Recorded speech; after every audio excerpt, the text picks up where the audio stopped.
Good morning, good evening, good afternoon, and welcome back everybody to a bit more of our solo character single class challenge series, or how did it go? Solo single class challenge? I think that is what SSCC stands for. Either way, welcome guys, I hope you're doing well. I hope you had a good day, good weekend, and welcome back. Greetings to you, the Morg, greetings to you, the Atlantic Wolf, and anybody who may have joined us already, lurking. I hope you guys are doing well. So, I ended up just kind of ending a little bit abruptly last time. But let me assure you, there was a good reason, once again. Trying to make sure that somebody who is sick in your house has all they need is quite important at times. So, however, now we continue. There's exactly one, let's say, hidden item in this village, and those are the glasses. The glasses are not much better than the leather shoes. They provide the exact same stats and bonuses, which is exactly 1 defense, which, as I mentioned before, 1 defense does make a fair bit of a difference this early in the game, but kind of more importantly, it also protects you from being blinded, which for a dancer, since Sword Dance always hits and Jitterbug Duet doesn't care, and Tempting Tango doesn't care, it's not the biggest deal to get blinded, unless you want to do reliable damage. So, there's no new weapon here for the dancer, and we move on. Weekend is over, sadly. Yeah, it is. Oh well, I hope you still had a good day. So, there's a training suit, which gives us +1 strength when we equip it. Also has slightly more defense and a copper pelt, for whatever reason. The +1 strength actually does make a bit of a difference, and I believe this equipment piece is something that I will keep for quite a while, until it is getting exchanged for something else potentially. Just making sure I have all the potions, which I apparently do, before we move on to our next destination, which is just the castle over here.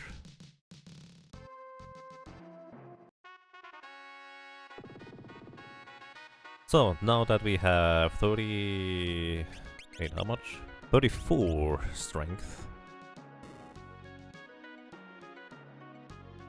we can actually type that into the spreadsheet.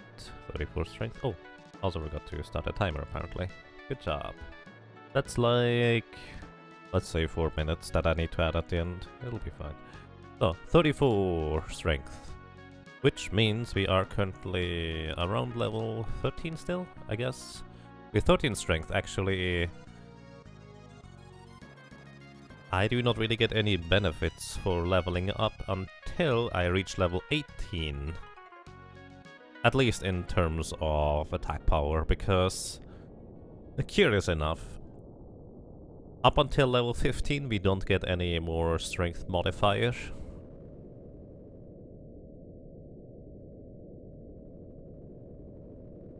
Wait a second, how much agility did we have?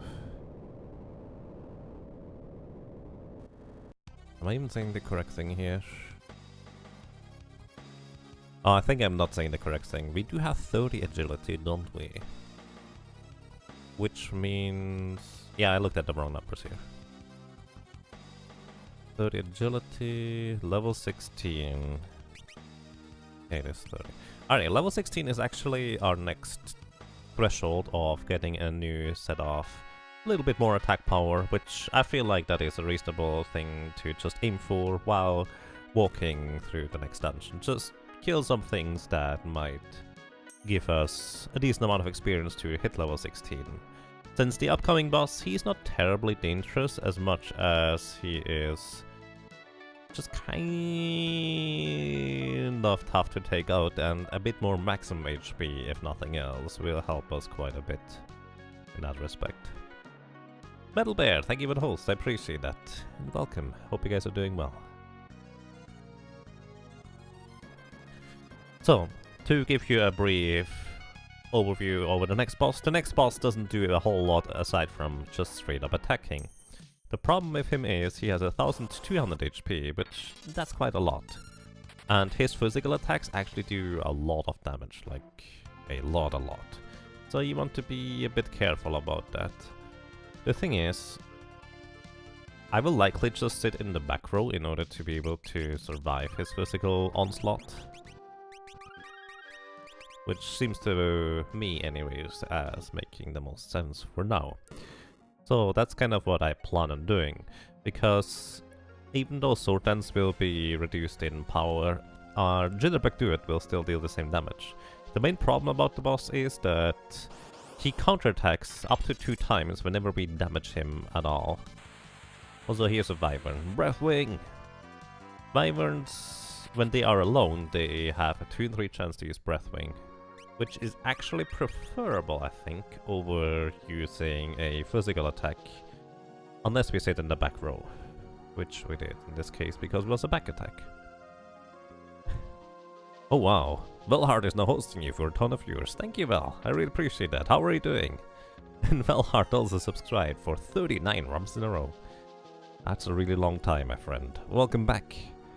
And I'm glad you enjoy your stay. Thank you so much, and welcome everybody.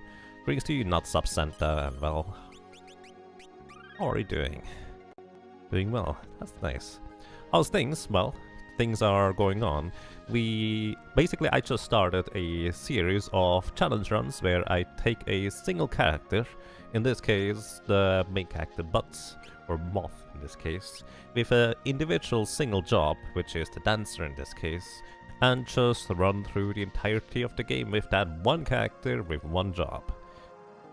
Which in Final Fantasy V actually often poses some interesting challenges. Some are just mostly luck-based, others are...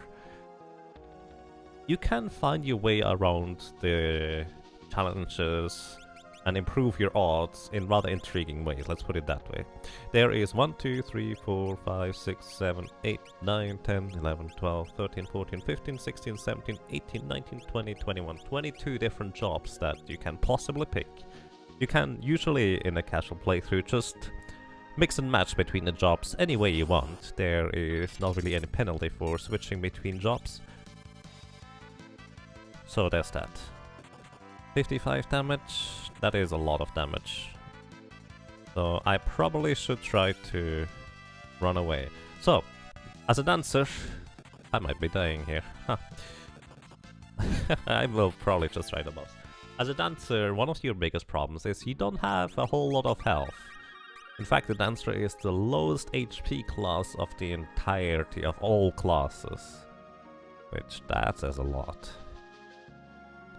Can you start with all jobs with a mod? Yes, basically I'm currently using a cheat code in order to unlock all the jobs.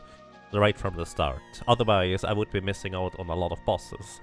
Normally you would unlock the last set of jobs at the Earth Crystal, about a quarter of the way through the game. And the dancer job is, as a matter of fact, a Earth Crystal job, so I would be missing out on a fair bit of content with just that one character here. So, I guess I'm just gonna try the boss here. Hey Vanicat, welcome, hope you're doing well. Good morning to you. There, this is Galura. Galura has 1200 HP, and each enemy does one of 3 things. Oh, I needed to start in the back row, because otherwise I take way too much damage.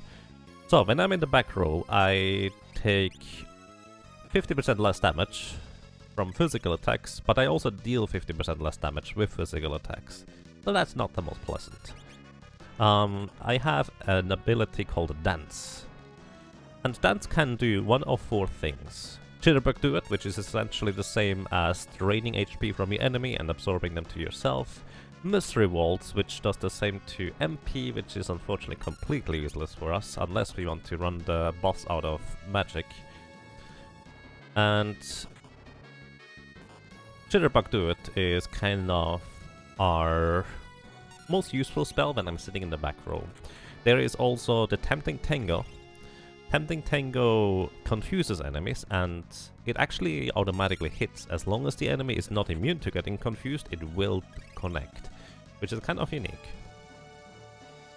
But also, if the enemy is not confusable, the Tempting Tango is completely useless. It's just completely random which dance you get. Then the next one is Sword Dance. Sword Dance is usually the most desirable dance that you can get, because it deals 4 times your attack, 4 times your attack damage, which 4 times your attack damage is usually quite a lot, let's put it that way. Oh, you can confuse Galura, that's interesting. Don't think I realized that.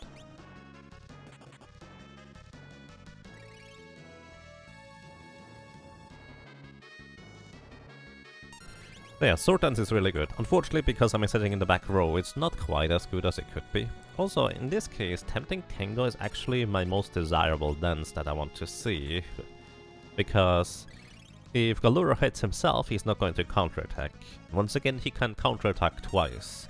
The first one is just a regular attack, the second one can be a rush attack, which inflicts the HP leak status, so that means I'm gonna lose a lot of HP over a short amount of time. Huh. And right now, anything we get is Tempting Tango, which for any other boss would be less than ideal, but for this guy, it's actually pretty good. And hey Ryok, welcome to you as well. How are you doing? So one of the more interesting things about Final Fantasy V, in my opinion, is that you have often a lot of ways to deal with enemies and bosses in many different ways. Not always, but very often there is multiple solutions to a boss fight, let's put it that way. Not all the classes have access to one of the solutions, but very often you might get surprised about how creative you can get about defeating certain bosses and enemies by, well, just working with the restriction of using just a single chop class. In this case, I don't want to use an elixir which heals you to full.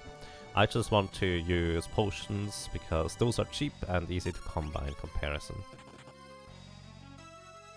Tempting Tango, I'm perfectly fine with that. You're pretty good, that sounds nice. I'm doing quite fine, thank you. So Galura has like 400 HP left, I would guess. Also, he has the exact same speed as I do, it seems. Oh, that was less than 400, I'm okay with this. We haven't seen a single sword dance, which is arguably a good thing, because I think it would deal less damage than a Jitterbug Duet. Usually you want to see sword dances, but in this case, I'm pretty happy with this result.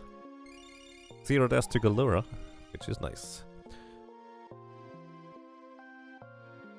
Danced an elephant to death, indeed.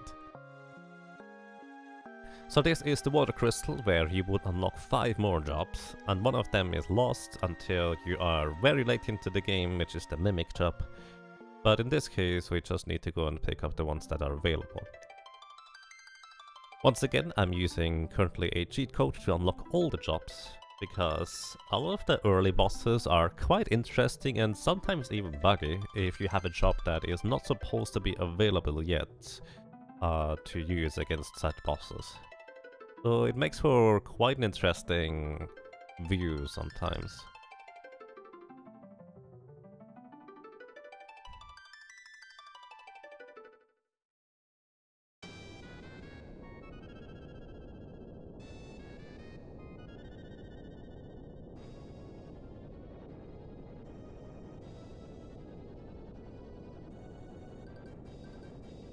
So we leave that crystal behind.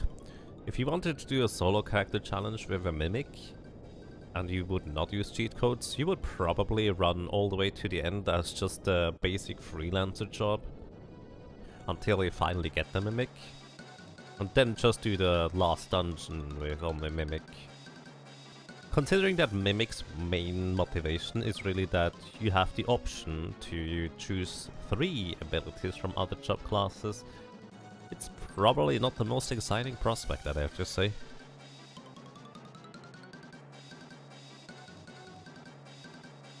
Because as a solo character challenge, there's not a whole lot you can do as a mimic.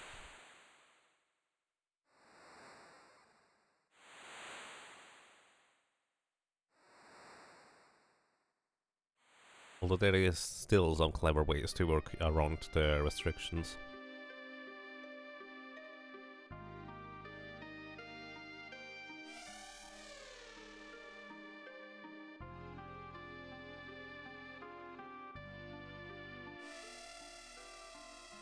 Goodbye, Sildra.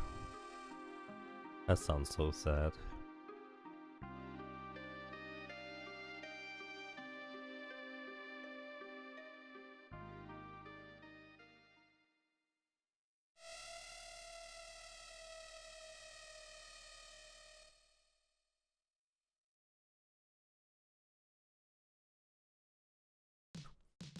And greetings to you, Zylathon. Welcome. Hope you're doing well. And please, I hope you are cooking for the frogs and not with the frogs. Because frogs are friends and not food. Welcome. Hope you're doing well. So, I will have to get a few levels one way or another. And I'm currently contemplating on how best to do that. Because, in theory, it would be the easiest for me to go ahead and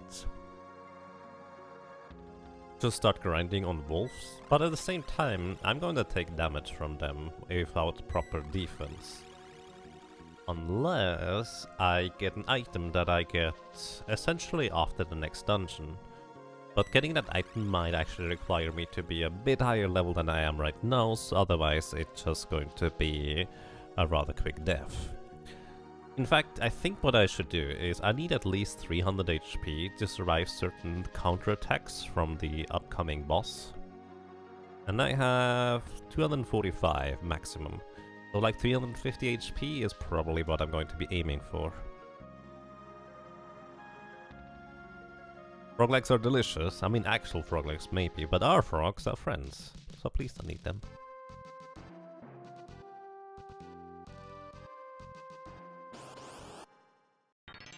So, let's see. That's too many enemies for my taste.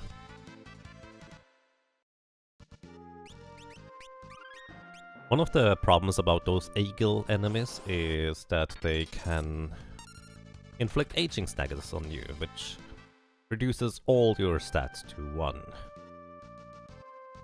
As a player, if you use aging on an enemy, it actually reduces stats and level, apparently. So either way, you would be significantly slower. Let's see, can I one-shot you guys? I can. Alright, how much damage do I take? 39 per attack. Ew.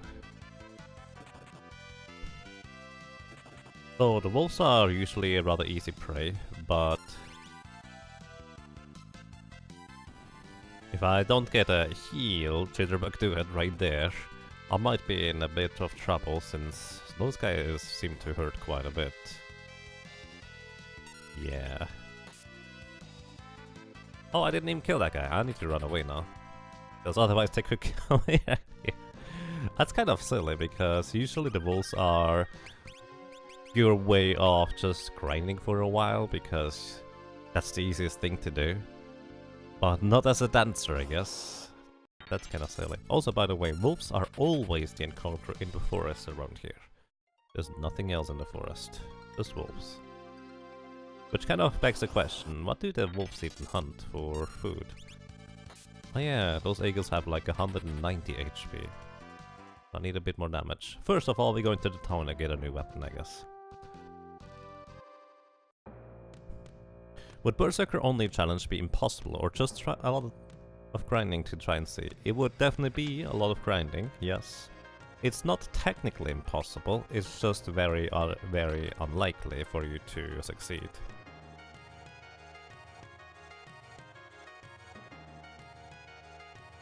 You can make it until the final boss in like 150 to 200 hours. That includes a lot of grinding and retrying bosses until you get lucky enough. But you could also get to the final boss and not see any success forever, because the likelihood of you succeeding is tiny.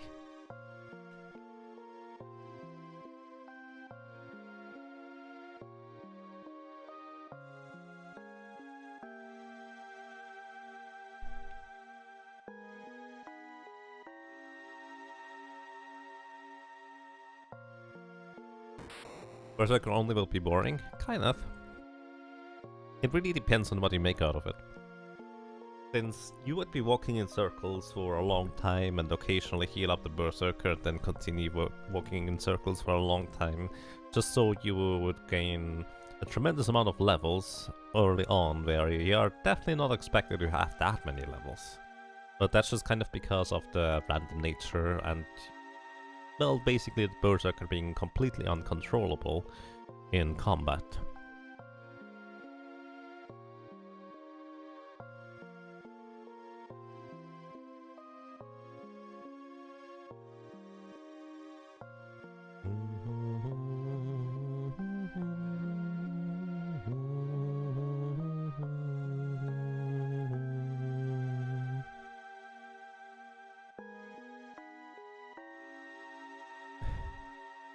Hey Vanicut, alrighty. I wish you good night, sleep well, and thank you for dropping by. Take care. So yeah, Berserker only could be kind of boring. It really... by itself, I think it mostly is. Although some people find kind of some form of catharsis or enjoyment in just grinding for hours and hours on end. Because eventually you might reach your goal, and that's quite satisfying too. I'm currently really contemplating whether I should eventually start a solo Berserker. Currently I'm playing on emulator for simplicity of the setup, but if I were to do solo Berserker I would switch over to console. Just so I would have an actual solo Berserker file on console, which would be rather interesting. So, also, completely unrelated note, I really want this chest over here. But there's fire in the way. This chest over there contains a ribbon. A ribbon is the most broken headgear equipment in the entire game, as it is for many Final Fantasies. The ribbon can only be equipped by a dancer, or for that matter, the freelancer job, which can equip literally everything, so... you get the idea, it's literally only for a dancer to equip a ribbon. And the ribbon would allow us to get a huge boost in defense, but also +5 to all stats, which is an insane amount for this game here, because the best pieces of equipment give you a maximum of to like +3, maybe sometimes +4, and in very rare instances +5 to a single stat. The ribbon giving +5 to all of them is just crazy. Yeah, we did get a new weapon, the Mithril Dagger, so we actually will start dealing a fair bit more damage with just regular attacks. But I'm kind of looking to see whether we get some more defense, preferably, although I kind of doubt there's anything new. Let's see. We can use a plumed hat, actually a little bit better in terms of defense. Silver armor. I will use that for now. Silk armor, which we did actually already have in the previous dungeon. Silk armor is mostly useful for magic defense, so that's that. So there's one more defense for this thing, 2 more defense for the silver armor. So usually I don't put a whole lot of importance on armor or defense after the early game, but right now I feel like I kind of have to. When do you get that ribbon chest? So, how the sequence of events works is, now I'm supposed to go into that ship down there, into the steamship. In the steamship I eventually will fight the boss, and that boss is kind of where, as mentioned earlier, I feel like I really want to have about 350 HP in order to have a reasonable shot at surviving.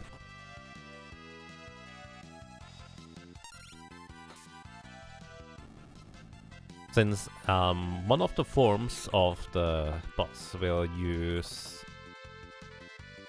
Fire 2 as a counterattack whenever I hit it, and Fire 2 would just one-shot me right now, so I need a few levels at least in order to get more maximum HP.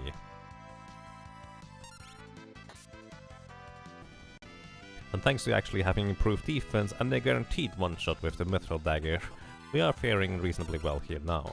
Plus, I do need eventually the money here anyways. But the wolves are actually especially good for giving you a good chunk of money at this part of the game. So I'm just going to keep using potions until we probably eventually arrive at the required HP number. And the ribbon chest is essentially right after you defeat that next boss, you get into an escape sequence through the castle where you have 10 minutes in order to escape from there. And even though in theory it's possible I can get lucky enough to defeat the next boss without having this amount of HP, I still would want to have more power in order to defeat enemies that are guarding the chests. One of those enemies guarding the chests is... I need to run away here. That's unlucky, getting bitten like that. One of those enemies guarding the chests is rather strong, let's put it that way, and for that alone I kind of would like to have more HP and also more HP. More strength, attack power I mean. Since I would not be able to meet the time limit of 10 minutes otherwise. At least not easily.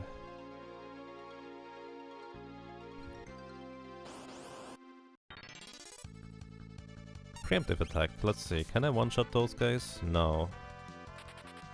I'm currently looking whether I can get a single zoo enemy rather than anything that has more than 3 enemies at a time.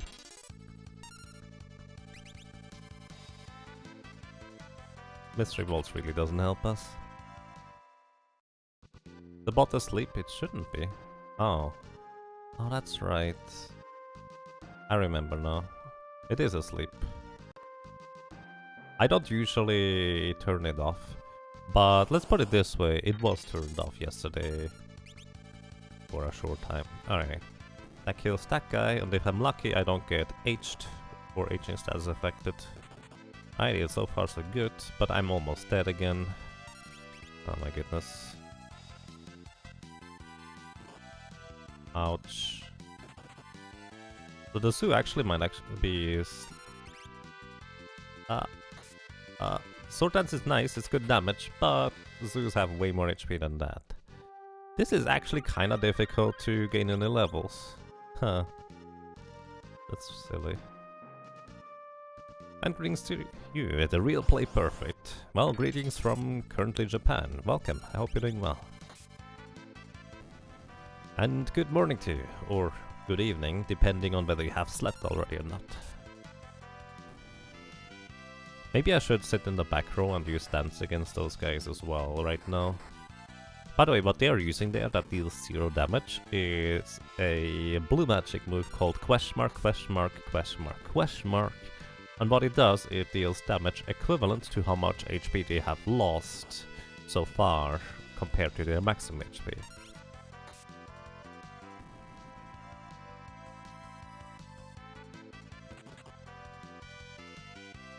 I may even want to go back to the previous areas just to have an easier time leveling here. I have to admit, I don't think I've ever had it to die this easily against stuff around here. Let's actually sit in the back row for now.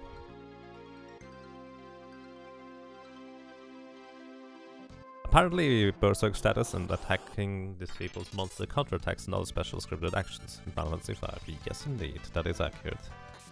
Which is why, if you can Berserk an enemy, as long as you can survive their physical attacks afterwards, you will have pretty much no trouble defeating that enemy afterwards, if you can Berserk them. There's a few bosses you can Berserk, and essentially it just trivializes them. So there's that.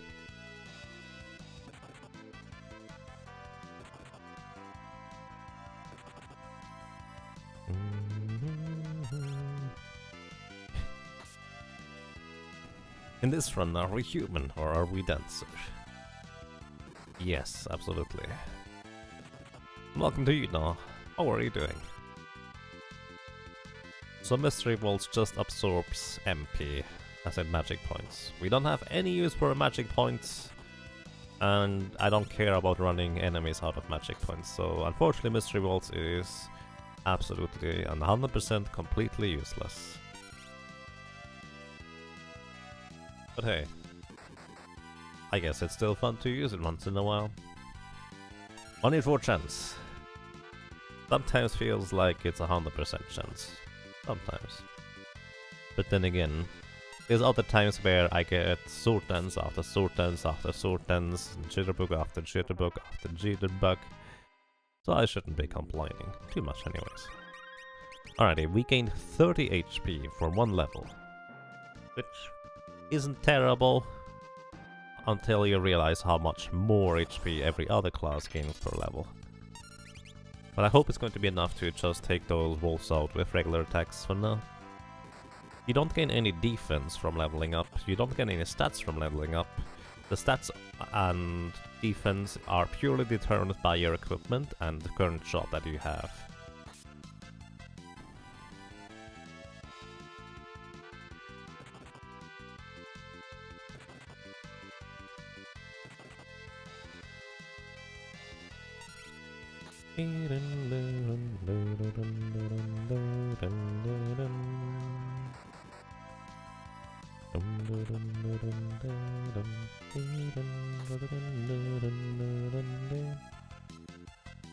Wonder whether it would be more efficient for me to grind inside the steam ship. Usually inside the steam ship is really not the greatest experience compared to how tough the enemies are to take out. But maybe one individual enemy in the steamship might be more efficient in the long run. Kind of hard to tell at times.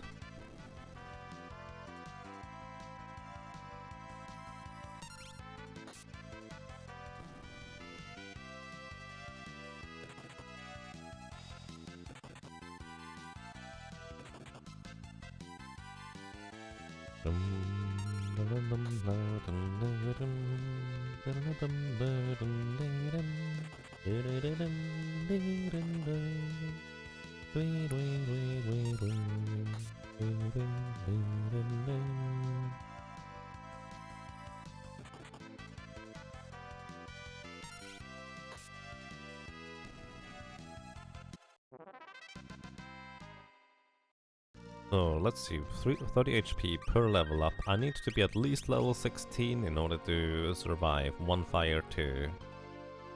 The thing is, I survive a fire 2, but nothing else on top of it.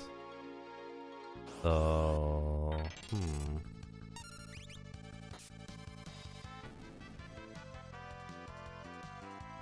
So maybe 17 is a better level to aim for. The highest I kind of want to... No, actually, it doesn't matter. So on level 16, we gain +1 attack power from both strength, but also we regain our attack power from the dagger bonus.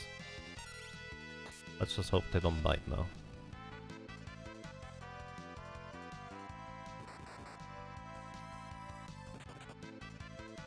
Ah! Don't bite me, please.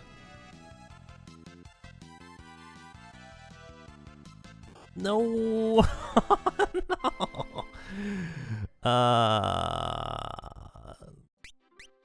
+1 random death. Did I save after? Nope. Nope, I didn't.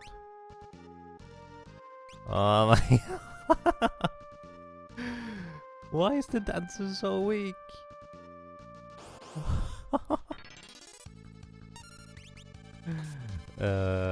This is awkward. And I shouldn't have risked that. Especially since I didn't remember whether I saved or not.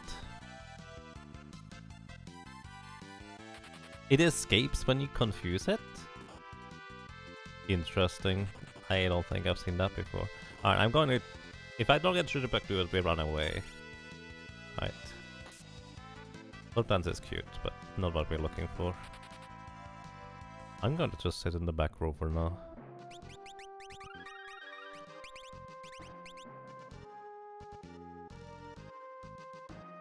I'm going to also go back into the previous section, just so the enemies are less brutal. Hey, those I like, kinda. It just hit itself. The grass turtles, they don't have the greatest attack power, but they do have a fair bit of physical defense. But with a sword dance, even from the back row, we will take good care of them, and Jitterbug Duet should also deal a good chunk of damage to them. The unfortunate part is that those guys are a relatively uncommon encounter, I think.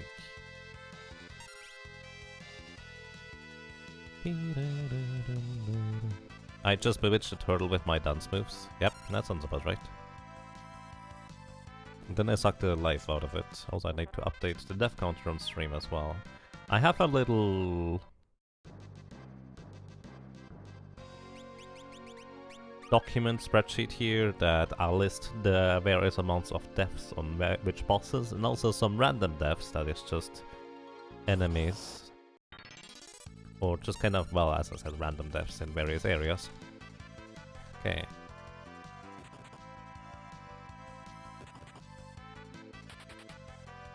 I want to take out at least one wolf before I get attacked. But I also have a death count on stream that I need to take care of, so this is up to 9 deaths now.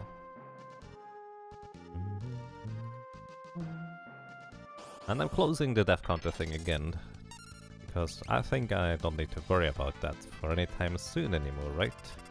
Sonic Wave, level halved, which getting hit by Sonic Wave is actually really brutal, because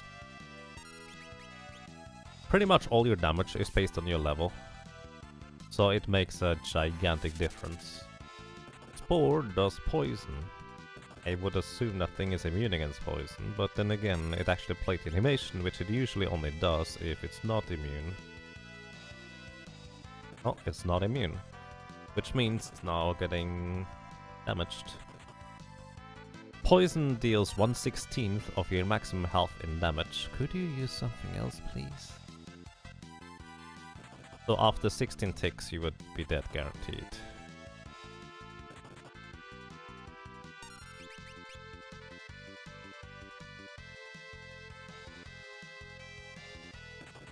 Cynical. That guy is soon dead. I actually think I can just use an attack and it's guaranteed dead. There we go. The main reason why I aim for the eagles first is because they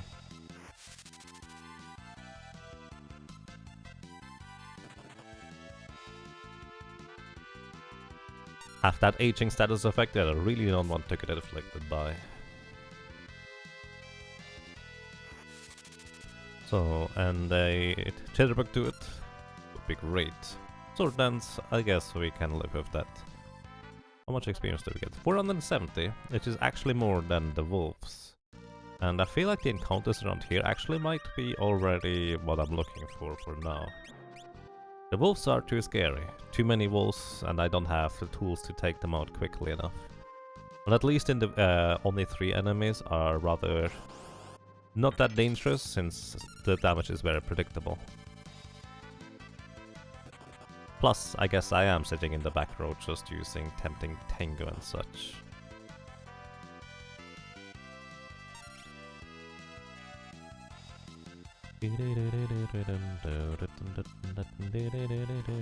Right, we are aged. I'm going out of here. Arguably getting the aging status effect isn't the worst in this game, or at this stage of the game, because I'm only level 13 anyways. I will deal less damage, but it's not going to be that much less. Can I actually dance at all? Technically. Oh, come on, that's rude. But it's been a long time since I did anything dancing related, and when I did, it wasn't something I signed up for, it was just part of the program. So I guess it's more accurate to say, not really.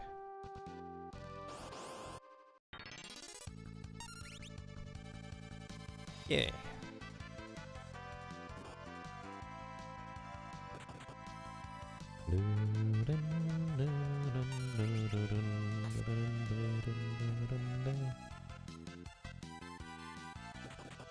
You're all rusty now.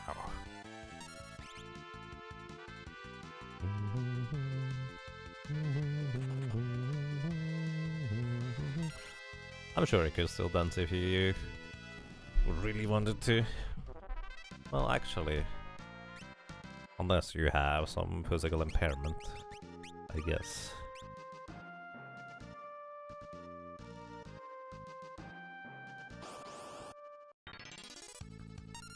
I have to admit, I kind of like this area here for enemy encounters. The two turtle encounter is very tame compared to anything else that I would encounter otherwise. So I like this place. Pretty neat.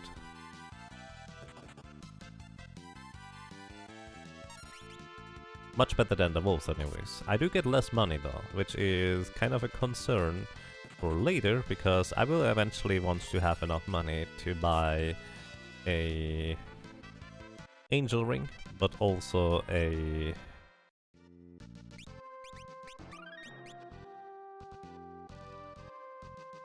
flame ring. I do consider the flame ring mandatory this time around. In the previous run with the dragoon, I worked out... Actually no, I don't think a flame ring is mandatory. Never. Now I think about it. Either way, with the dragoon, the one big problematic place where I usually want to have a flame ring are the Seal Guardians in World 2. But it is quite handy in various other instances as well if I had a flame ring as well. By the way, fun fact, normally when you attack an enemy that is confused, with a physical attack it will wake them up again. However, when it is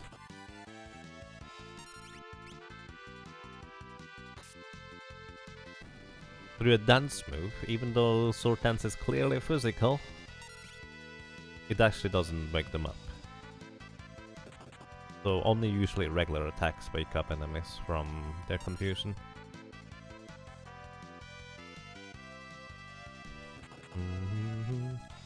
So what else could you use a flame ring for?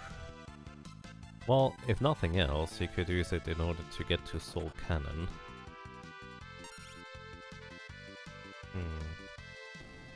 Maybe.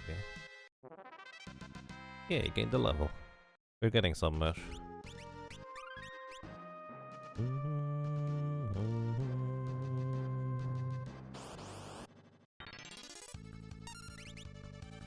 I feel actually somewhat confident enough to maybe move into the front row soon. But then again, what am I gonna do in the front row? Unless I just straight up physically attack, I don't think it's worth sitting in the front row right now anyways.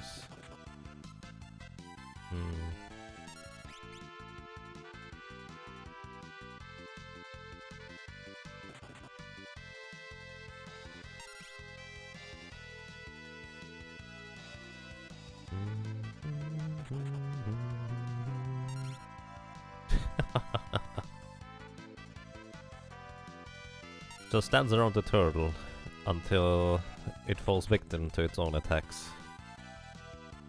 That's such a weird thing to do. 5 times in a row. Alrighty. Come on, one more. Aw, come on. There's one more tempting tango. I could use a physical attack and just finish this here, but... Aw. Alright. Okay. Fair enough. Once we reach level 16, by the way, we gain actually 2 more modifiers to our attack power. To give you a frame of reference what that means, currently our attack modifier is plus 3 actually, which is not a whole lot.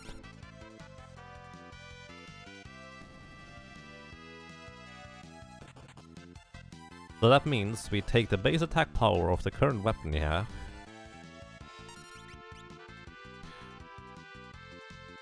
and we multiply it with the attack power, the modifier, which is times 3.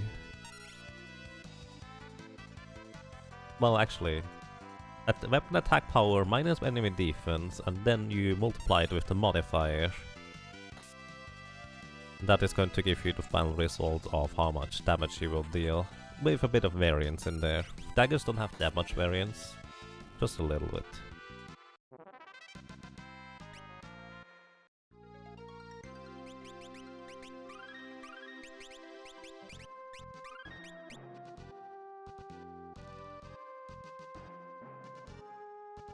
Hey Ricodactylus, it's going quite well, thank you. How are you doing?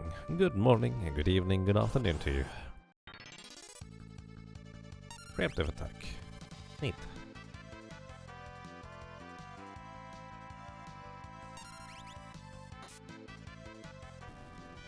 Actually, it's not actually accurate now that I think about it. I think with daggers we have +1, so we actually have 4 attack modifier.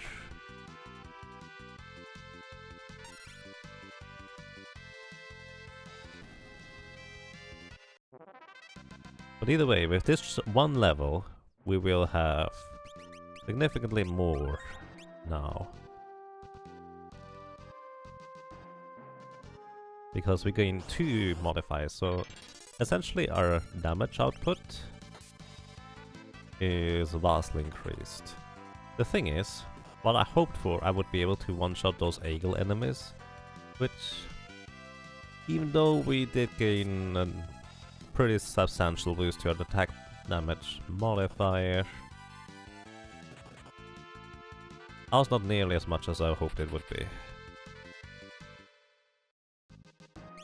So back into the back row we go. I mean, instead of 110 damage, we deal 160 now, so that's pretty good. Not quite good enough.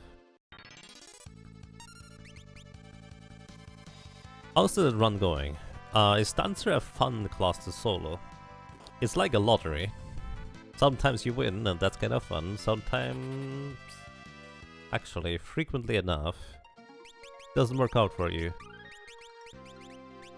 And it can be frustrating, but at the same time, it's part of the game, it's part of what I signed up, so at least for now it's not frustrating, it's just kind of essentially time for me to see how ridiculously lucky, or for that matter unlucky, I can get at a time.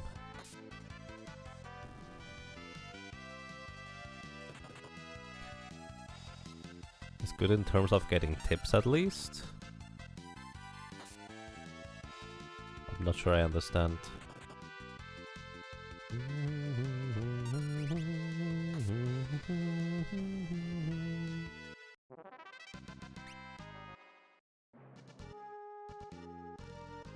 So I feel like 400 HP is probably more appropriate to aim for. Let's actually see, once I get the ribbon I will have +5 strength and also +5 agility. So maybe I should build towards that instead in the end.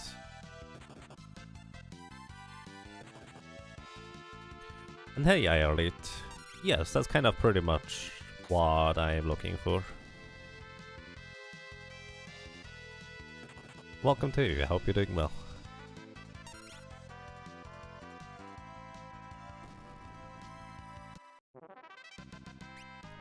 So let's see real quick. We have currently 30 agility, so it would be 35. And we currently have 33 strength, which would be either 38 or 39, because we could also get an armor that has 2 less defense, but 1 more strength. So, with this in mind, we would want to be level 17, I think. Alright, 17 is the amount we go with. Because that is when I get an additional attack multiplier. But I also don't lose the attack. Oh no, never mind, I do lose it anyways. Never mind! 17 doesn't really matter as much as I thought it would.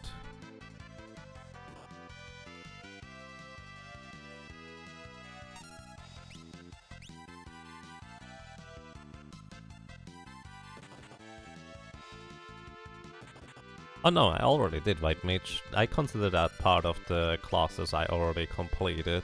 Elite. Don't worry. Worth thing, 25% of your maximum health in damage.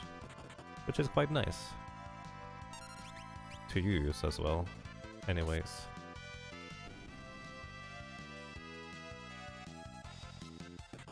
can I finally defeat one zoo? Fun fact, zoos have a 1 in 16 chance to drop me an elixir.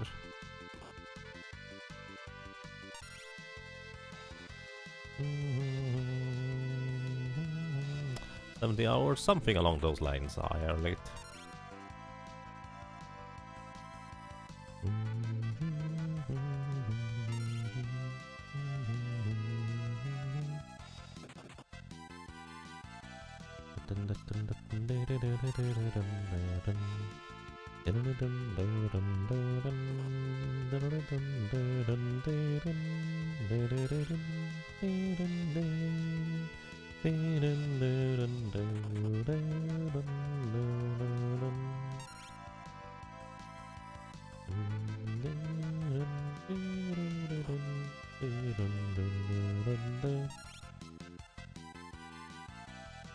Let's see if it's going to be one more mystery waltz in a row. Right, it wasn't. I was thinking then I would start seeing a pattern there. Not quite.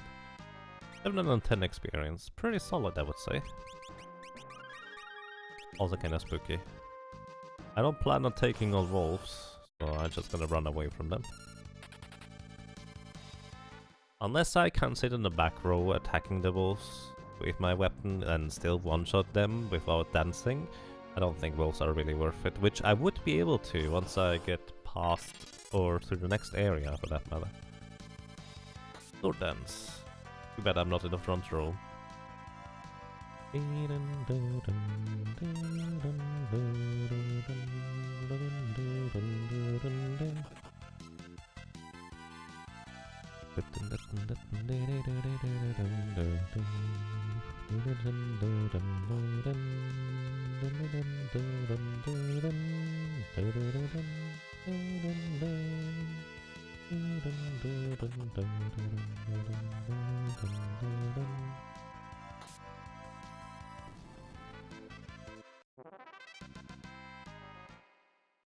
Alrighty, and now I'm level 17. 17 seems like a good level, because I get one strength modifier, but I actually lose one attack modifier because I'm too high on agility now. Level 20 would be the next best level for actually getting something substantial out of it. 19 wouldn't be too terrible either. But hey, I'm gonna restock on potions, and then we will need a bit of luck in order to get through the next section. Just a little bit of luck. I'll probably keep sitting in the back row. Or should I actually go into the front row now? Good question.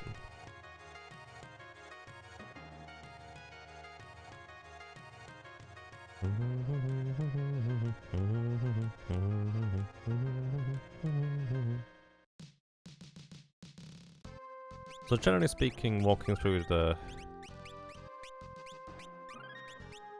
steamship is not going to be dangerous at all. The enemies right now, they are easy to run away from. The worst thing that can happen is that they get a back attack on you, but none of the enemies are going to paralyze me or anything like that. So even on a back attack, the most I take like, I don't know, 50 to 100 damage. And now that I'm in the front row, the physical attacks I take are actually going to be halved because back attacks always swaps rows, so I would be in the back row for those. For front attacks, I can run away before they get to hit me, so it's not really much of a concern.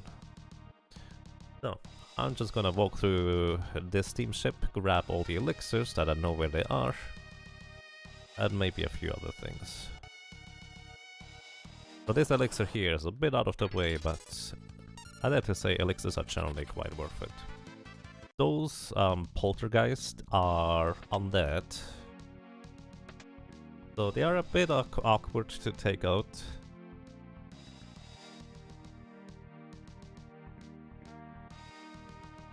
Because if I try to dance on them and land a jitterbug to it, they reverse the drain effect, since they are undead, which is really not pleasant.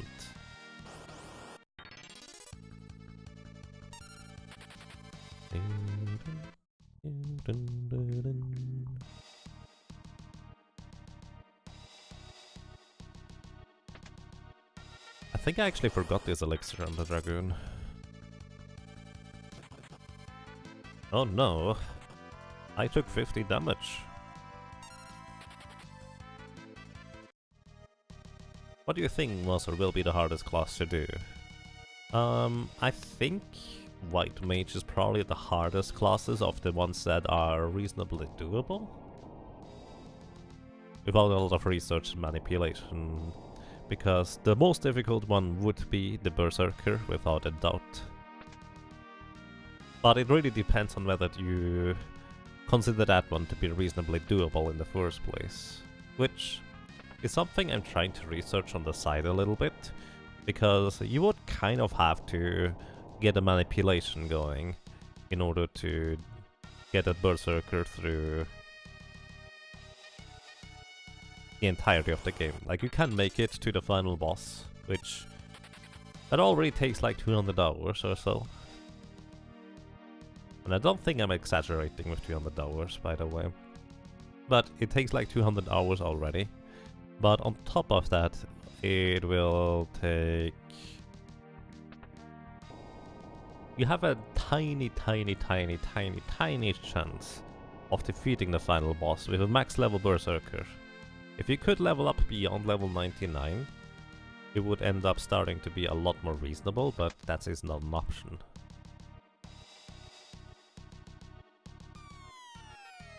Actually not where I meant to land, but oh well, a bit more money thanks to selling a Thief's Glove.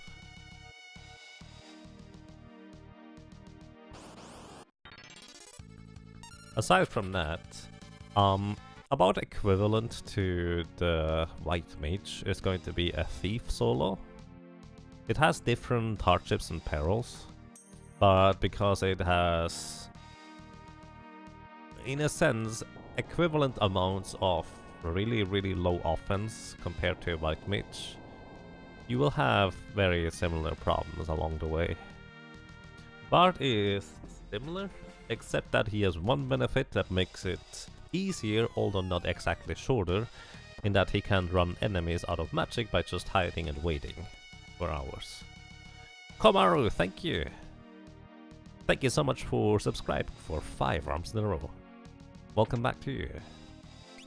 Well, I'm glad you enjoy your stay. Thank you so much. Oh hey, you actually get +1 strength and 1 agility from the Green Beret, which we won't be using for too long, but I think it will help. Because it will soon get replaced by a ribbon. And hey Komaru, thank you for the good luck. I can definitely use that. How are you doing? How's it going?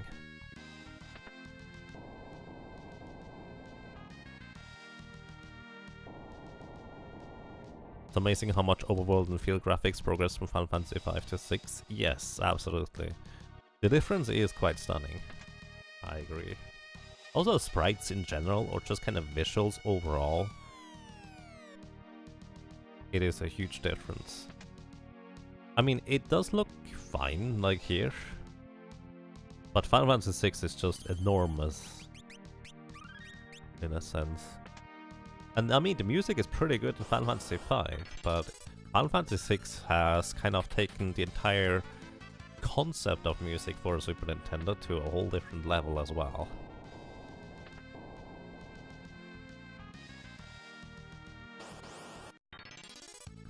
You just ripped the run of your own without wasting well. Sorry to hear that.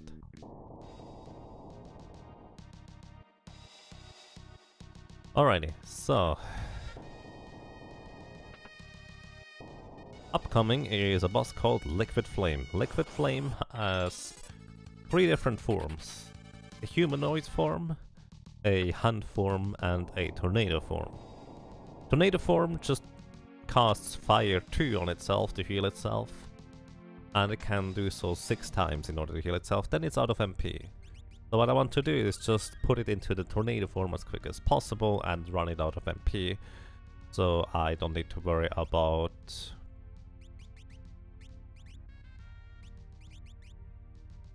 Does a training suit make a difference? Let me check real quick. So I don't need to worry about it healing up after I already deal a bunch of damage. 35... level 17... Nope, it doesn't make Wait, that's the wrong character. 35, level 17, doesn't make a difference. Alright, so I keep the higher defense. Kind of enjoy the cartoonish look of Final Fantasy 5 compared to 6. That's fair.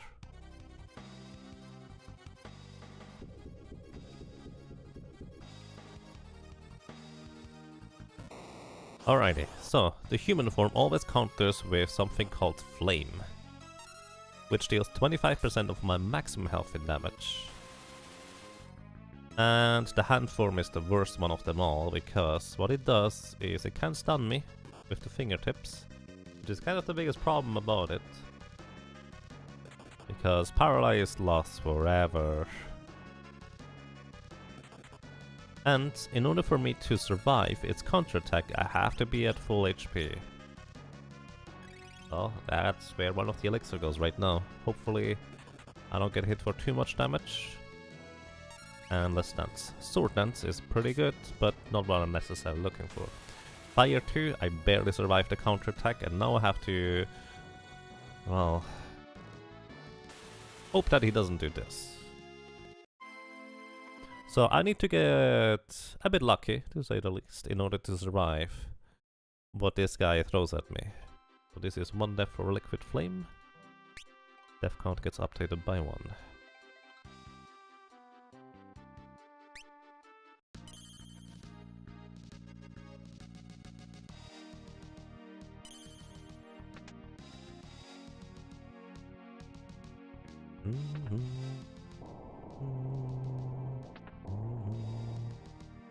Yeah, that makes sense, Volsk. I agree.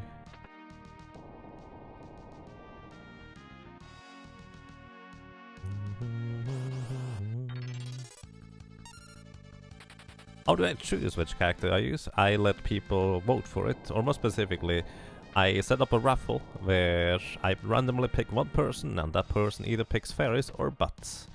This time around, the magnificent Butts was chosen to be our dancer hero. And yes, what Wolf says is also accurate. Fairies and Butts are around for most of the bosses. Butts is actually the one missing from only one, not even a boss, just kind of a special encounter. And Fairies is only missing from one mini-boss.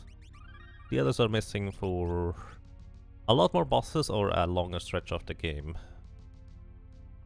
But is the best looking dancer anyways. He is quite fabulous.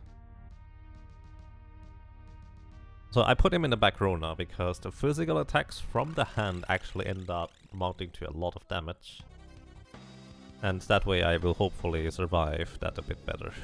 So my goal is to push him out of his human form as quick as I can. The human form, I don't care about what it does, I just want to have it out of the human form.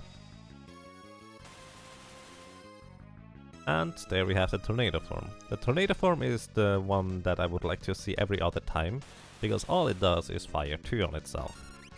Which is fine, because again, after 6 times fire 2 on itself, it will run out of MP.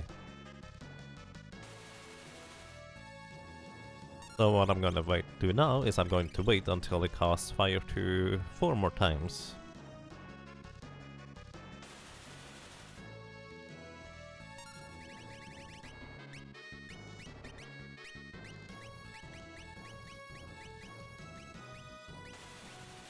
And then we will start attacking it.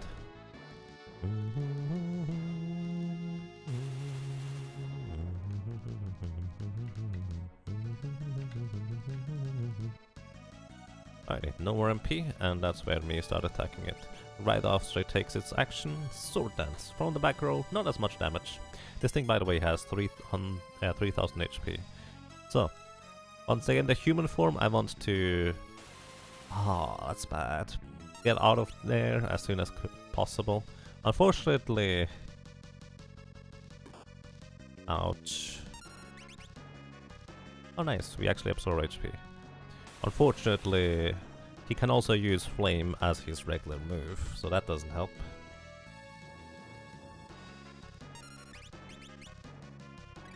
And good evening to you, Lammergeier. Welcome. How are you doing?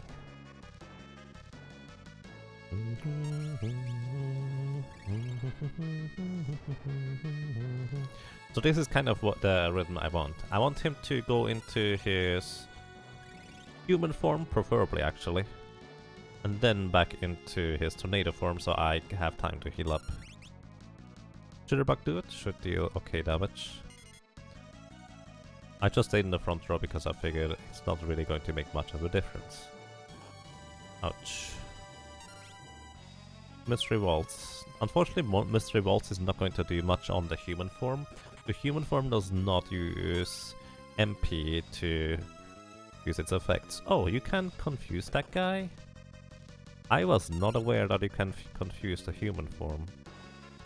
I'm okay with this. I'm absolutely alright with that. That is 270 damage so far. Flame is actually almost preferable over his rush attack. Not quite. Alrighty. Once again for the hand form I have to heal up to full, and I can't really take for too long to do so, otherwise he is going to deal too much damage, or just paralyze me and potentially kill me in paralyzation. Yes, that's actually what I want. I want the Mystery Waltz because he does not have that much MP. He can only counterattack with fire too, up to 3 times, which means I might be able to run him out of MP right here. I think what I'm gonna do is I'm also going to go into the back row for now.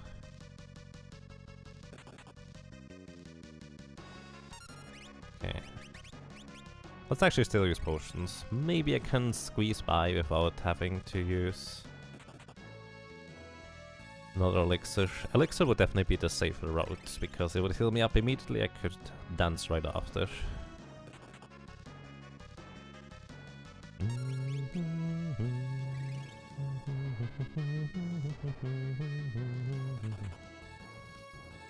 That is actually something Butts does in the game, Brachydactylus. Butts does have a disco pose like that. Oh no. Fingertips, why? Is this what you meant to be if he gets the most tips?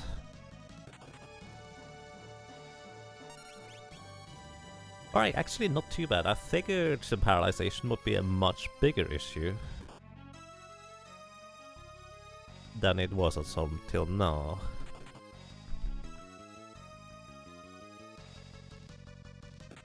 We need the water dance that Mark uses in 6. I could use all four sorts of elemental dances in this. It would be handy. Alrighty, we try to dance. Please, Mystery Waltz. Ah, I actually want Mystery Waltz in this case. Oh, it already is out of MP. After one Mystery Waltz, it was out of MP. Which means the actually only dangerous part remaining is the human form if it hits me enough. So, you know what that means? We are going to the front row and start dancing.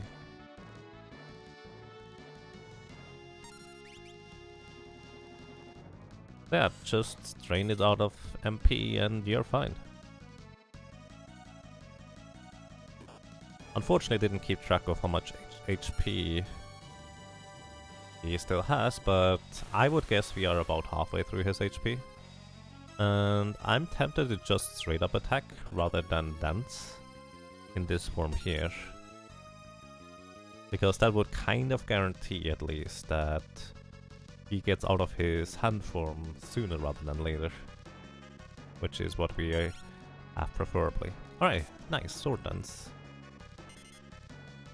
I think you want to kill him in the tornado form for the bow, because that is the most money. None of the items that he drops in any of the forms are actually useful to the dancer, but the most expensive one is just the bow for styling. Sword dance, nice. And there we go. Human form gives us the flame skin, which is a throwing weapon for the ninja that deals fire damage to all enemies. And it's insanely good. Unfortunately, we don't have a ninja.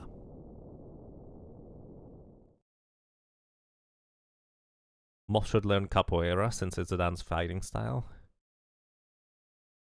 Yeah. Kind of difficult to teach that though. Alrighty. This is going to be interesting to do the escape sequence with a pretty weak-ish solo dancer. I'm actually mildly spooked on how well or not so well this is going to go.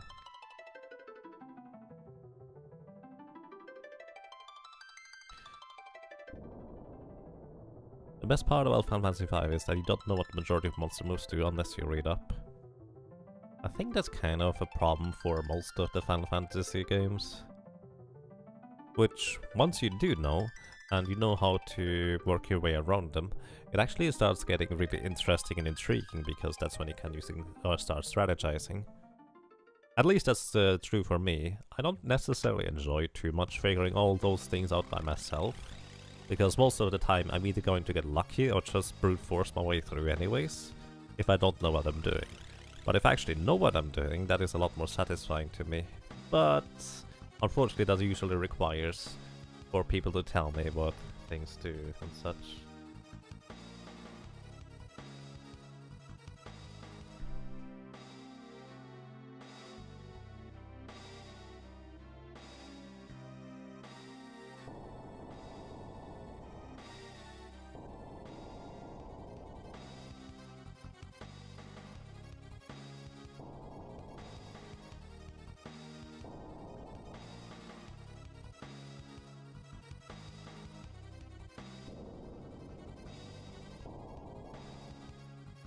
Guys, cats are scary.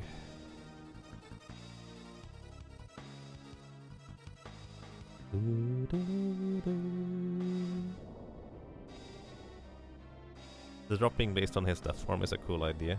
Yeah, there's another boss already earlier that does that, and that is Siren. Siren either drops a copper armor or a copper shield, I think. Or is it bronze? Could be bronze armor, bronze shield. Either way, you want to usually kill her in her undead form for the shield.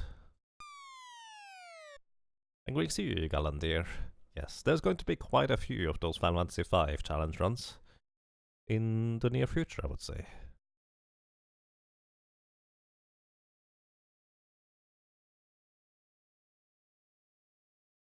First time around you had no idea what Magnet did. Yeah, to be fair, at least for Magnet it's kind of obvious what it does once you see, oh, it doesn't do anything on the characters in the front row, but it pulls the ones in the back row to the front.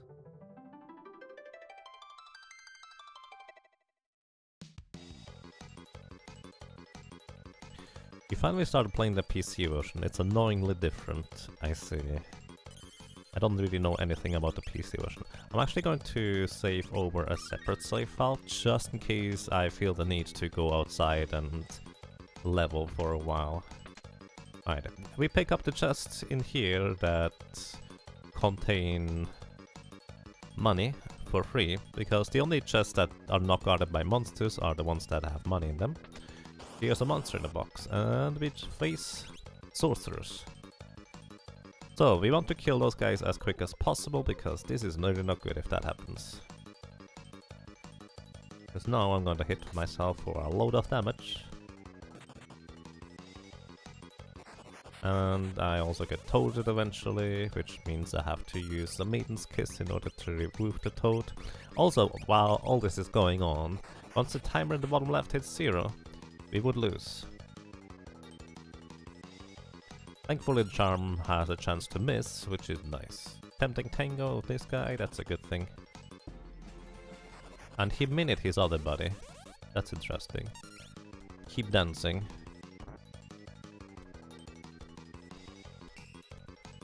Minute people have basically no attack power and 0 defense. Which they don't have 0 defense in the first place, so there's that. Galandir Gaming, thank you! Thank you so much for subscribing with Twitch Prime. Welcome to you. Well, I'm glad you enjoy your stay. Thank you so much.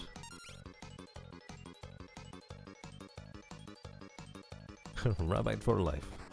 Indeed. Froggy! All this guy can do now is attack physically, because frogs can knock out spells. Alrighty, and here we finally get our ribbon. It's absolutely worth the time investing equipping this thing. Look at it. It's +5 to all stats, and has a ridiculous amount of defense. We suddenly ascended to actually pretty strong warrior status. We've still not a whole lot of HP overall, but not horrible either. Wolf decided to just escape. Okay. They just gnomed themselves, yep. They gnomed themselves and then they frogged themselves as well.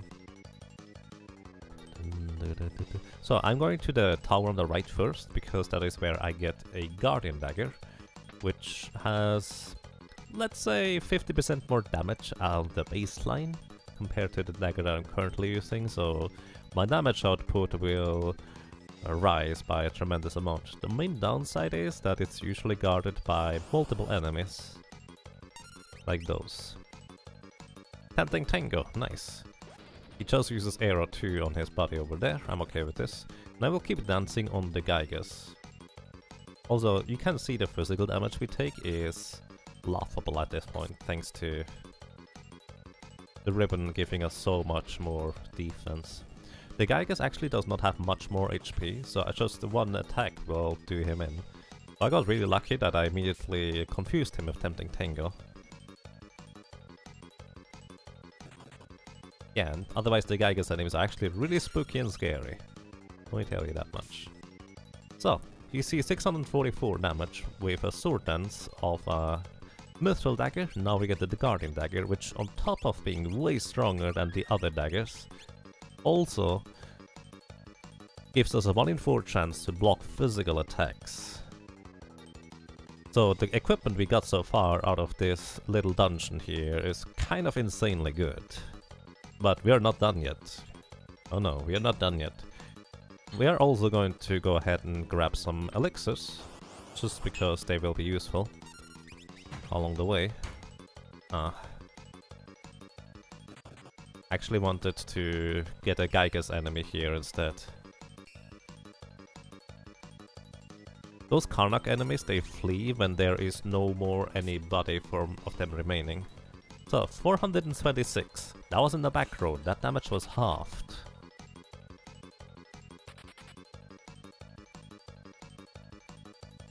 So, all of those chests contain 1 elixir. If you have a thief, you can actually steal elixirs from Gygas enemies here. This chest here in particular always contains a Gygas enemy. So Gygas enemies, they counter with Era, which is the wind level 1 spell, to any damage you do. That is, if they survive the damage. 1 elixir. And at this point, I'm actually pretty confident in the Dancer's power to just absolutely demolish all enemies. They have a 2 in 3 chance to counter with Arrow, by the way. Sometimes they don't. 1 in 3 times they don't do anything. And he might actually just be out of magic at this point. Mystery Vault was actually useful. That's so silly. Not enough MP! Arrow 2 would hurt quite a bit. It's also the first time you find Arrow 2 in the wild, so to speak. So if you have a blue mage, you kind of want to try and pick up Arrow 2 along the way here. Ouch. That was mean.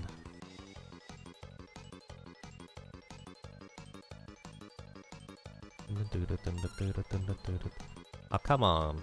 I should have just physically attacked, because I was hoping for a Jitterbug to it, so I would regain my health. But it would have been faster to just attack instead. We even gained a level along the way, which actually means I think I deal less damage now. I'm not sure. I would need to recalculate my agility value. Either way, I'm gonna ignore those chests here for now. Those all contain elixirs except of this one, with Gygas or some other enemies guarding it.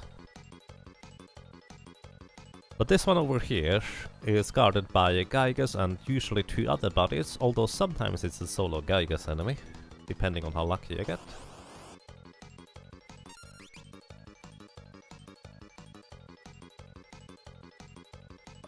No, that's bad. Wolf, please hit me. Or you hit me, that's okay too. Getting confused is really bad if you have a really good weapon.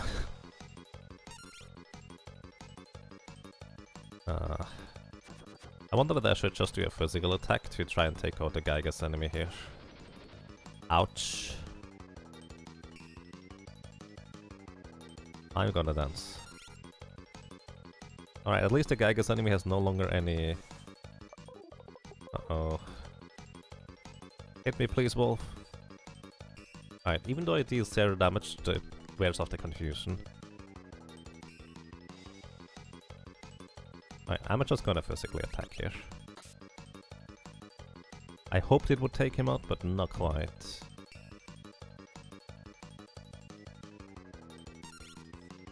No! So close. I'm tempted to use an elixir here to survive. Alright, at least the Gygas is dead, so no more elbow. I was actually really worried about elbow attacks, which dealt like 150 damage, and that's how much HP I had. Alright, at least you're confused now. I probably should have just done a straight up attack against him. There you go, he's dead. And the wolf is going to flee.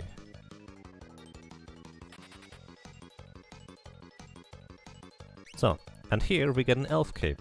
Elf cape has a +1 agility, +1 magic power modifier, which is nice. Also, it has a 1 in 3 chance for us to avoid physical attacks. Yeah, 1 in 3 actually. So, Guardian Dagger avoids physical attacks 1 in 4 times, and then if it fails, there's still a 1 in 3 chance for the other thing to do that too. So, I could potentially pick up 1 or 2 more elixirs from the chests, but I'm actually starting to get worried here about the time, so what I'm going to do is I'm going to take out 2 of those Karnak enemies. And then I will start attacking the Sergeant. The reason why I'm doing it this way around is because if I attack the Sergeant, or if I take out all the wolves first,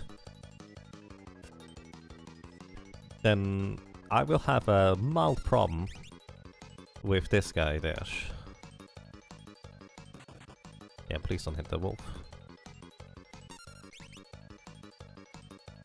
Because he will transform into something that has a lot of physical defense, so my damage would kind of plummet. On top of that, he has an ability called Deathclaw, which is really, really unpleasant.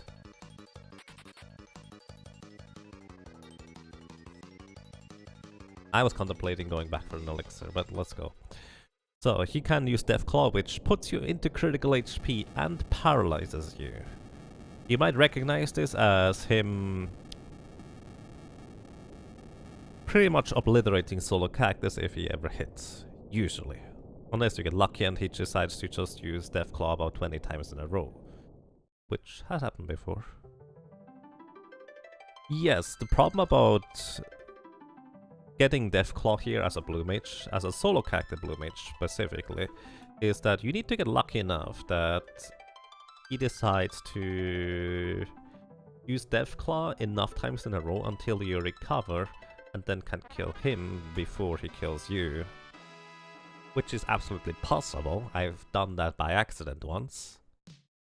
But it's not exactly recommended to try and go for. Well, I'm going to take a very short break. Oh, let's just take those guys out here. Either way, right after this, I'm going to take a very short break here, like 3-4 minutes, and then we will continue. Whatever that means. I'm actually going to start thinking where I want to try and start inputting the grind sometime. We'll see. Oh wow. Bam! Sword Dance deals over 1000 damage already. Essentially the equipment from the castle is crazy good that we just received.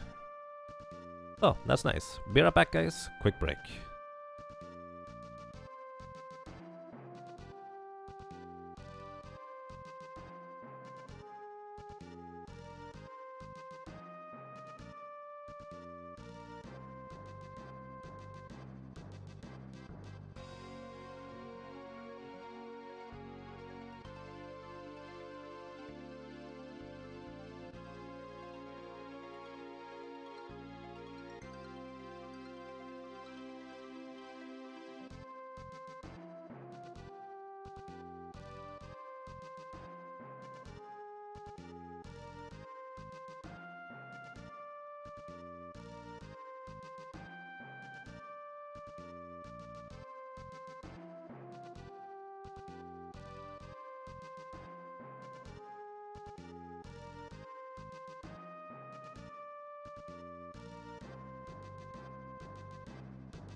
Alrighty, I'm back. So.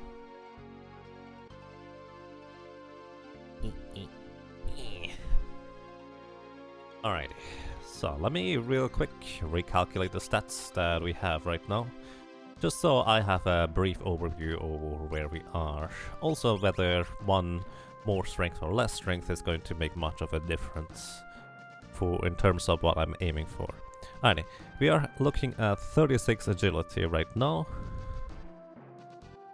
for our character here, and we have 38 strength. 38, not 48. Derp. 38 strength or 39. Alrighty. It's going 39 strength is going to make a difference at level 20, at level 23, and at level 33.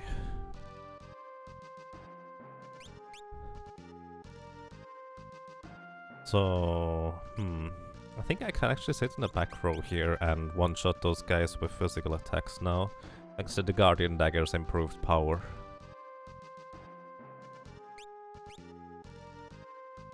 So, I'm currently trying to think. I need to grind in order to get a Flame Ring and or a Angel Ring anyways. Theoretically, I could try and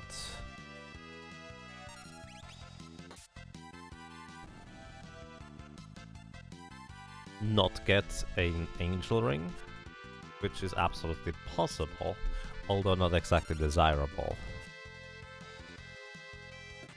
Also, we take 1 damage from those guys now, thanks to having a ribbon. The ribbon is really a huge difference.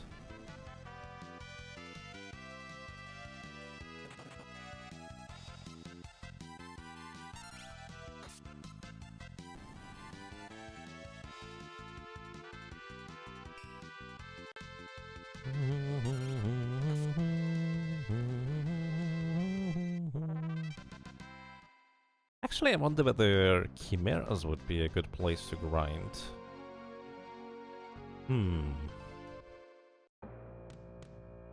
Maybe. So, one of the biggest reasons why Knacks are usually kind of a pretty solid place to grind is they give you 650 gold. And again, I will need a lot of gold later in order to be able to afford... Oh, Piana.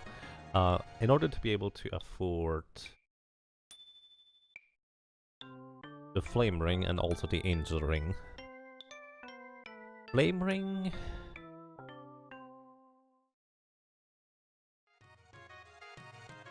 I guess Flame Ring is really not mandatory. Oh, where am I? Right, I needed to go to the library already. I don't need to go here. Derp. I need to go here later. The Flame Ring... The main concern would be to not be able to do the Crystal Guardians, but at the same time, I'm going to be relying on Sword Dance anyways, which I kind of did already for the Dragoon with one of the crystals.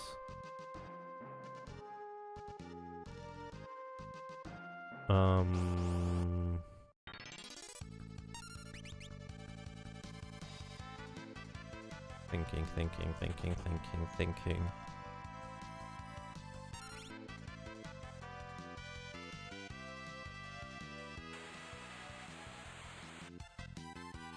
The idea is that I would deal enough damage with one Sword Dance to kill a crystal from its threshold of HP. Which might not be a reasonable thing to try and go for.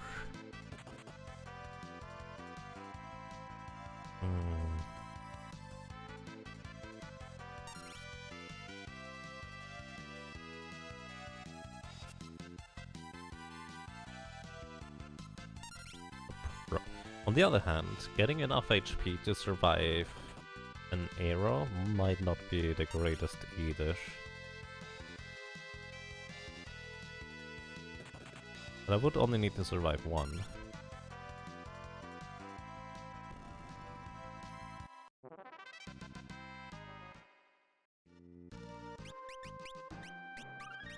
But basically I still have time to contemplate whether I really want that flame ring or not.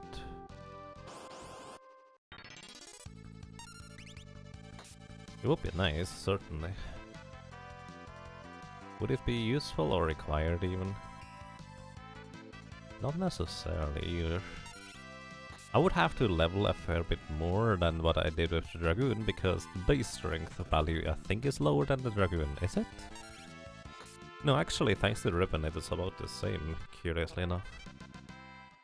But I have a lot less maximum HP to survive. At least one attack. And I don't think we have particularly good agility as a dancer either, to outspeed the crystals. So, I'm actually curious whether I have a good shot at defeating those guys here. Oh, you cannot confuse them. Well, that's already a big downside. And that hit me. Alright, +1 random death. I was curious whether I would have a good shot at killing one Chimera. I still want to see at least one sword dance on them, just to see whether it would work out, since they do give me a lot of experience if I kill one of them.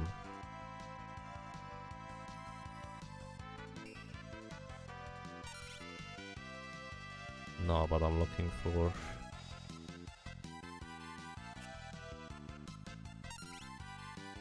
Come on, give me a sword dance, please.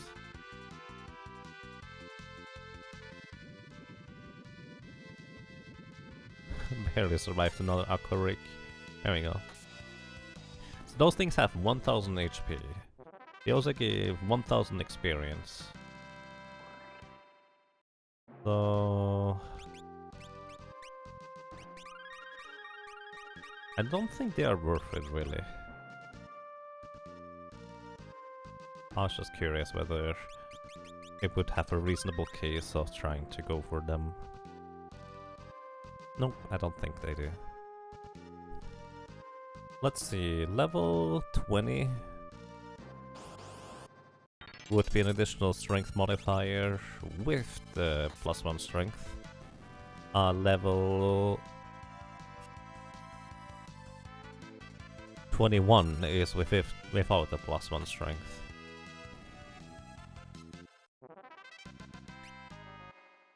And if I go into the next area with level 20, I'm actually going to be in a bit of danger, to put it bluntly.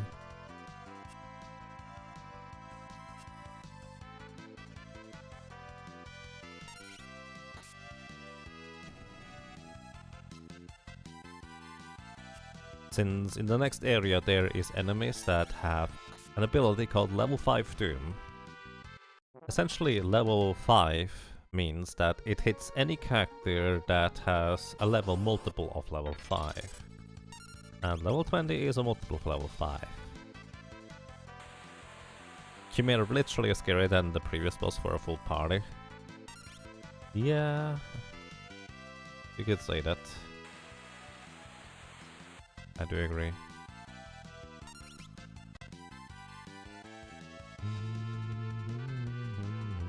I like to think that Butts is just kind of dancing around until the zoo decides to kill itself. Or, well, at least 1 damage. Hey, an elixir. Nice. Random elixir drop.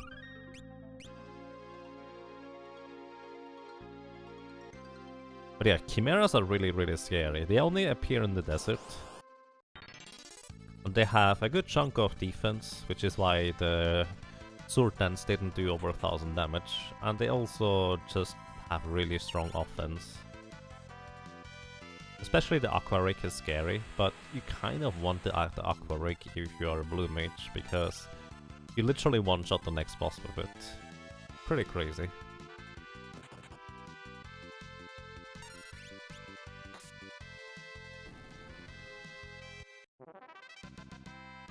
And yes, zoos drop elixir 1 in 16 times, so if you get one, it's pretty lucky. Unless you've been looking for one since a long time, then that might not be the luckiest thing.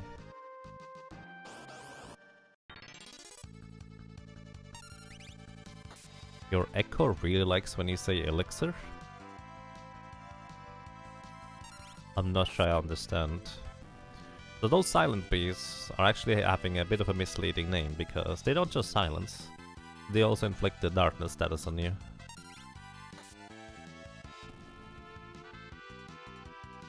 What is an echo?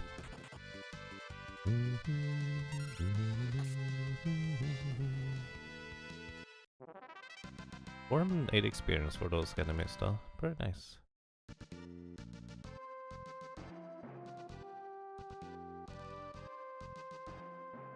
Do they make any noises though? The silent bees? I think the idea is more that they stop you making noises.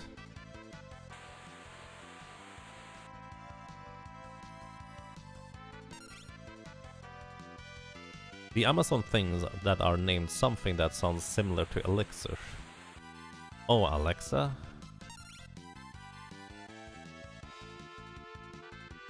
Interesting.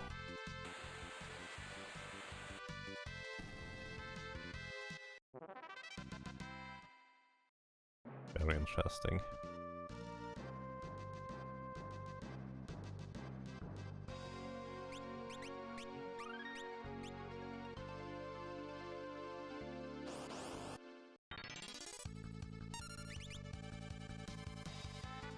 Mythical dragons are actually kind of scary.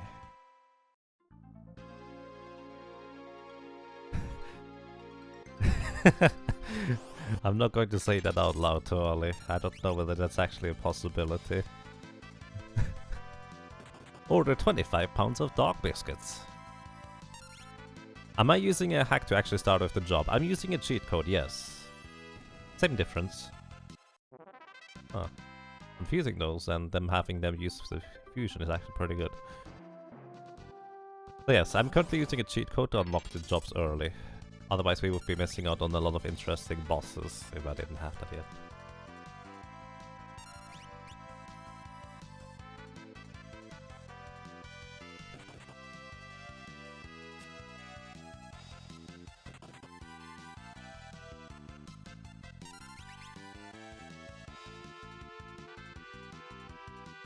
Hey Alexa, how many pieces of sugar do you need in order to get to the moon? Does that actually work?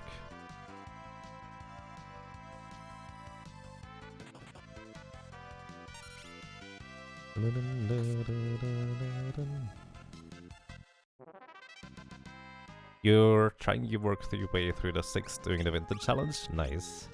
Which characters did you get? He doesn't know. And yes, it works. Alright. Interesting. Edgar Sabensgown Strago. That sounds like quite a powerhouse, if you ask me. Then again, thinking about it, almost every character is quite a powerhouse in their own right. If you just use them right.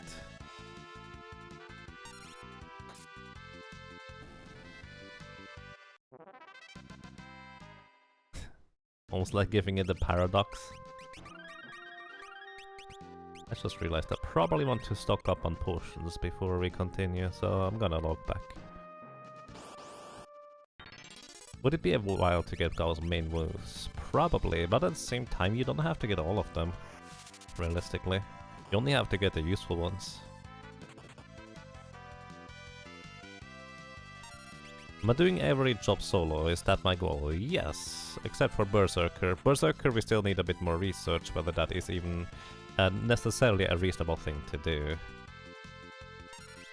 So right now I say accept the Berserker. Maybe eventually it will say, well, Berserker will be the last one or something like that, because it will take like 50 hours. And then another 50 hours. And then another 50 hours. And then another 50 hours. Then maybe finally we have it in the final 50 hours. Don't think about it, don't think about it, don't think about it, don't think about it. I like Portal. Hey, thank you for the 100 bits, I appreciate those. Thank you so much, the Angry Canuck.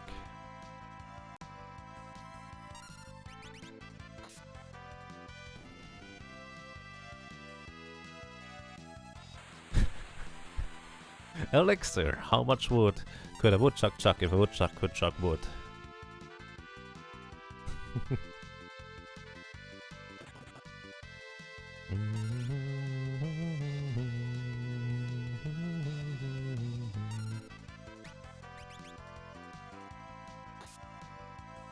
It took you way too long to figure out why that's a paradox. That's okay. Another elixir, nice.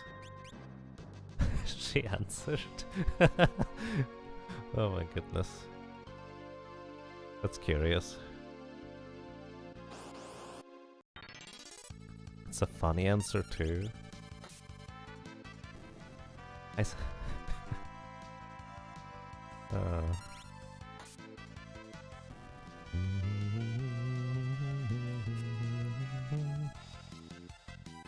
I would love for somebody to answer that question using absolutely scientific methods and to figure out how much energy a woodchuck has and stuff like that. Hey, sword dance. Good night. Yeah, currently level 21 is our goal to reach before I move on to the next section.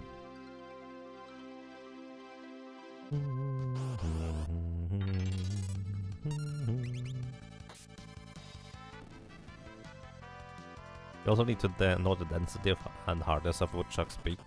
I mean, if a woodchuck could chuck wood, doesn't necessarily imply that he has to use the tools that are just born to him.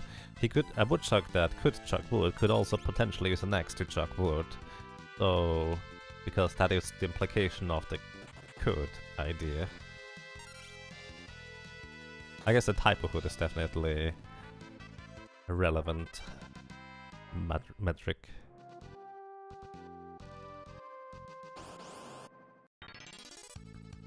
Someone apparently has answered it according to Wikipedia.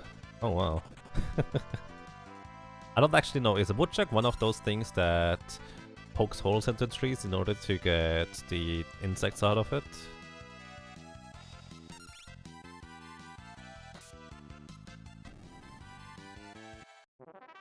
That's a woodpecker? Right, I guess. That would be a difference.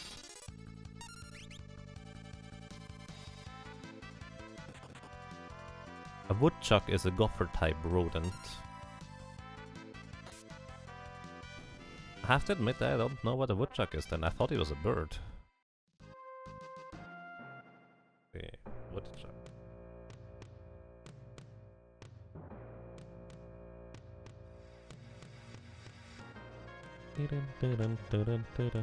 The groundnut, Marmotta monax, also known as woodchuck, is a rodent of the family Sciuridae, belonging to the group of large squirrels known as marmots.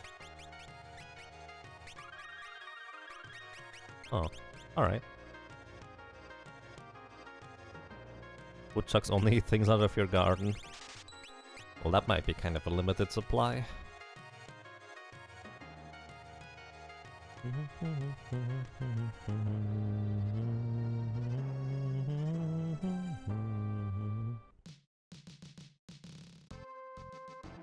We're all going to starve. Oh, nah. Not all of them. Only half. It's a pretty big garden. Alrighty. Only a quarter. You call them groundhogs here? Is that the same thing? I kind of assumed it would be a separate thing.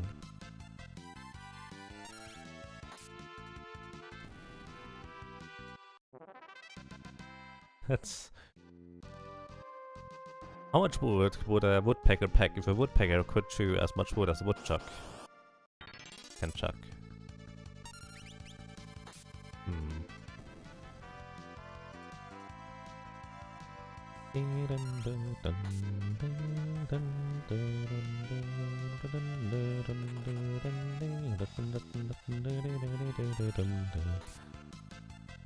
We are almost at 500 HP.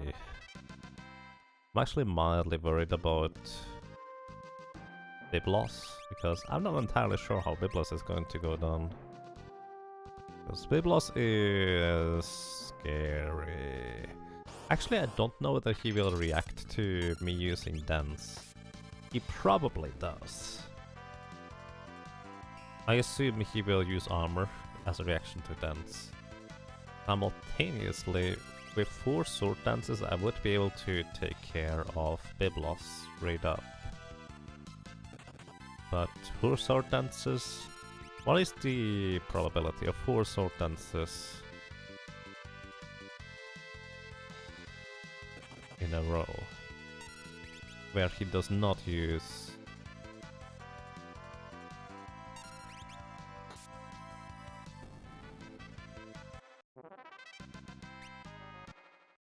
armor, that is?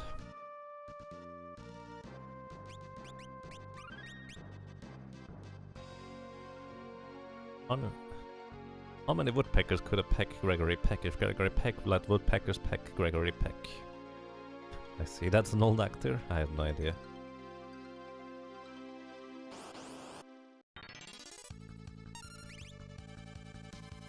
You might not, since you shouldn't get have the job when you got yeah, the thing is, I think he reacts to anything that is basically not magical. So, unless it is specifically considered to be a non-magical attack, he might just counter it. Or, yeah, a magical attack. Unless it's specifically considered a magical attack, I think he will counter it.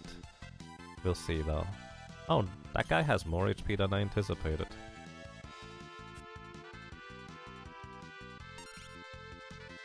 Oh no, a Drgn. A DRGN. Yep. What was that? Is that a potion? I don't know what I just got. That's okay. Alrighty, we are level 21. We are kind of as ready as we are going to get in order to take on those enemies here, unless I want to grind a bunch more to be a fair bit higher level. It's generally really not worth it fighting anything in the library here, because those guys... they don't give really a whole lot of experience. Because you don't defeat any of the enemies, except for the very last one for real, which means instead of getting the accumulated experience of all the enemies that you defeat, you only get the experience for the very, very last one. There's a phoenix down in the chest on the right, I'm gonna go ignore that.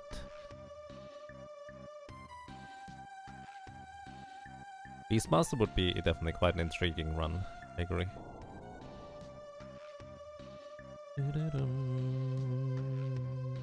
Would be a lot of work, but it would be fun. Oh, no, it's fun. Do I need to prepare anything? So this is going to be... Ifrit. Ifrit deals a good chunk of physical damage, but his magic is also not without danger.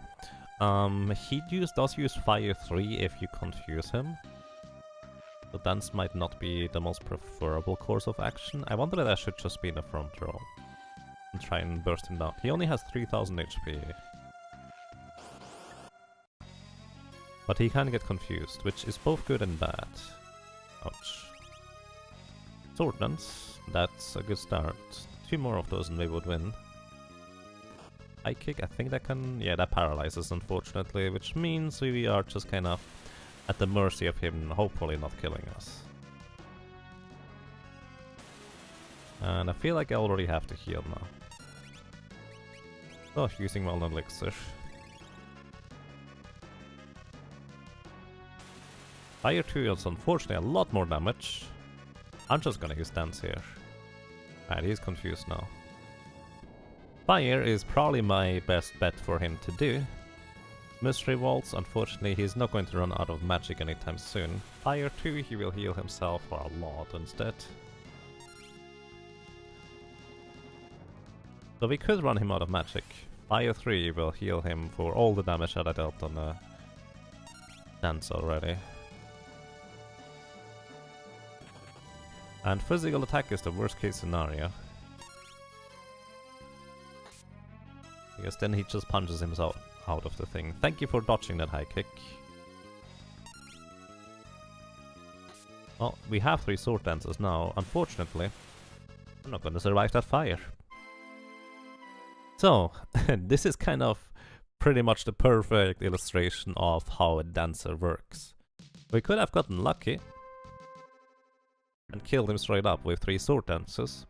For the more likely scenarios, we struggle a little bit and then either squeeze out the victory or we don't. Because we don't have a whole lot of maximum HP. That early high kick really hurt that it connected, because we have pretty decent shot at not getting paralyzed. Let's see, what is 44... 66 divided by 4 is 15... 16... 16 and a half. We actually have a slightly higher than 50% chance to avoid a physical attack, thanks to the elemental and the guardian dagger. Oh yeah, hang on.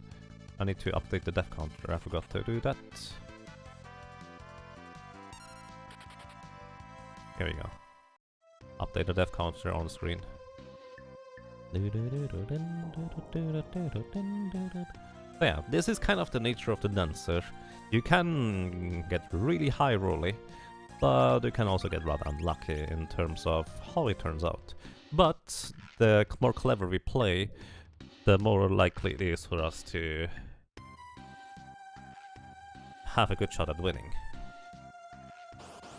So, Ifrit can use Flame Fire 2, Fire 2 in the first turn, which is actually really bad for us now I think about it. So Flame is actually the best case scenario he can use for his first turn. Unfortunately, I'm gonna die here, because no matter what, he's going to use Fire 2 or Flame in this turn again, because he only has 2 turns of AI script, so I did not play that well. Because I should have known that I would die right there.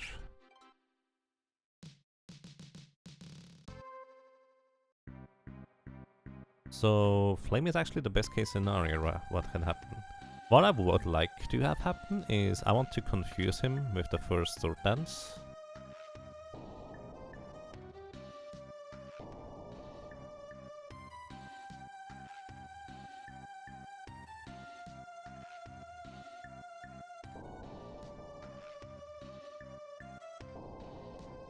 With the tempting tango, I want to confuse him first.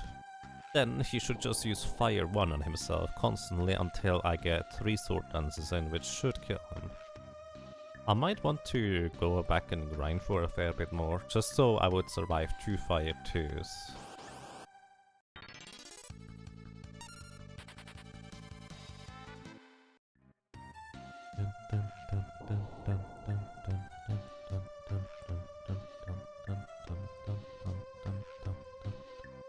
So his physical attacks really are not the problem. The problem is that he will straight up kill us with Fire 2s. Like right there. I get 1 chance to dance, which is nice that it's a sword dance, but... well, not exactly what we need. So what was it? I should survive it with a potion, right?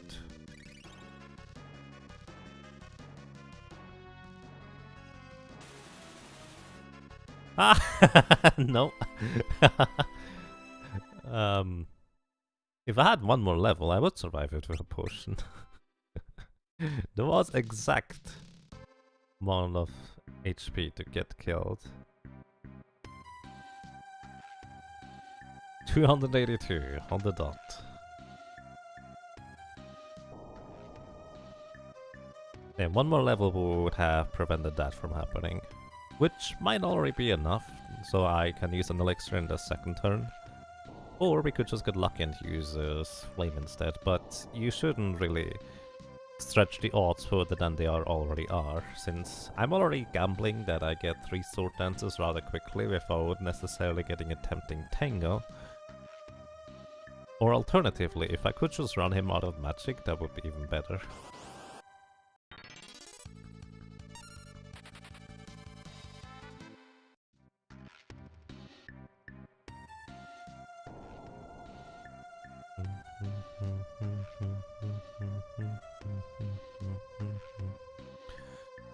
I need to heal? Nope, we are full HP. Let's try again. Temp number next.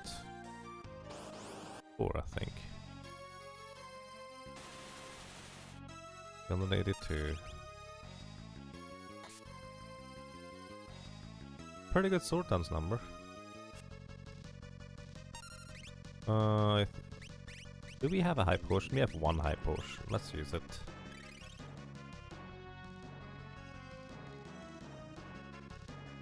Fire 2 again. Alright.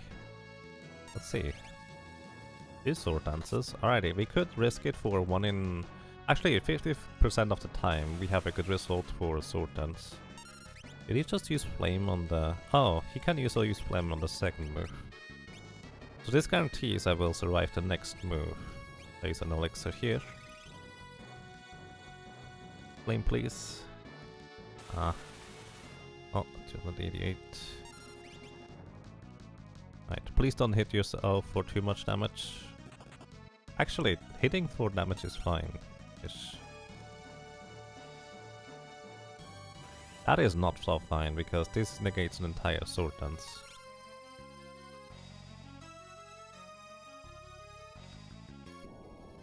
Fire is okay, I just need 2 more sword dances now. There's one. Fire is okay, just need 2 more one more sword dance. One more sword dance, please. No fire 3s. Okay. If I kept track of his HP, it might be... Oh, never mind, we got it. I might have been more reasonable to just use a physical attack or 2 in order to try and defeat him from this point. But unfortunately I didn't keep track of his HP. But we got him. Hooray! Biblos cost us a total of 3 deaths. Biblos? No. Ifrit. If Biblos is going to go down in 3 deaths, I'm going to be pretty happy. Forced try. I don't think it's the first try, guys. I'm pretty sure it's number 4 here. I mean, I guess it could be the first one you were paying attention to. That's possible.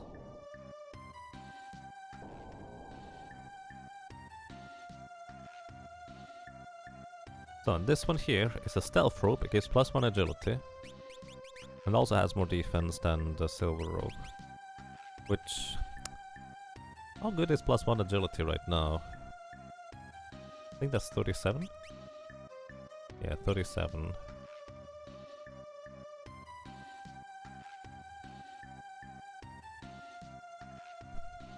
So, fun fact. +1 agility is actually really bad, because I deal less damage now if I have this thing. So I should not use that, because I'm actually just squeaking out of the range for...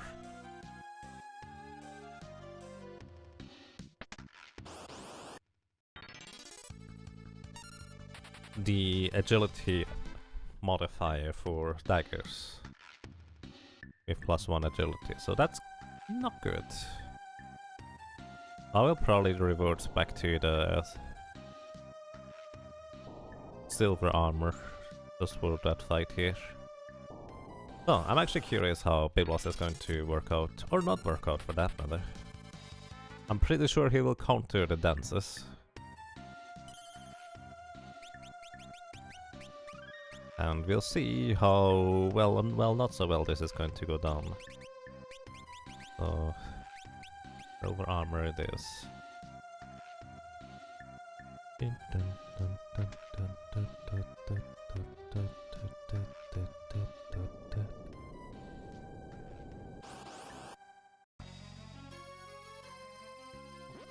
Well, immediately slowed is pretty much a death sentence anyways. Sword dance number 1. Pretty good damage. Unfortunately, he does use armor. So he doesn't always armor up right afterwards, but he has a pretty high chance to do so. Wind Slash we do survive too, which is a good sign. Magic Hammer I don't care for, that's okay. Turbuck do it, he will counter, or has a chance to counter anyways. It's not a whole lot of damage. Sonic Wave, thankfully we avoided it, otherwise that would be really bad for us. Tempting Tango, I don't think we can confuse him. So I feel like I need at least 3 sword dances where he does not use armor, but at the same time, anything I do against him, he can counter with armor, I think. Even if it doesn't deal damage. Like mystery bolts, I think he can counter with armor. Do I get to choose which dance happens? Nope, it's purely random. Okay, Biblos death number 1. That's kind of the difficulty about this entire setup here. Or just kind of in general for the dancer, really. You don't get to choose which dance it is. You just get to hope it's the correct one. It's a 1 in 4 chance for each one of them to happen.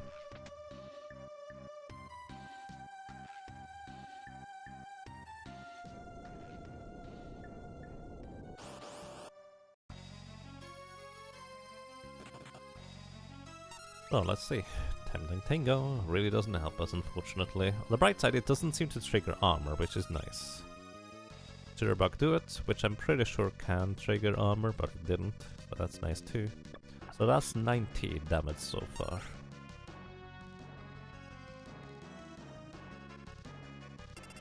Sonic Wave, and we are pretty much out of there, because even if we land a Sword Dance right now, we will deal less than half the damage, so +1 death.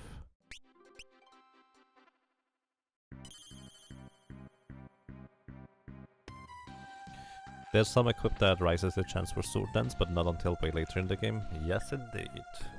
That equip actually makes Sword or Dance a semi-reliable attack, for that matter. Like, actually kinda decent. Before that, it's just a Hail Mary, really, on what will happen. Like, right now, we're just trying to seduce him with a Tempting Tango, but you can't confuse Biblos.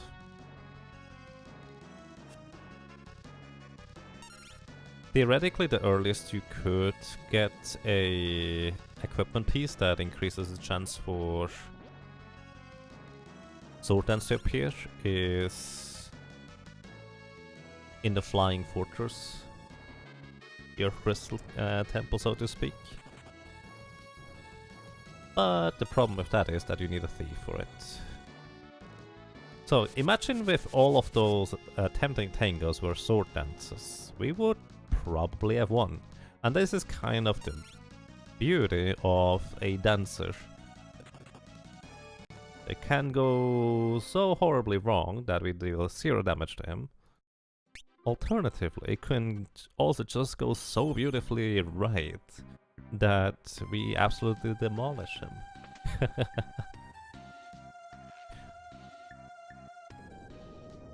Dun, dun, dun, dun, dun, dun. Preemptive attack. Nice, and I get a Sword Dance. And he armors up. That's unfortunate. So we are at about 1,200 damage, which 1,200 damage this quickly is respectable. Unfortunately, slow is such a insanely powerful status effect to get afflicted by. It's incredibly unlikely that we would get out of this because of the slow. That's 1,700, let's say 1,800 damage. 1,900.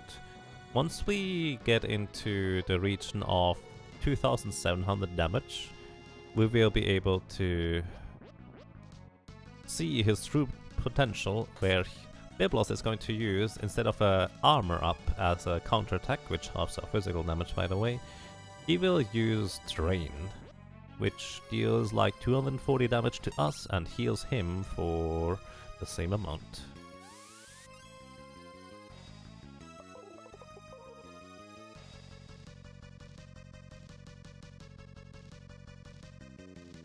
There is some classes that have absolutely no chance of defeating Biblos before he runs out of magic.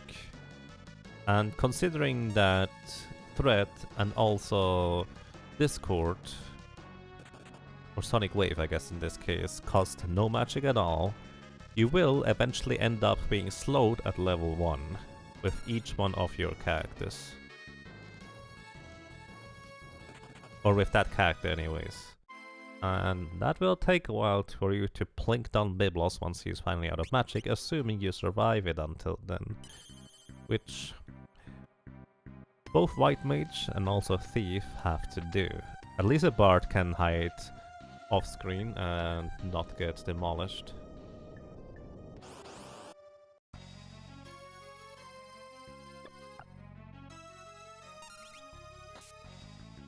I forgot to go over to Sword Dance. I attacked him normally and he has armor up.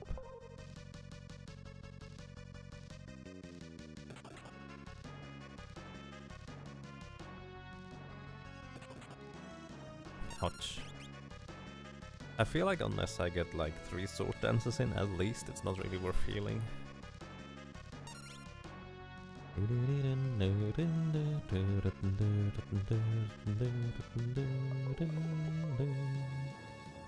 You're still stuck on your 4 job fiesta with 4 White Mages, but you haven't tried in ages.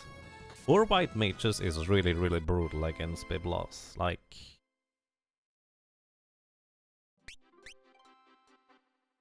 honestly, I feel like you should just... continue on if you would like to see the rest of the 4 job fiesta without worrying about that. Unless you're willing to go ahead and grind for quite a while to punch through Biblos with 4 White Mages. Okay, 1 Sword Dance, 1188. Unfortunately, armor up right away.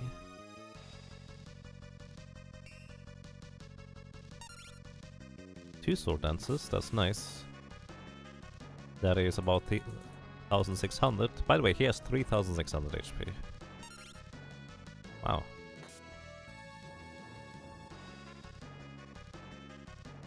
2,200. 2,800. Oh, he will start using... after the next Sword Dance, he will start using... Drain as a counterattack, so we really don't want to see any mystery waltzes anymore afterwards. Oh, Drain. We can resist Drain if we are lucky. Chances for that are not terribly great, but it's possible. I'm just gonna use an elixir here. The thing is, Drain could one-shot me there, if it happens, and I would like to actually carry on with this attempt right here. Oh boy. Wait, we got him! I miscounted. We got him! It was so easy, wasn't it?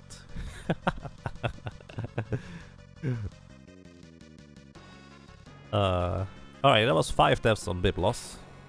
Way less than I expected, but didn't I just say if the tempting tangos in the earlier attempt were just sword dances we would win? Turns out that was about right, because we got like, what, 6 sword dances in 8 dances? It was really good. 6th try. Try pronouncing that to Ollie. Yeah, Biblos was one of my bigger worries, and we are past him now. Nice. Now the question is now, is there a better place to grind aside from where I am literally right now for the dancer? Because I can't think of anything. Was this attempt straight sword dances? Like 6 out of 8 sword dances, maybe slightly less. But it's really crazy good. Sounds like a snake hissing. Yeah.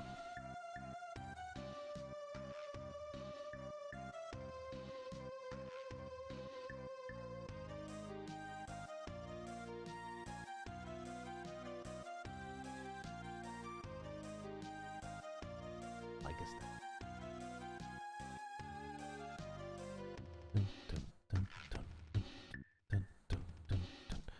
So I'm gonna go ahead and equip the stealth armor because it has better defense. I don't think against random enemies I'm going to be too worried about dealing enough damage. What's up next? Oh yeah, up next we need to walk back in order to grab our friend Sid, and then we go to the sandworm. Wait, no, we get... well, I guess we go to the sandworm in a rather indirect way is accurate, I guess.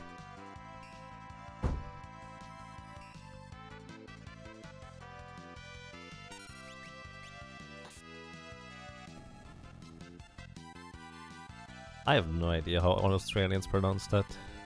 That's weird.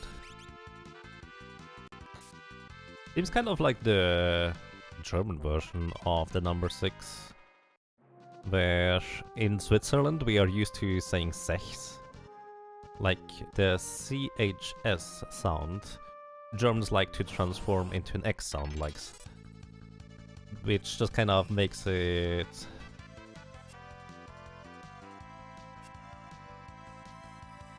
kind of very different. I mean, at least for me as a kid, it was very different when, or weird when our German teacher told us, look guys, I know that's a bit of a weird word for you, but try to go with me here. Because that's how you pronounce it in German, at least the German that we learned. Softer X, you'd say, yeah, actually, it's about accurate. That sounds about right, Cloud. But it's still kind of weird when you're just so used to pronouncing each individual thing individually. So, what I'm actually going to be curious about is... Not here. What are the machine head things called? Can I confuse them is my big question.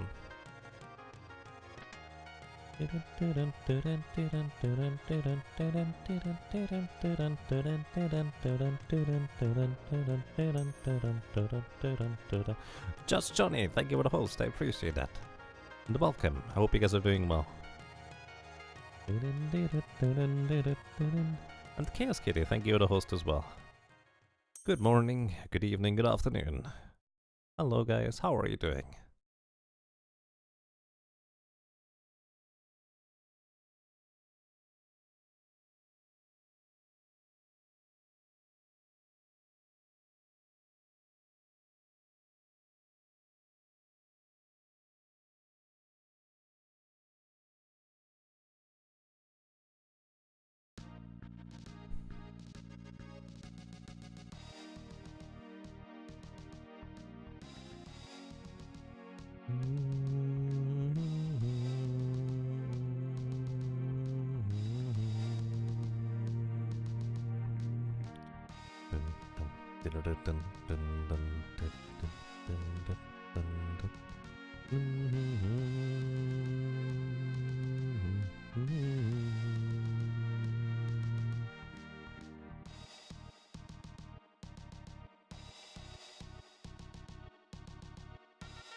Minus 7 degrees Celsius. Oh boy. That sounds really cold, Chaos Kitty. I hope you having to move around keeps you warm at least a bit more. Wizard Mimi, yes. Bottle Oracle.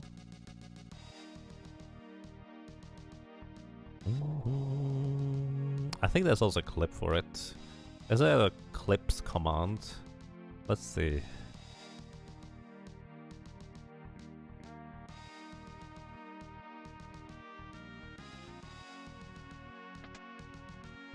Okay, that's not how it works. I thought there was a clips command. Do I need to have quotation marks around it? Too bad Quadlight is not around. 3 layers of cloth. Yeah, that sounds like what you would need there.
Sure, go ahead, Recodactylus.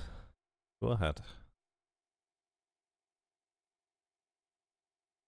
I mean, 4 AM, 5 AM, 6 AM is usually when it's around the coldest. So, yeah. Glorious Plump Mouse TF2 John. What a name.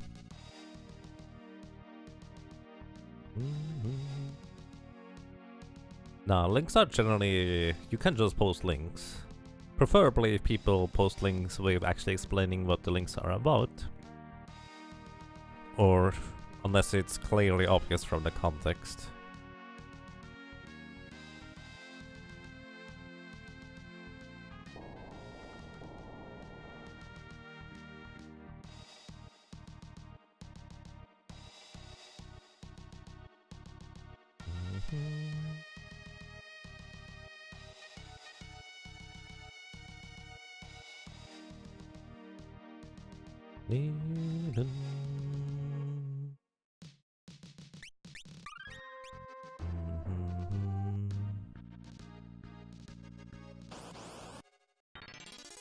It's a link to a glorious plump mouse.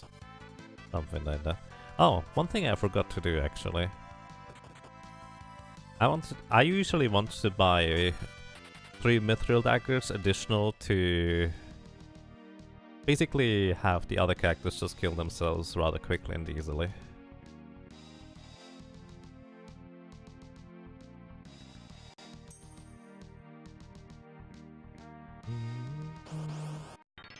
Profness, thank you for the host. I appreciate that. Good morning, good evening, good afternoon to you. I hope you're doing well. How's it going? And Keep Paladin, thank you for the host as well. Thank you guys. Greetings. How are you doing? So those sea avies are so fast that running away from them is rather tricky. In terms of running away before they attack you, that is. So, I think on one of those islands there is a rather peculiar encounter with machine head golem, and I'm curious whether you can confuse it. Prototype it's called. You cannot confuse it, and that's pretty much my death sentence right there. Because if you could confuse it, I would have a chance of defeating this thing. Missile costs you 3/4 of your current HP.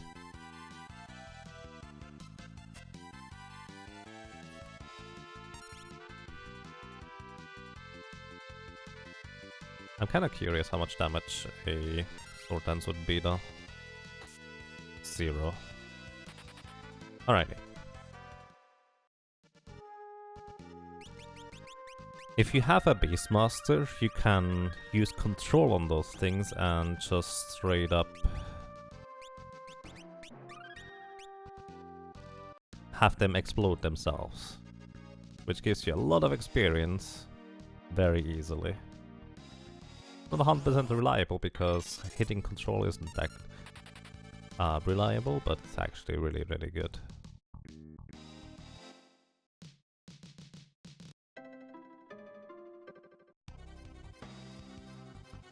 And the class I'm playing is a dancer, which means I have the dance command, which is one of 4 things. Either you deal a ton of damage, 4 times your weapon damage with a sword dance, or you drain enemies' HP, akin to the drain spell from a black mage. Although the dancer's magic power isn't the greatest, so it's been good for so far until now, but it starts to not be as good anymore, especially against undead enemies where it gets reversed effect. Then you have the same for MP, which is horrible because unless I try to run the enemy out of MP, it is going to do pretty much exactly nothing. And then you have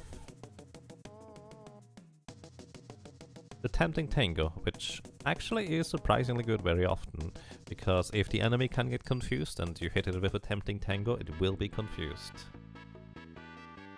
Since it always confuses, even if it has 99% magic evasion and stuff.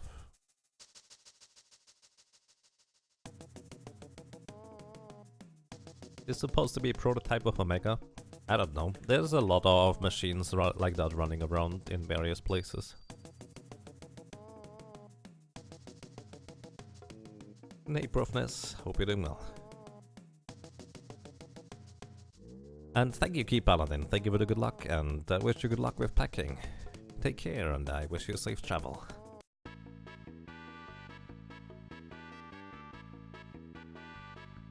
Hua!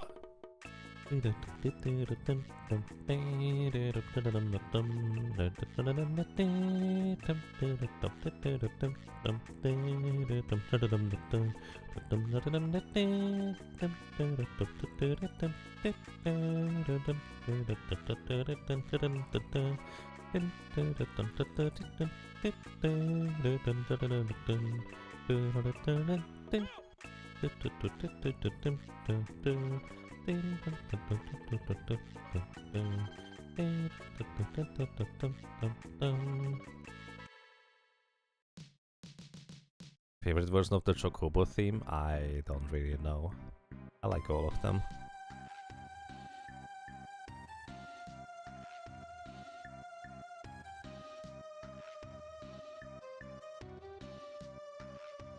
Hey Newster, welcome. Thank you for the good luck, and I hope you're doing well.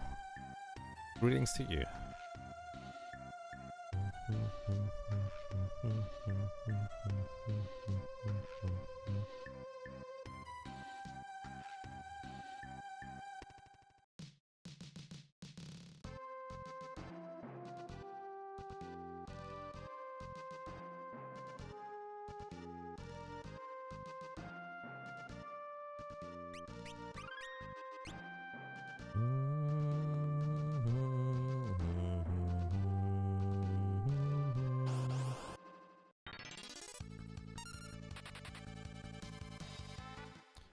And yes, this is the dancer run.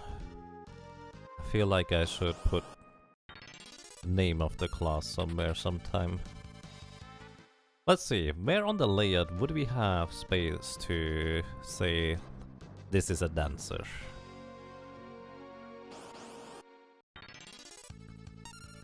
Any ideas?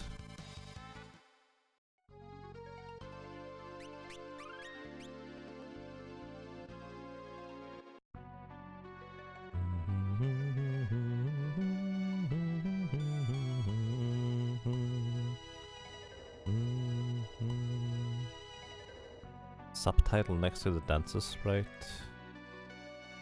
Next to number 3. That would be tiny. Either way, next up is Sandworm. Sandworm is always considered in the back row, so our physical damage will only be halved. He has 3000 HP. His damage output isn't the greatest, but he's really annoying and ridiculously fast. If you attack a empty hole, you will get counterattacked by the spell Demi, so you just need to be careful to not attack empty holes. So that's oh, actually there is.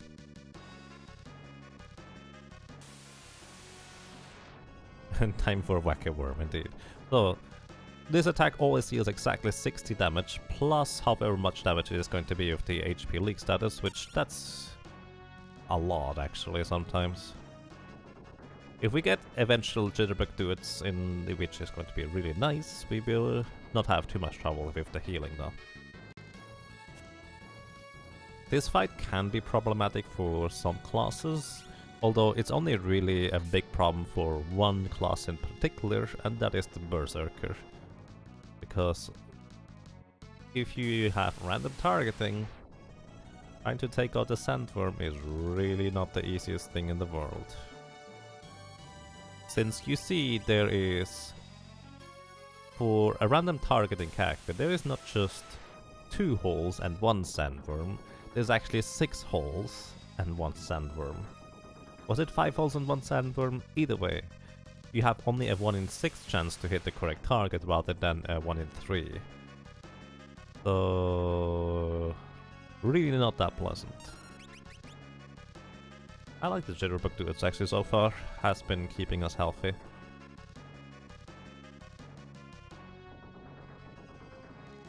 And wait till the Solar Berserker. I will only do a Solar Berserker if I can more or less confirm that I can do RNG manipulation on console to an extent. If you'd like to, you can help me look into that. But I'm not sure when I will look into that, whether I'm going to do this offline. Samurai Goro has already provided me with quite a bit of material and information that will be most helpful. Samurai Goro has created a tool-assisted run, or just kind of used the Lua script to get the desired results, to confirm that Ferris can in fact kill X-Death or Neo X-Death all by herself with the correct amount of luck.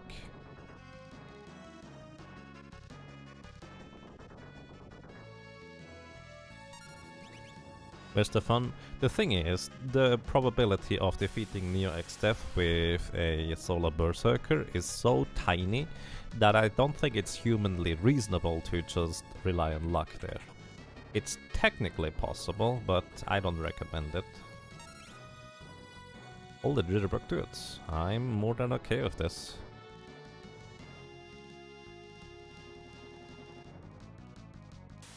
I'm such a lucky guy. You need to consider that you also need about 200 to 250 hours to just get to the final boss. And that is a lot of time invested for the uncertainty of being able to do this in the end.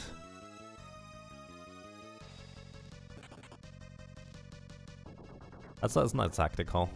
And there's a thread in the TAS videos forums where I asked some questions and gotten some good information out of.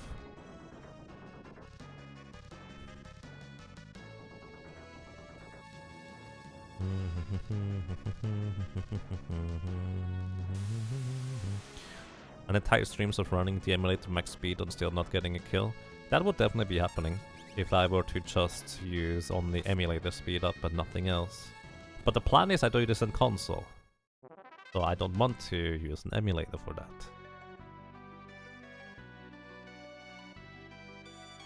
Which again, I would need to confirm first whether I can somehow, to a certain extent,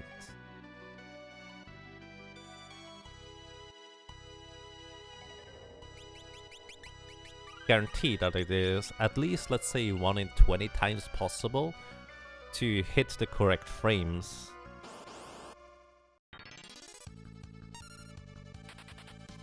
To get the kill. If I have the correct setup and everything. That's the goal.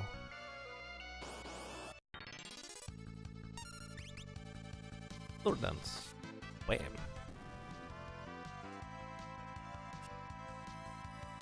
A large chunk of the Solar Berserker will be getting past this sandworm, yes.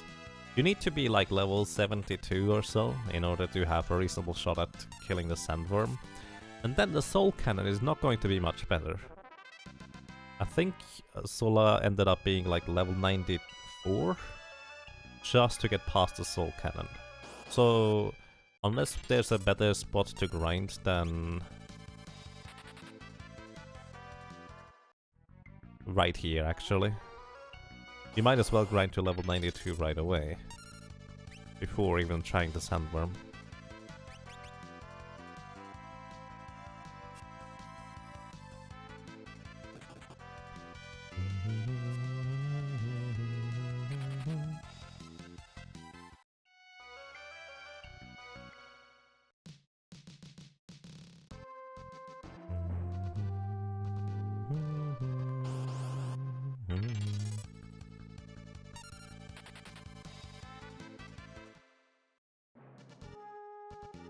So there is no delicious sandworm.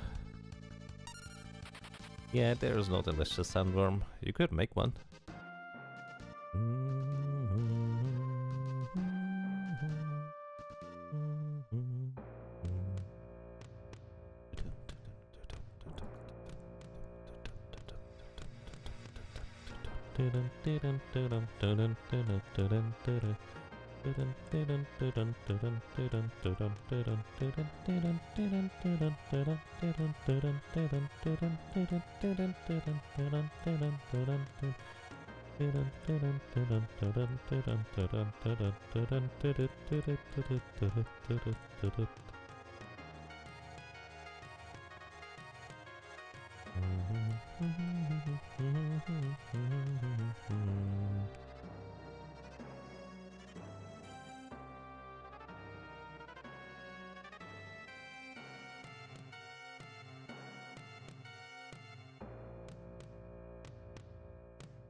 Leave the frogs.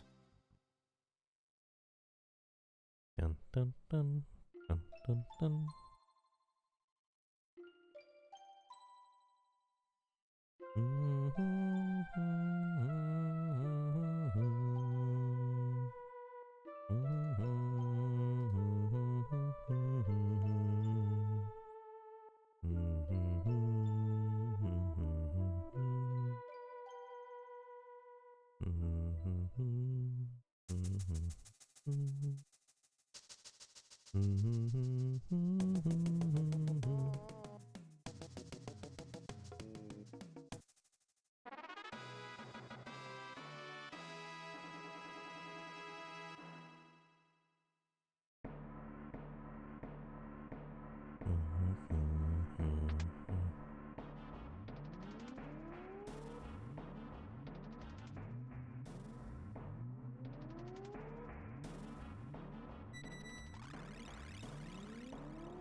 That torpedo mode is great, I agree. It's really nice.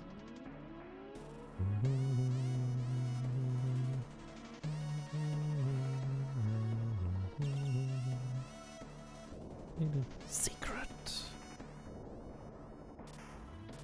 Secretly, there's a spy amongst us.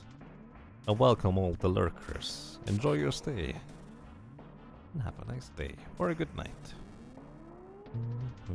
By the way, in case anybody is curious about that, yesterday I took the time to highlight the Final Fantasy VI 4 character challenge, or the winter challenge run, I guess. Highlighted it and exported it to YouTube, and I also highlighted the Dragoon solo challenge playthrough, highlighted it, put it on YouTube as well. And then I noticed, hey, the Final Fantasy IX playthrough, I exported to YouTube, but I never made it public. So I did that too. Also, there's also playlists on my YouTube thing as well, just in case people would be interested in that. You're drinking, cause your football team just lost the heartbreaker of a game. Oh, sorry to hear that.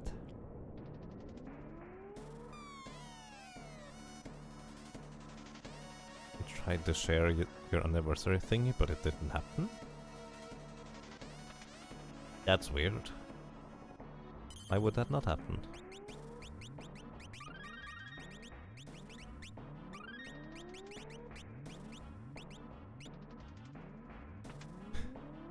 I'm glad you liked them, Chaos Kitty. And happy 13 ROMs to you indeed. Drumbordis, thank you so much for 13 ROMs in a row support. Welcome back to you. And well, I'm glad you enjoy your stay. Thank you so much.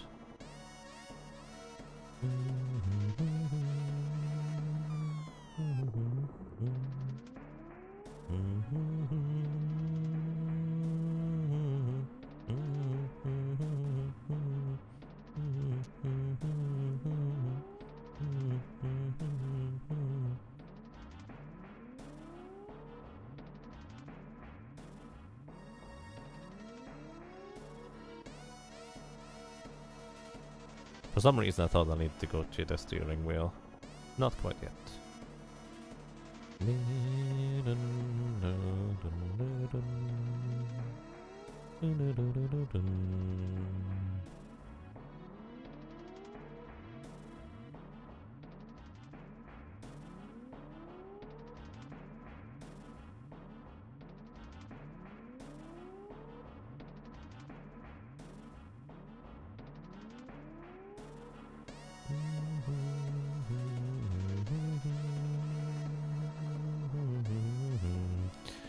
So let's see whether mid is going to cooperate. I want mid to go up on the right side of the ship. The right. Go to the right. Right up. Go to the right. Up. Yeah, there we go. There we go. Because mid is now standing more or less exactly where I'm going to be standing. Not quite. But you can have a really weird effect with the hair. Either way, this is Crayclaw. In the Game Boy Advance version, you can actually confuse him. Also, that's unfortunate. One death to Crayclaw. So, I'm pretty sure I did that right though with that attack, even though it didn't work out. Let me explain the strategy behind me trying to attack him right there. Because that is actually somewhat important. Can I go back and save and then come back here? Either way, let's add +1 death here, real quick.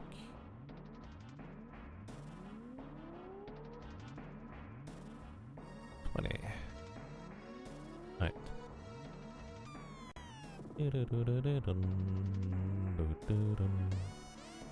Let's see, where's Crayclaw? Biblos, Hole, Sandworm, Ramu, Adam and Timmy. Crayclaw, there we go. Okay, let me tell you why I actually attacked rather than healed on Crayclaw just now. So Crayclaw is kind of a bit like Carlabos, where his tail screw just brings you the critical HP and then single physical attack will kill you afterwards. However, Crayclaw has a 2 in 3 chance to use his tail screw attack on the first 2 turns. So essentially, there's a 2 in 3 chance for me to just survive because I can get some damage in. Because if I try to just hope he uses his fight command and that's when I'm gonna get damage in while I still have health, that is not usually going to be working out too well. Because it's more likely that I will get tail screwed twice in a row than anything else. Alright, I get to attack. So he only has 2000 HP. Oh, and he can get confused? Right, he can get confused. Either way, Sword Dance is not quite half his HP. I need 3 Sword Dance in order to finish him off. He attacked twice, that is really unusual. I'm okay with this though. Mystery Waltz is the worst scenario because that doesn't really help in anything. Mucus slows me, which is really bad for me. Like really bad. And also puts me into HP leak status, so I lose HP gradually. So if he uses Tail Screw me now, I'm straight up dead and there's nothing I can do about that.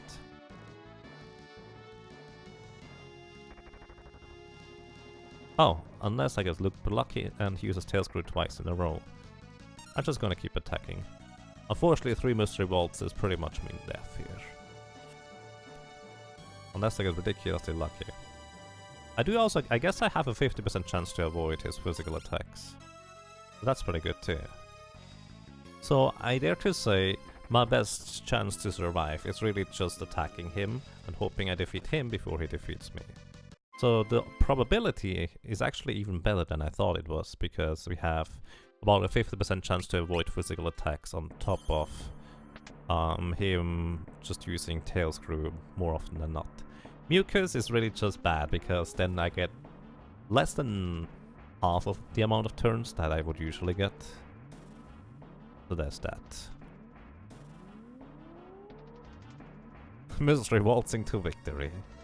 Yeah, unfortunately that doesn't work.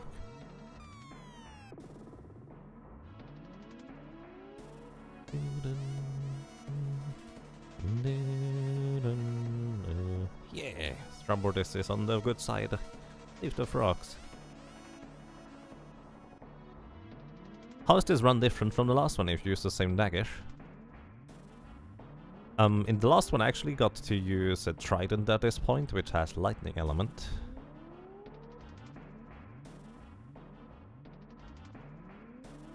And that means I was able to just kill Carbos guaranteed in 2 attacks.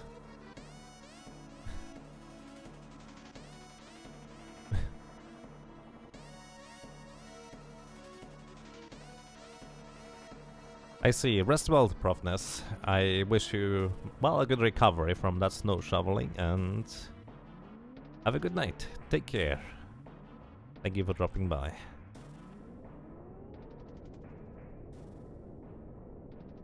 So, essentially, we have a 1 in 6 chance to die in his second move if he uses Tail Screw in the first one. And if I heal up, it's actually even more. Huh. Tempting Tango on his 3rd turn. I actually don't know whether he loses his 3rd turn or what is going to happen with this.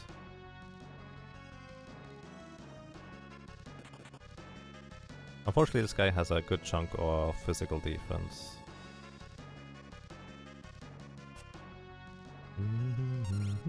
I will assume he's back to his first turn, so 2 out of 3 chance to use Tail Screw. And 1 in 3 chance to attack physically instead.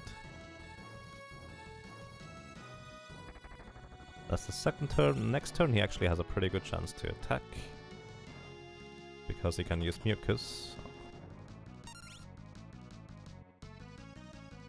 I mean, I like Tempting Tangos. It prevents him from doing anything, really. But at the same time, it's not a whole lot of damage either.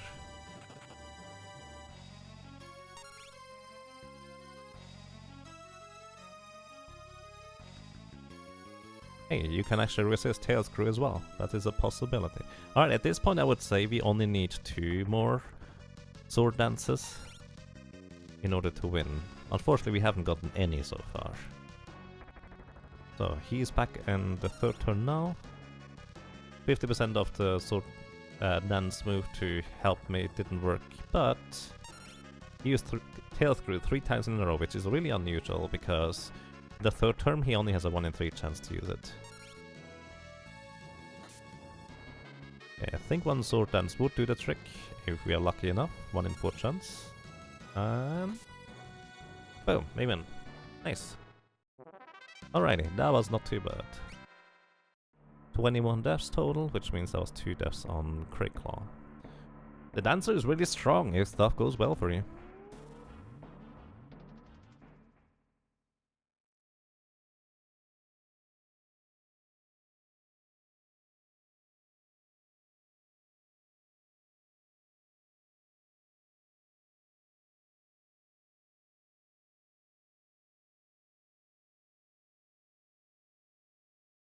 So, now we have a boat which allows us to go literally anywhere except for the flying continent. I think my best shot at grinding is actually now inside the soul cannon thing. Which is pretty much what I'm aiming for. Oh, right, I need to go to the right side first. We go over there afterwards.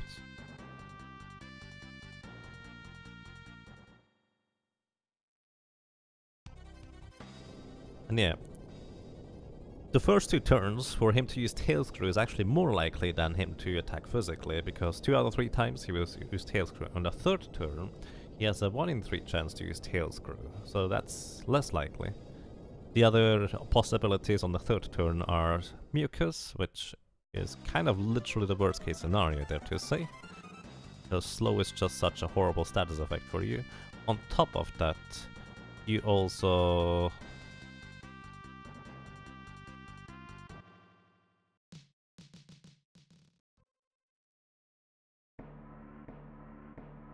have the chance to get just physically attacked, which, considering that in the previous turn I just rely on him not using physical attacks or me avoiding them, is not the greatest.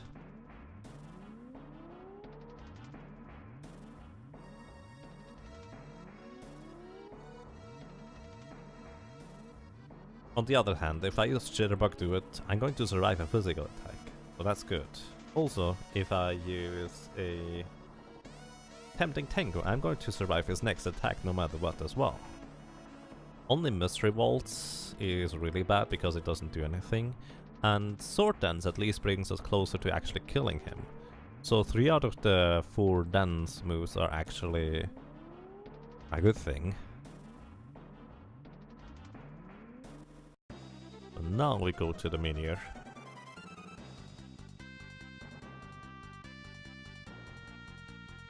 I could also get 2 more elixirs from that place over there and a high potion if I wanted to. Which, it's a pretty lengthy cutscene to sit through, but it might be worthwhile in the end.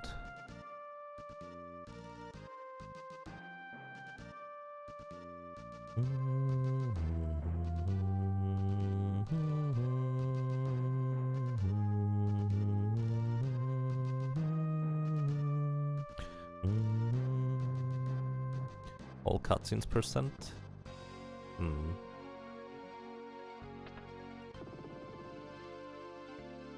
Alrighty, upcoming we have a mini-boss called Adam and Timmy, and this guy actually might be rather spooky. Because he has armor as a default status effect, which means we only deal half the physical damage. I wonder that I should sit in the back row, and all he does is he attacks twice, then he attacks once, then he attacks twice, then he attacks once, then he attacks twice, then he attacks once. I'm actually going to go into the back row to hopefully avoid his physical onslaught. Fancy a D-Bay? I'm not sure what that means. Or more specifically, I don't know what you mean. So, again, we have about 50% chance to not get hit. Also, he has 2000 HP. So 188 is not going to be great. This is actually surprisingly good with the Jitterbug to it. We are at about 300 damage. Okay. We're getting somewhere, about 500.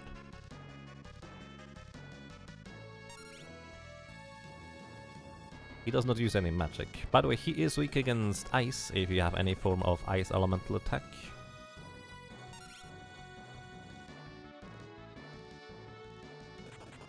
So there's that.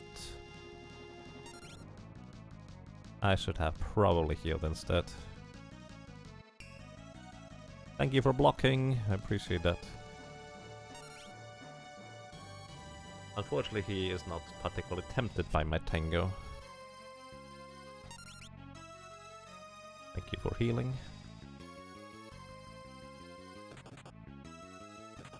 Ouch. I didn't heal, that would have killed me. I'm gonna use an elixir here, I think.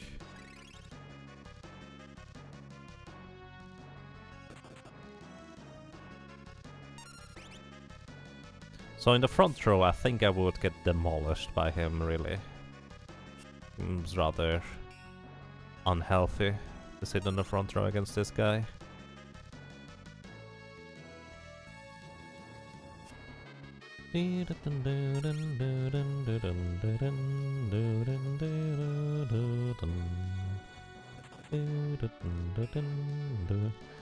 Prices varies hardly. So, here's a thought, Chaos Kitty, real quick. Do you mean hardly like they vary a lot, or do you mean actually they vary hardly? Because in English, when you say hardly, it means that they barely change, like they don't vary much. It's just kind of mainly a thing where I'm curious about it, because I know that it's a very common thing to get wrong when your background is German and you want to say something is very hard or something like that. You say hardly.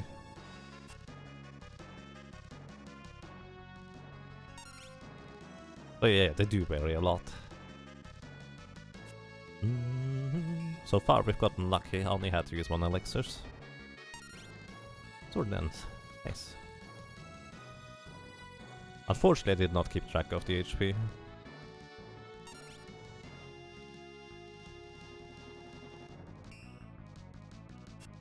Yeah, that's what I'm getting at, just Johnny.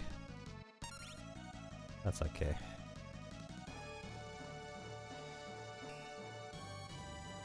So that Guardian Dagger blocking stuff for us, and also the Elf Cape is amazing. Alright, not too bad. I think I'm also going to go ahead and grab the 2 elixirs and the high potion from the castle.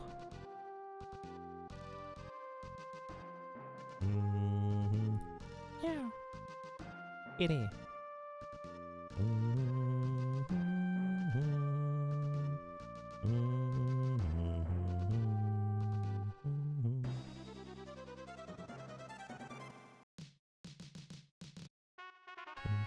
You're all right.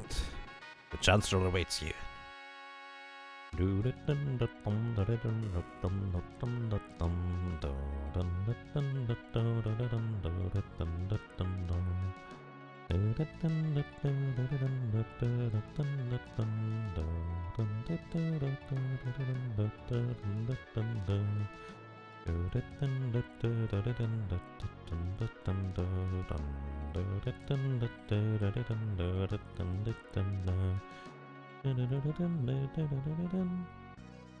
So the next boss coming up is going to be, well, actually more like 4 mini bosses first, where for some of them I would like to have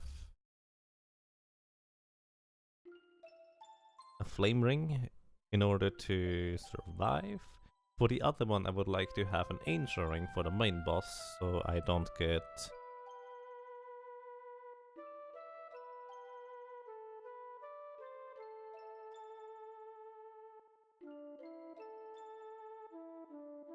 Have I seen this cutscene before? I'm so confused right now. Did I just not pay attention last time?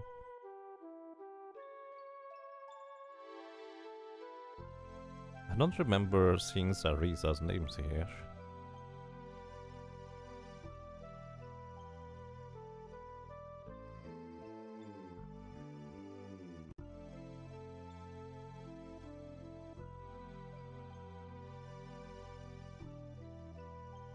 This cutscene can trigger 3 times in World 1.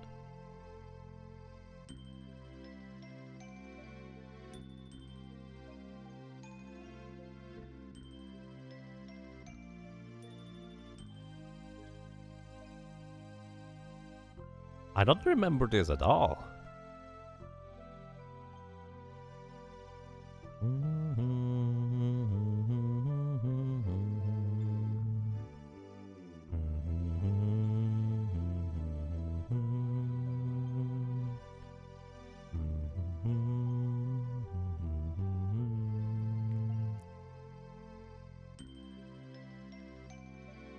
I always thought it would always play the cutscene where Butts falls out of bed in the end. But I guess not always. I had no idea this could happen. Huh.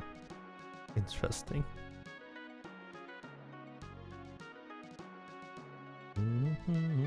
So there's the high potion, which essentially is a full heal right now, so it's pretty awesome.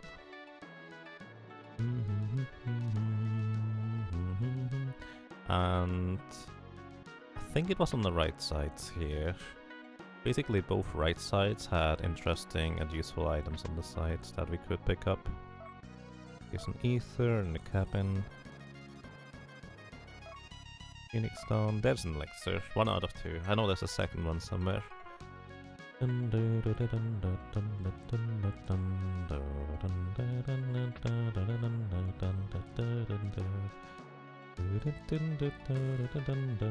Fancy jeans.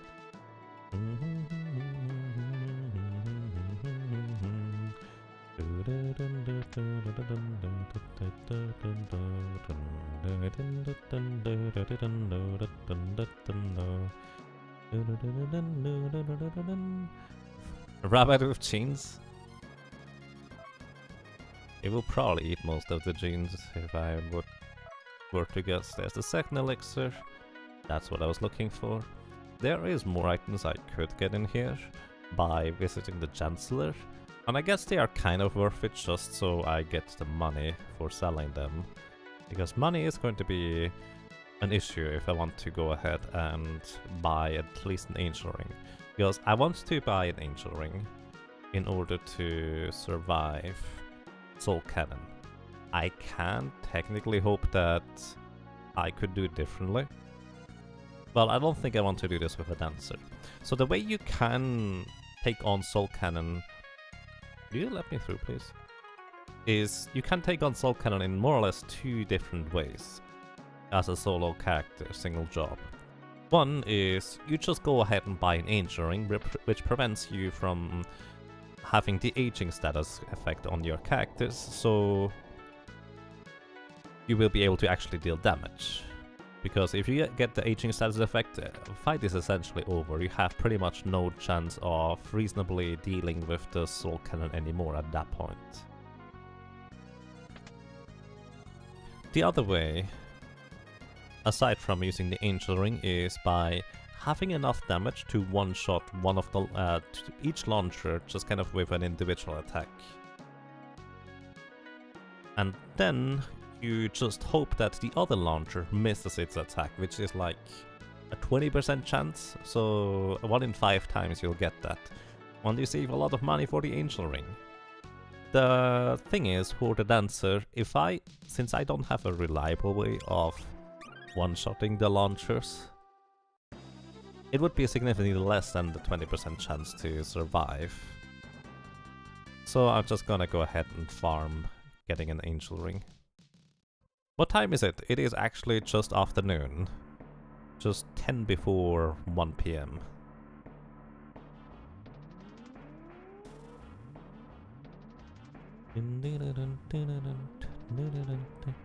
Time for you to depart. Rest well, K Paladin. Actually, have a good travel. I think you are going to a friend's place. So, safe travels and good luck to you. And have a good time. It's nearly 10 PM here. Yeah, for my usual audience, it's like the middle of the night. It isn't the greatest. But at the same time, I don't really have much of a option to stream at different times, since I kind of have to adhere to the day-night cycles around here, since I'm not the only one living in this apartment right now.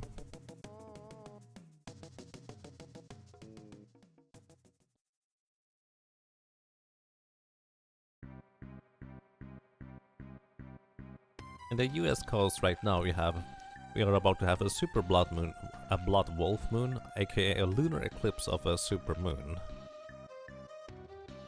Okay. Interesting.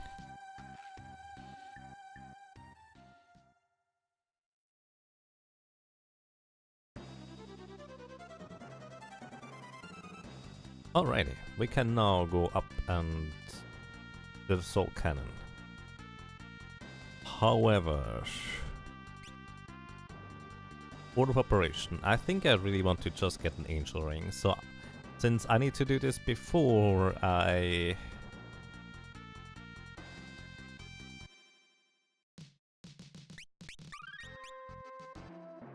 take on the Soul Cannon, I might as well do it before I take on the little launchers of the Soul Cannon as well.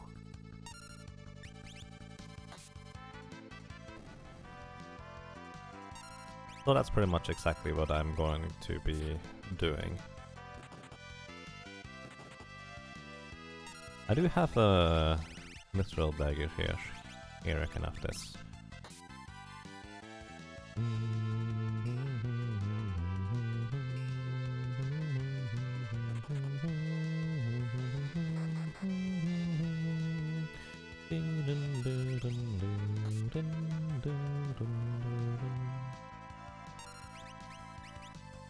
Oops, I did not mean to attack that one.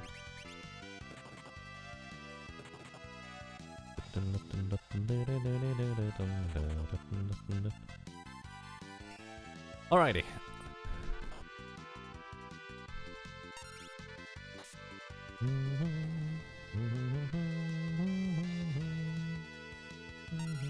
Looks like the Blood Moon in Breath of the Wild.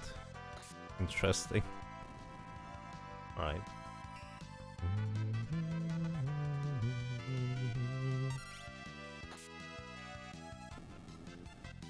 So the thing is, compared to how easy or slash difficult it is to kill any enemies, this is the easiest place to get a ton of money reasonably quickly. Unfortunately, we don't have any area of effect attacks, so it will just take a while until we kill enough wolves to acquire an angel ring.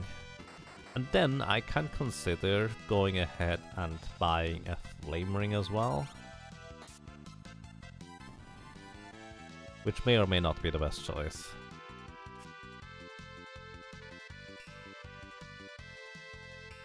I guess I maybe should start thinking ahead for bosses after Soul Cannon. RQA is going to be a bit of a RNG nightmare anyways, on whether I will be able to deal with him reasonably well or not at all well at all. We'll see. But after that we will have the 3 mini-bosses, the Biblos, Titan and the Chimera Brain.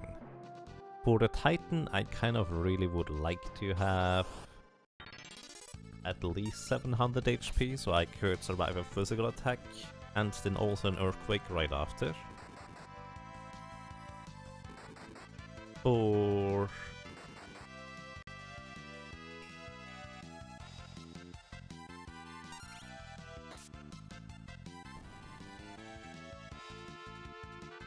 the Chimera Brain, I would like to have more in the range of 1000 HP preferably. So that would be quite a few more levels that I would need to get. And more importantly for the Biblos, you kind of would like to have just above 1500 500 HP. Because if they explode onto you with their full HP, you're just straight up dead. And that is actually going to be rather likely to happen, for them to explode onto me.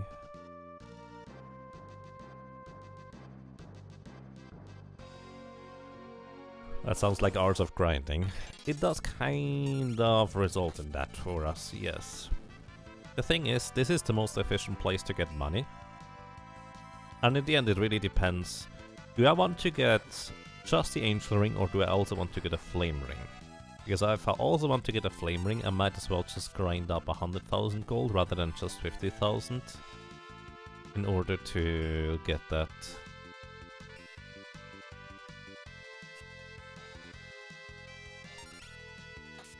Beyond both, I mean, I would like to have a flame ring, but do I need it? Realistically, there's not a whole lot to take advantage of with a flame ring on a dancer, I would say. There's that one encounter that just gets made a little bit easier thanks to having fire absorb against the Seal Guardians, but I didn't use that with the Dragoon either. It wasn't necessary.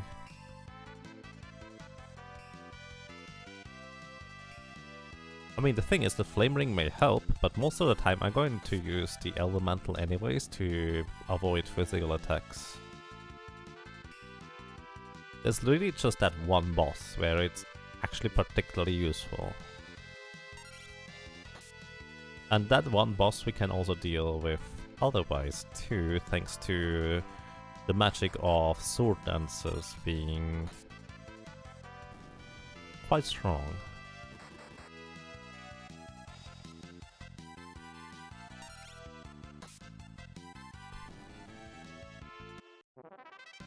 It would be an RNG fest to get the sword dancers to work, but that's kind of exactly what I did with the Dragoon as well for the last crystal, and it went okay.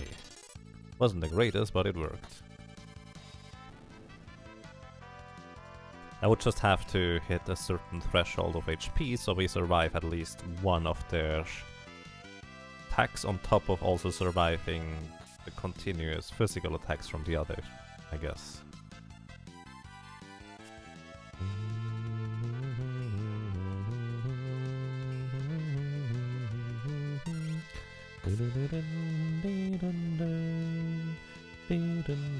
By the way, the ribbon also protects us from almost all status effects.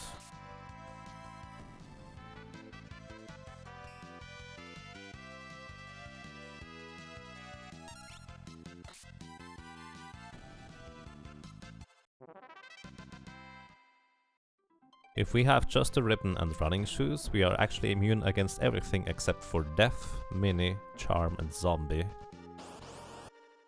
We can can we even equip a bone mail on a dancer? Hang on.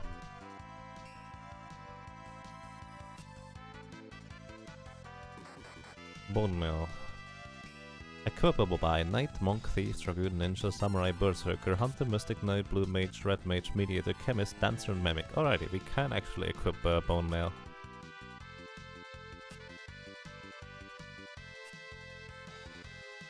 So, we can actually become immune against anything except for Mini with a ribbon, plus a Bone Mail, plus Haste Shoes later on. Which is kind of insane. But then again, I don't necessarily want to use a Bone Mail, because I can't heal, at least not reliably. But yeah, as it stands right now, I don't feel like I need the...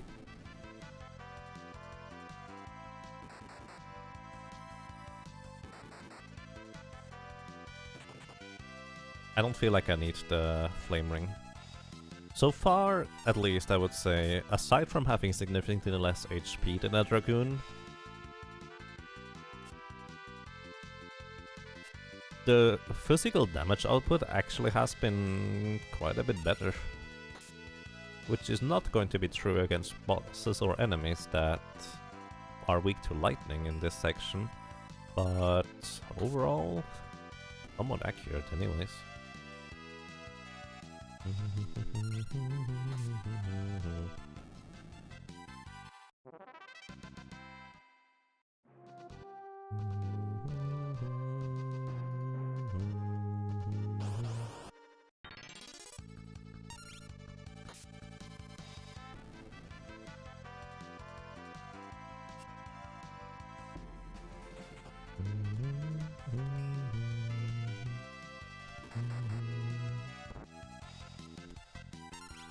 Credo! 3 years. Thank you so much, Credo, for 36 drops in a row. 3 years. That's a crazy long time. Welcome back. Well, glad you enjoy your stay. Thank you so much, Credo. How are you doing? Good morning, good evening, good afternoon to you.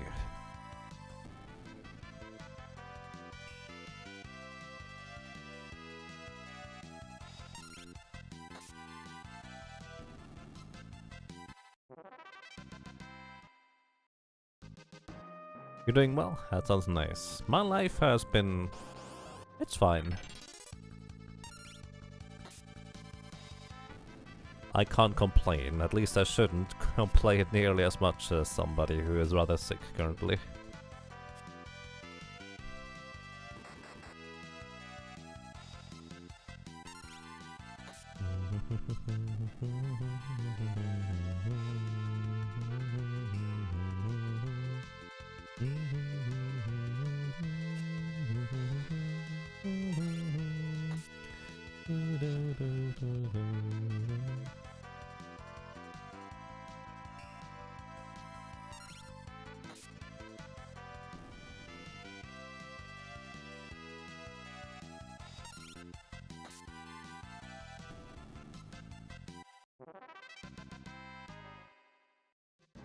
Mine is certainly better than bad. Oh yeah, I'm doing okay.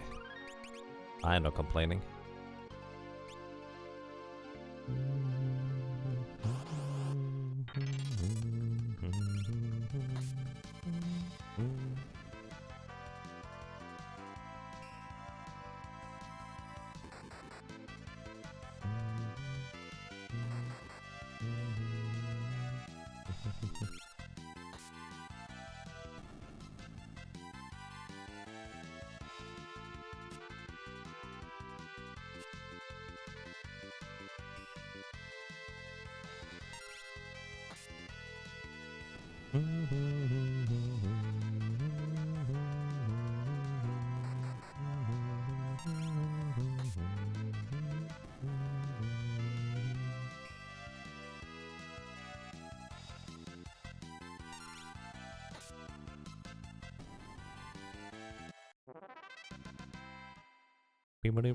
I mean, at least thanks to the ribbon, and can I actually get even more defense than that?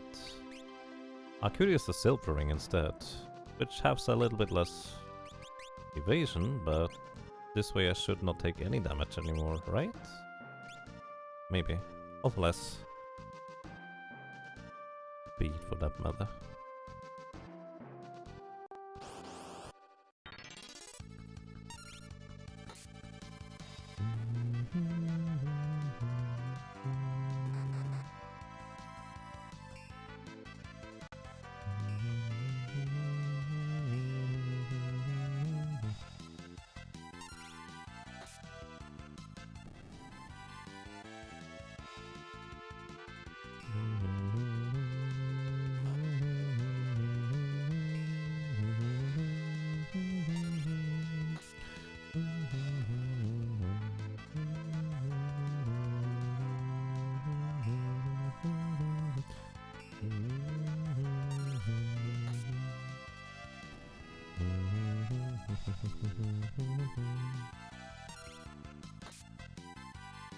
You listen to this game's OST every Friday?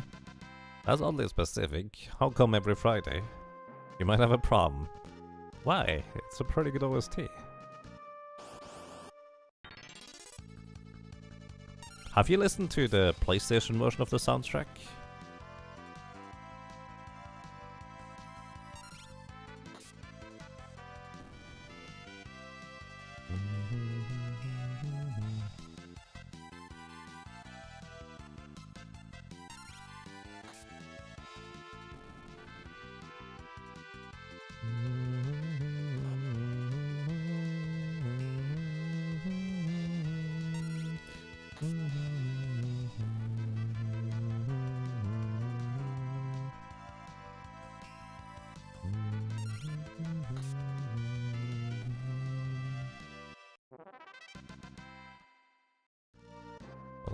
I think the elf cape is better. It actually gives me 2 agility because equipment weight of 8 reduces your effective agility by 1. Or more specifically, every 8 you lose 1 agility essentially. So 7 or under is fine. You listen to Final Fantasy 1 through 6 every Friday and stand near 8 hours on the nose. I see. Nice. You appreciate this 8-bit rendition of Dance with Wolves? I think it's supposed to be 16-bit.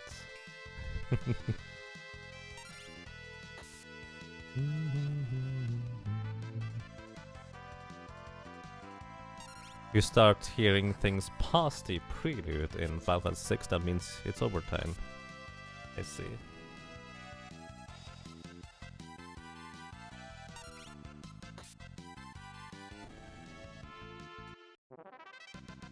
That's pretty awesome, Drumbo. I like how you do that.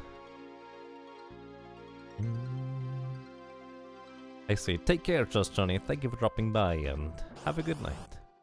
Rest well.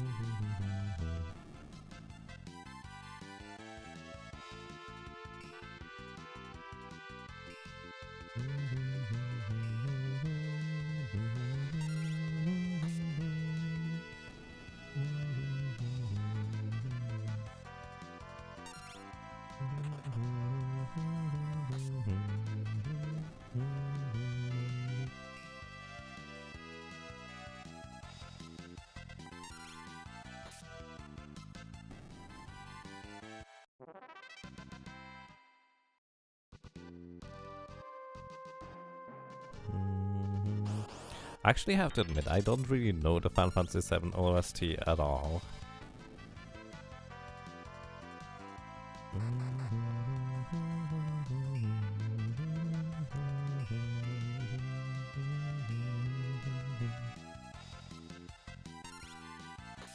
Wednesday is the orchestral game concert series, then Tactics Friday, you know, and Saturday is a bunch of anime music.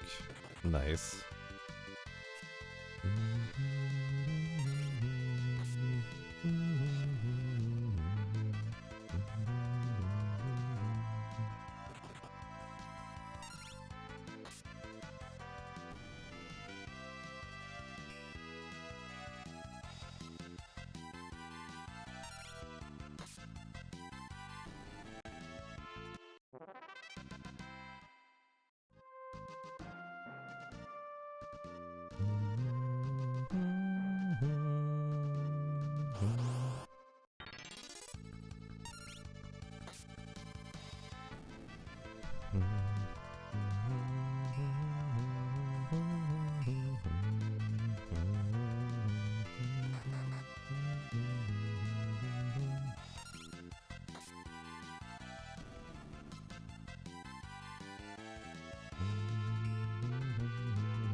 actually sometimes just enjoy sitting around doing basically nothing aside from running in circles.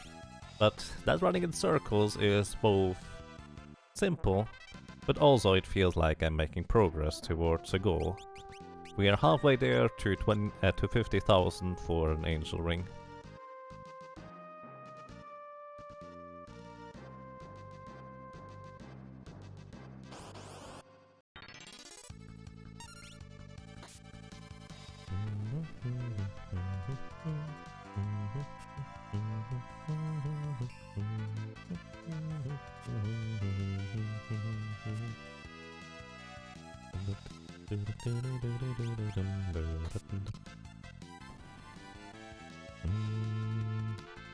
Hey Kyo, back to work.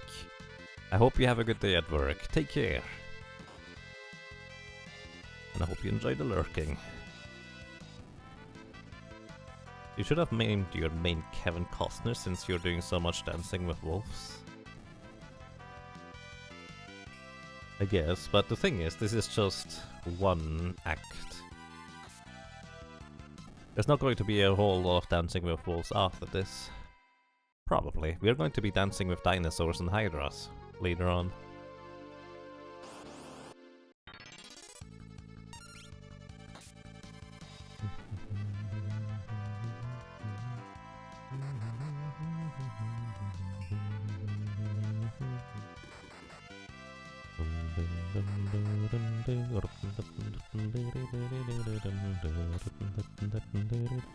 I mean, the nice thing is, we actually do have decent amounts of defense, so I don't have to worry about healing up every other battle. Or even dying during battle. Which was kind of a problem when we started here. So, much nicer right now.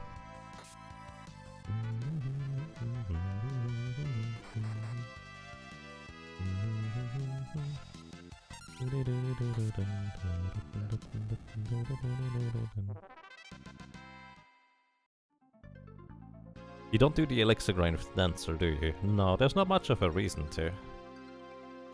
Dancer does more damage than the Dragoon, but has less defense and less health, which is kind of the biggest problems about it.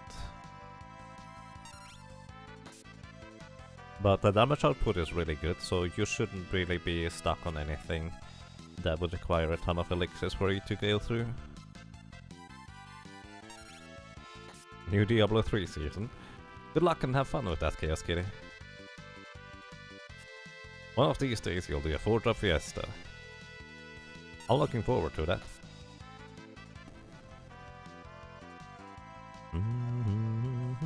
Four-drop fiesta is really just kind of awesome, really.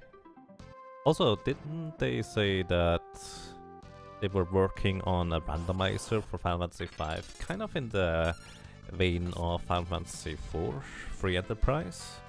I think that's how it went.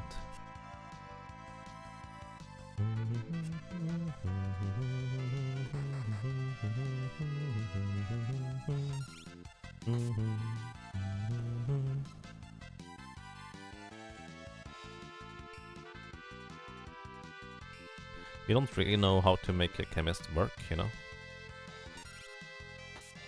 So there's two options what you can do, actually three options what you can do with a chemist Ramboardist. A chemist is actually kind of decent just by being a chemist without mixing a whole lot. Like you try a few basic mixes like use a potion and a potion, and suddenly have a much better potion. Or you just have your chemist use potions straight up because they get an ability where their potion efficiency is doubled. So chemists are actually pretty solid even if you don't know what you're doing with them. Another option is you just reroll a chemist. Or there's actually also a Ultra Fiesta helper tool which lists all the possible mixes and what they do. So you could also use that if you'd like to. Or just try it out yourself. You remember things like Turtle Shell plus Dark Matter? Dark Matters are kind of rare until you can farm them in World 3, so essentially the Dark Matters that you find along the way are the ones that you have until way later. But yeah, for me, chemist, at this point I would probably do another run alongside with a chemist, just because I haven't had a chemist in ages. But previously I would just reroll chemist because they just overshadow the other characters so much, since they're so strong. And yes, dark matter only is index stuff, so are turtle shells and dragon fangs.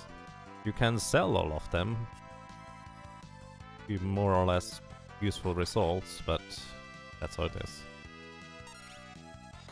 Why do you farm wolves and not chimeras? Chimeras will probably kill me, unless I get a lucky sword dance. So it's not exactly a reliable grind. Plus, while they do give pretty good gold, actually they give good experience. I thought they don't give a whole lot of gold though.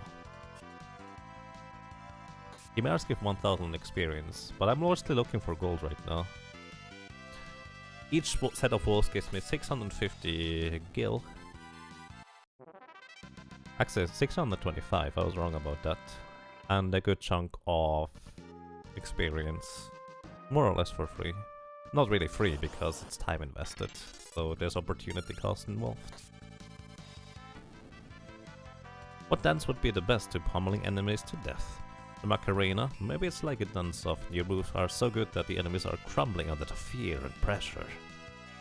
I don't know what to answer there, do you?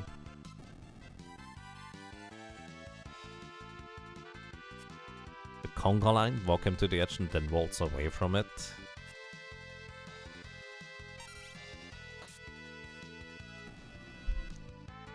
That would be interesting, I guess. And here's where my lack of knowledge of dances comes in.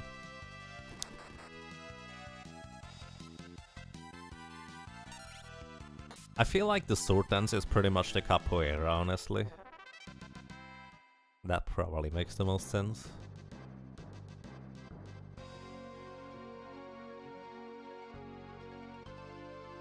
That's the fighting style that looks like dancing.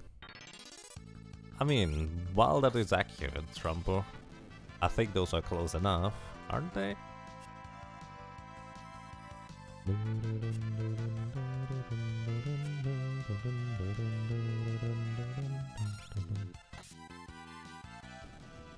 Another shot? Tell me when you hit the bullseye on your dartboard.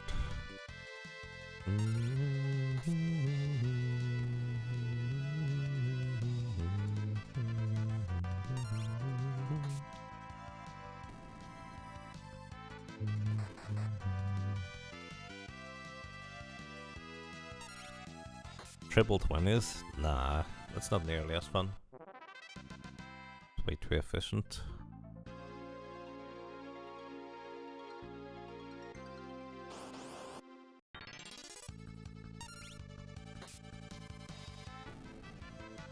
Dancer with a chicken knife yields a powerful chicken dance. Yeah, I think one of the more intriguing parts will be once I get a chicken knife, I can just sit in the back row for sword dances.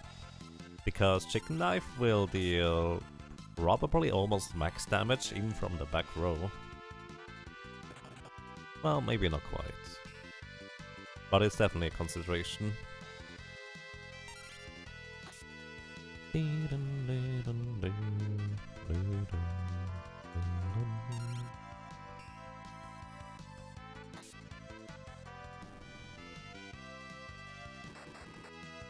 Right now I'm wondering whether I should just attack the launchers with regular attacks, or whether I should go ahead and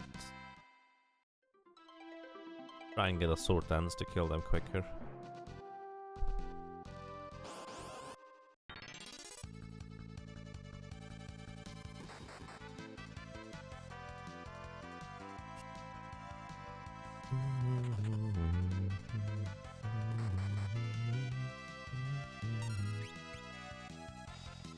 I wanted to absorb some HP from those guys.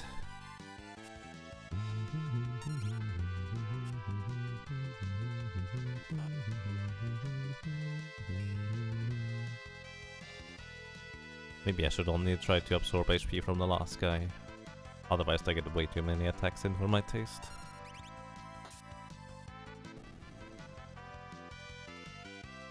But actually, earlier there was the question about how is it different when your character is using the same weapon as every other? It's actually true that pretty much or almost every class will use the Guardian Knife to more or less serious extent, just because the Guardian Knife is so crazy good compared to any other weapon that it can have for physical damage output. Exceptions to that are probably classes like the Knight, who cannot two-hand a Guardian Knife, or mages who would rather use rods to power up their magic abilities. Actually, even mages will frequently enough use the Guardian Knife, just because they might not need more power for the time being against the specific enemies they are fighting against. And it's just enough without it, so they can just use the Guardian Knife for extra defense.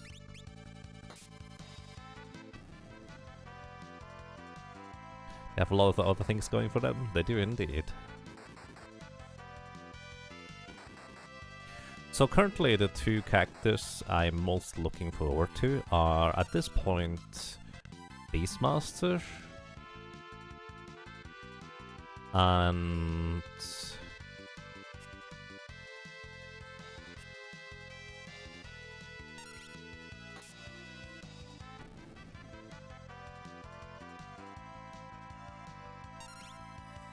in a weird kind of way, Bart. Mostly Beastmaster though.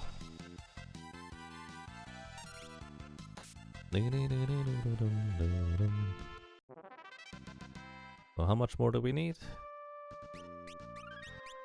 18,000 gold. So 10 enemy encounters are 6,250, 20, 30. So 30 sets of walls we need to beat, and then we get an angel ring. This is actually the Super Nintendo version, or more specifically Super Famicom, but with fan translation. But I would be playing the GBA version for Gladiator, Oracle and Buccaneer, and also Necromancer for that matter. And I do kinda plan on getting to those as well at some point. If you were to do Bard, would you play with the hide command or avoid its use? I mean, the hide command is kind of one of the few things the Bard has going for it. I feel like, of course I'm going to use it, yes. I'm going to use it to run Biblos out of MP, I'm going to use it to run Atmos out of MP, I'm going to use it to run Gilgamesh on the boat out of MP.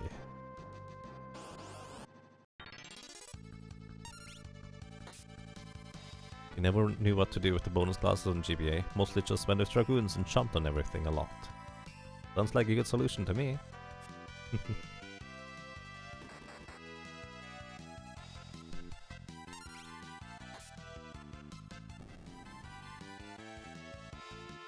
Yes, Luna Cloud, I agree. I mean, one of the main downsides would be, at least for the Buccaneer, you don't get to use the special mix ability until way late into the game.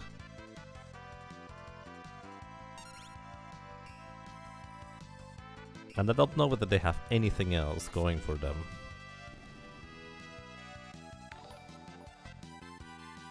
Oh, Solar Cell, thank you for the raid and the host. I appreciate that. Welcome everybody. Good morning, good morning, good evening, good afternoon. How are you guys doing? We are currently grinding our way until we have an angel ring for surviving the soul cannon in our solo single class challenge for Final Fantasy V, this time with the dancer.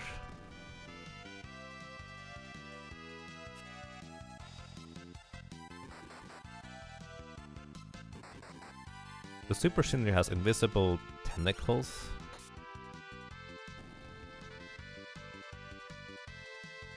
I did not notice anything like that, Strombo. Then again, I just one-shot him. And I feel like I missed out on a lot of what he could have potentially done to me.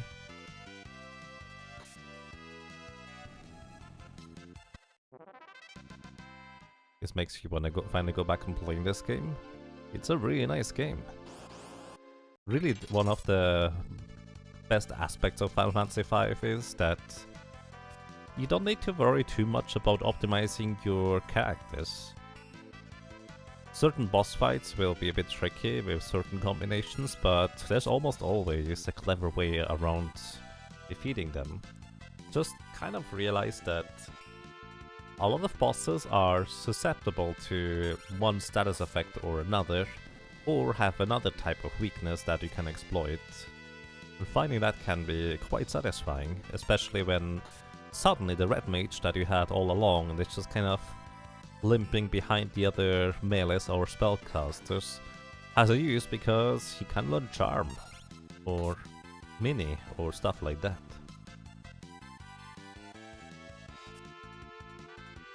That Elf Cape and Guardian Knife seem to block all the time. Yeah, it's about a 50% chance for us to avoid a physical attack. It's really good.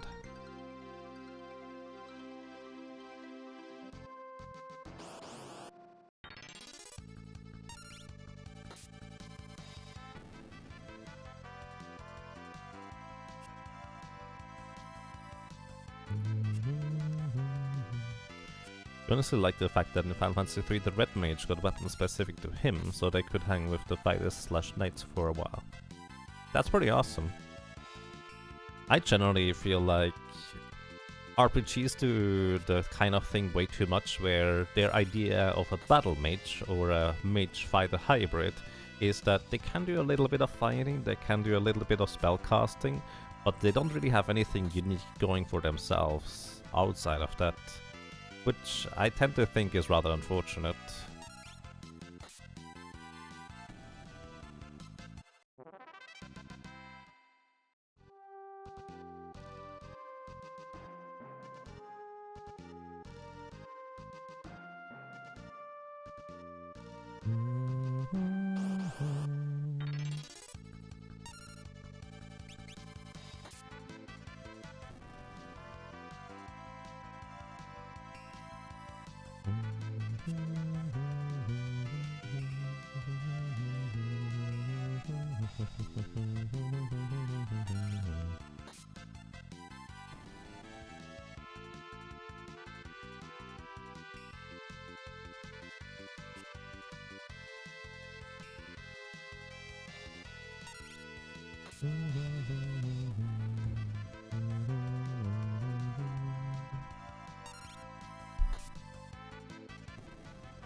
Would have been kind of nice if you had, instead of a 1 in 3 and then a 1 in 4 block chance, if it would have added together, kind of like in Final Fantasy VI the block chance just adds up and then it's applied rather than each individual ones.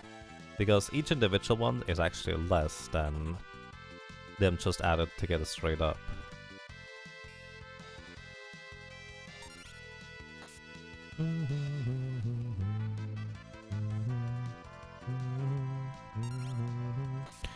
I think 1 in 3 plus 1 in 4 would be like 7 in 12, rather than just barely above 50%. Which I guess is just above 50%, but a lot more comfortable about 50%.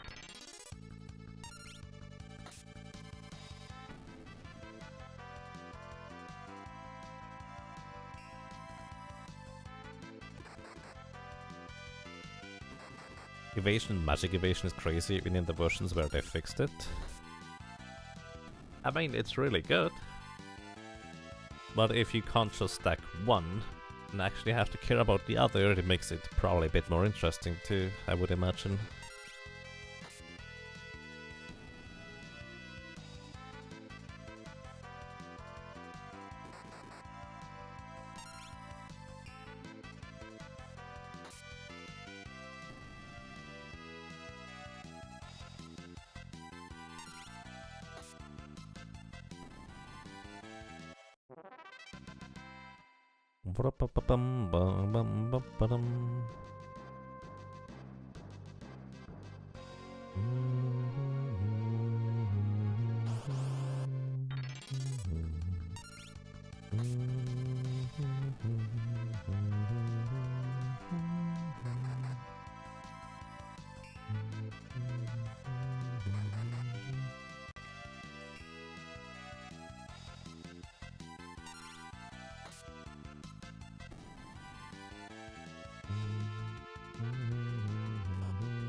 So let's see, how much more? A bit more than 20. Wait, a bit more than 15 actually.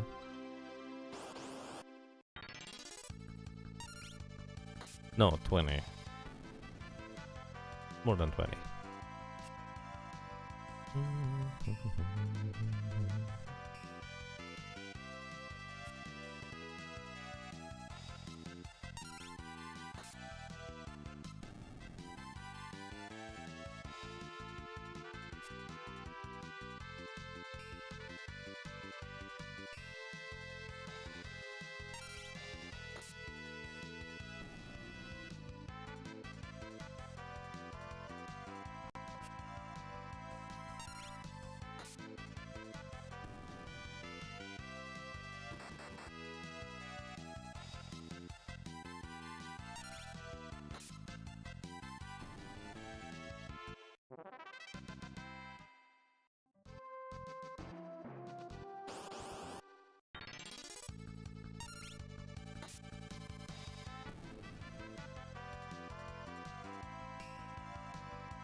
Let's see, which character is going to be next after the dancer?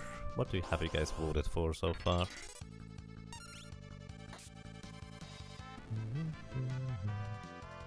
So currently in the lead, barely, with 10 votes is Blue Mage. Summoner is second with 9 votes. Chemist is third with 8 votes, alongside Geomancer and Hunter, which also have 8 votes. Then Bard is behind with 6 votes, Beastmaster has 5 votes, Black Mage as well, and Ninja as well with 5 votes. Then we have Samurai and Red Mage with 4 votes each. We have Thief, Mystic Knight and Knight with 3 votes, and dead last is the poor little monk. Rip little monk. You voted for Blue Mage? Sounds like a good choice to me. You can vote for multiple ones if you'd like to. Maybe you just don't want to see a monk, so you vote for everything except the monk. Who knows? Thief almost at the bottom. Yeah, but at the same time that can change really quickly. Since it's not that many absolute votes, so to speak, in order to get back to the front.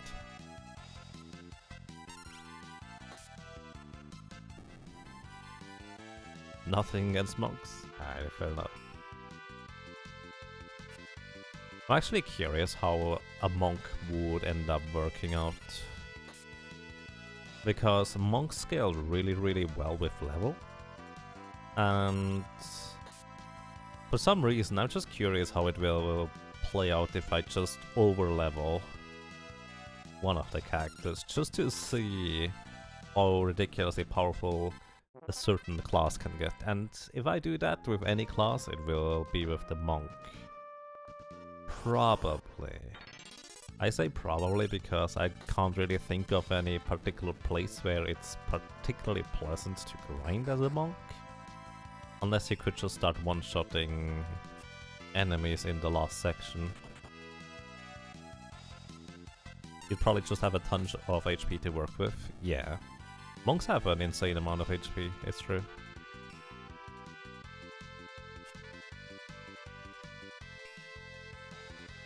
For the monks, one of the tricky things will be getting past Biblos, because as a monk you use your fists to attack, you don't use weapons. In fact, it's one of the few classes who can't use daggers, because they literally can't equip any weapon at all. And if you attack with fists, it's decently strong. Like if you just have about the level that they expect you have around the levels, it is about equivalent. But with a fist attack you attack twice, which means for enemies there is now a double the chance to counterattack you. That can be pretty devastating in the form of Biblos just using drain twice on you.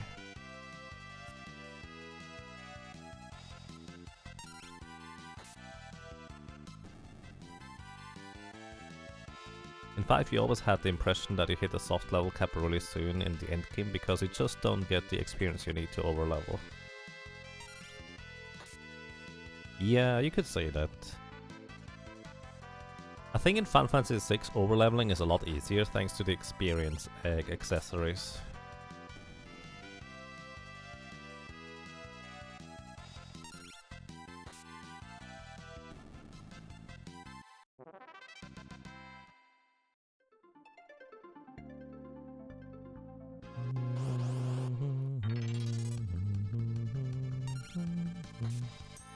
Frog Mary, thank you for the host. I appreciate that.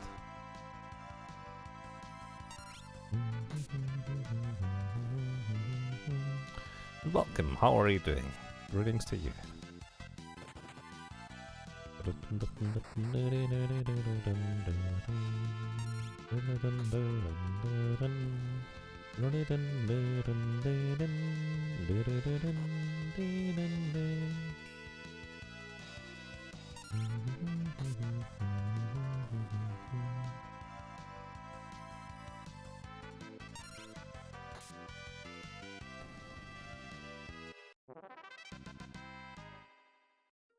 How can we get a sultry voice like yours?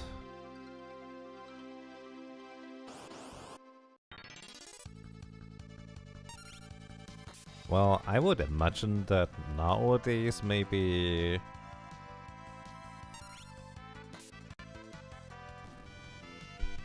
operations with the correct surgeon might actually have desired results, but I don't know how far they are in that kind of research. Hey, Ether Hunter, welcome. How are you doing? Welcome to you.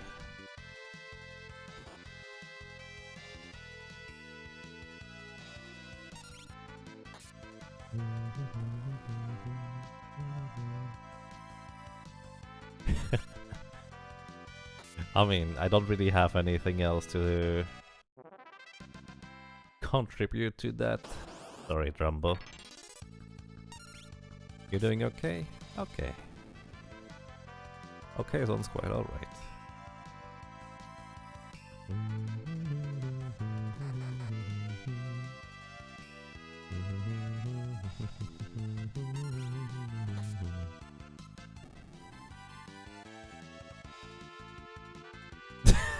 Jagabot, please. Please be nice to Mint. And also don't startle the rabbit into biting Mint. That's mean.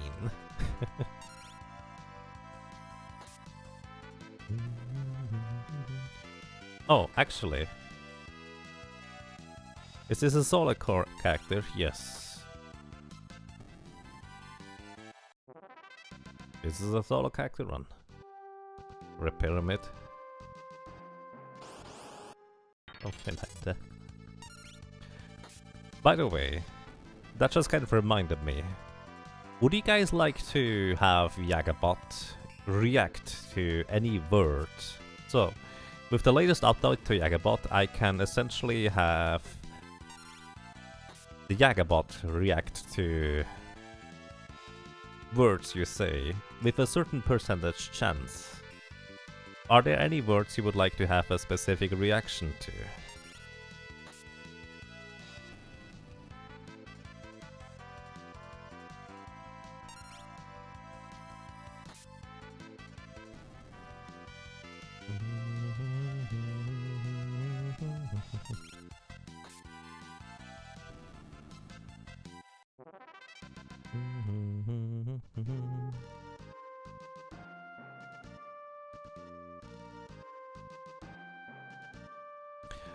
There's a few words such as, well, whenever you say Yaga H, there's I think a 5% chance for Jagabot to react to that. Your reaction on a frog in a box. I can only use individual words, not entire structures or sentences.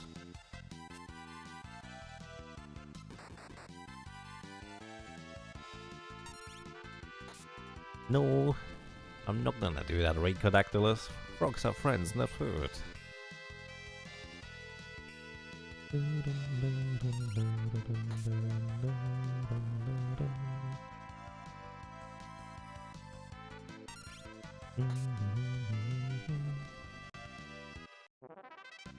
I think there's like a 5% chance that if you write cookie in chat, Jagabot is going to react to it or so.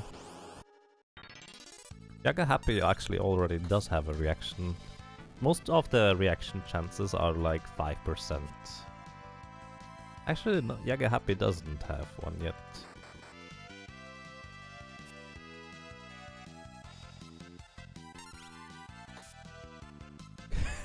There it is. It's the cookie one.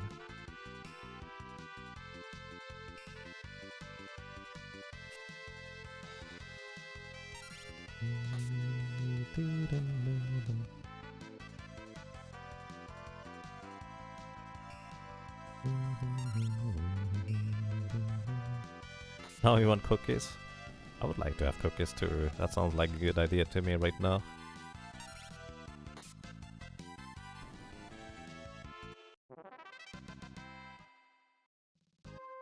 Let's see.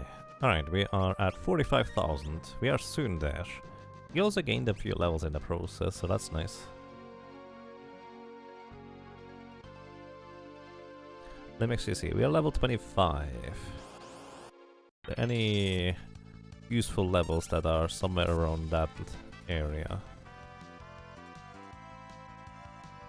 What's the 39 strength is the maximum I can have, or 37 agility. 25. 27 would be the next best set of levels, although I don't feel like I necessarily need that for the upcoming boss, so I'll probably just go with whatever we have.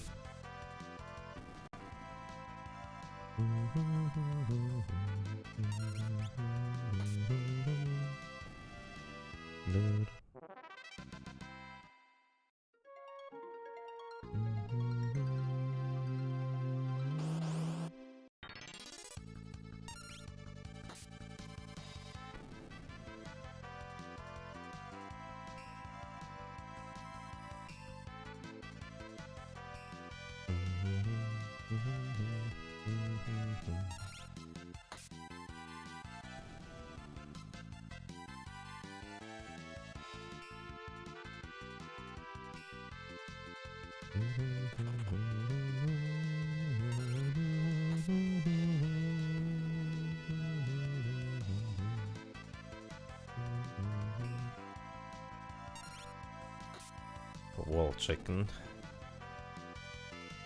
Such a strange concept. I don't think most people would find that to be delicious, to be honest.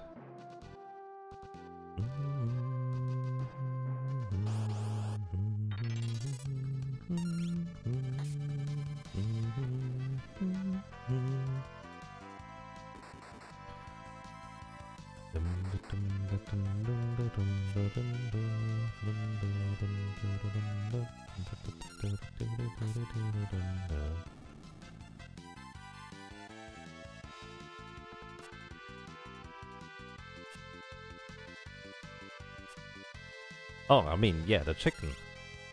I agree.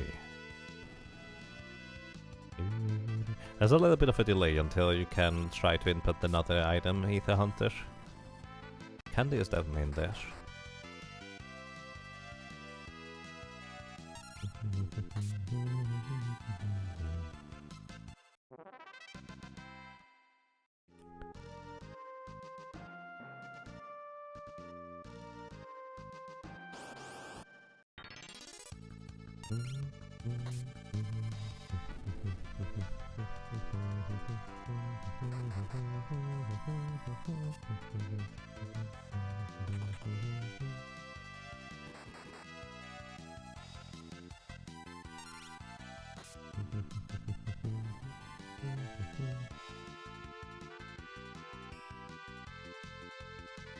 You have the stupid thumbs?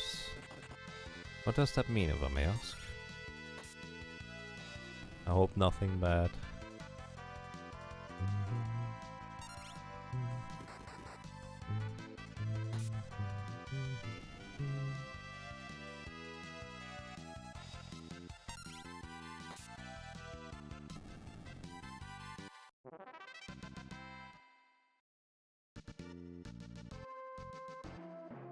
Those weird bumps on your feet were normal. Turns out you have bone spurs? Ouch, I don't know what a bone spur is, but that does not sound pleasant. Good luck with that.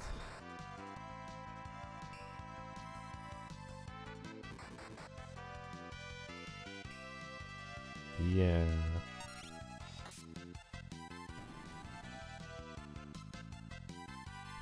Yeah, it's definitely kind of an interesting, or well, awkward concept, isn't it, Rumble, when you never have really much of a reason to suspect that something you have or what you experience is out of the ordinary. Until you kind of accidentally stumble across that. You're typing on your phone? I see, fair enough.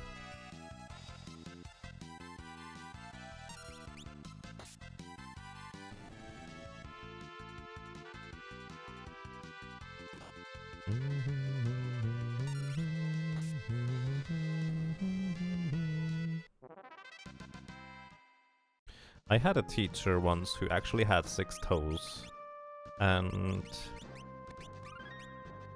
he basically told us the story of how he was always afraid to go to like a public bath or swimming pools and stuff like that, because he figured everybody is going to stare at it. But turns out most people would never notice unless you point it out. You have a teacher who had 3 kidneys? Is that even useful?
You will say that back when you did the martial arts, your instructors always thought it was weird how you could break boards with far less force than they thought was necessary. I see. Yeah, that does sound like focused impact.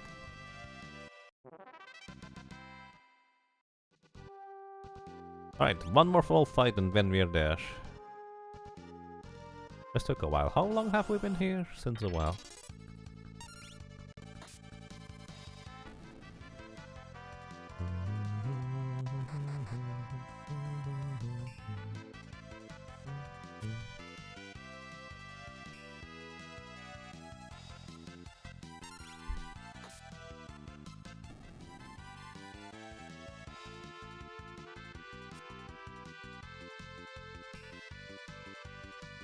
What knife am I using? I'm using a Guardian dagger.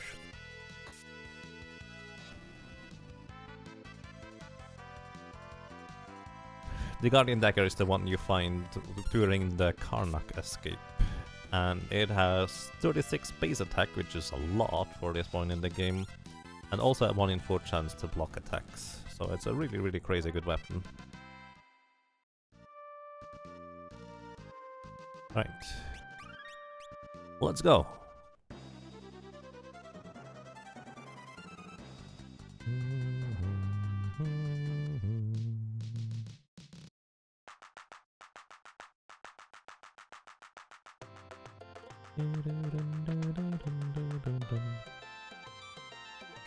I'm also going to just go ahead and sell stuff that I don't need at this point. So Angel Ring it is. So what do we not need? Don't need Ice Bow. I'm going to keep the Ethers. They tend to be somewhat useful in weird circumstances, at least in the late game. I don't need the Turtle Shells. Don't need the Bot Sword anymore, the Ice Rod. We don't need a Whip, we don't need a Flail.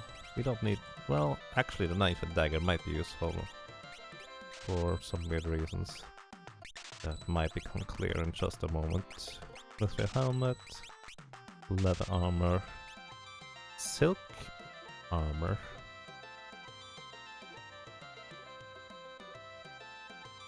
more magic defense. I don't think I need it really. Copper pelt, training suit, a clip, glasses. I don't feel like I need those. Leather helmet we don't need. Plumed hat. Wasn't I supposed to equip this one quite a while ago? Oh no, I have a... right. I have the most overpowered equipment for the head right now, which is way better. Silver armor. Don't need a katana. Don't need a healing rod. Hurricane, Yaman Bell. And that's that. We actually still have a good chunk of money left over now, thanks to actually selling stuff. So it turns out about 13,000 gold can be acquired by just selling stuff that we have accumulated so far. If I were to go that route.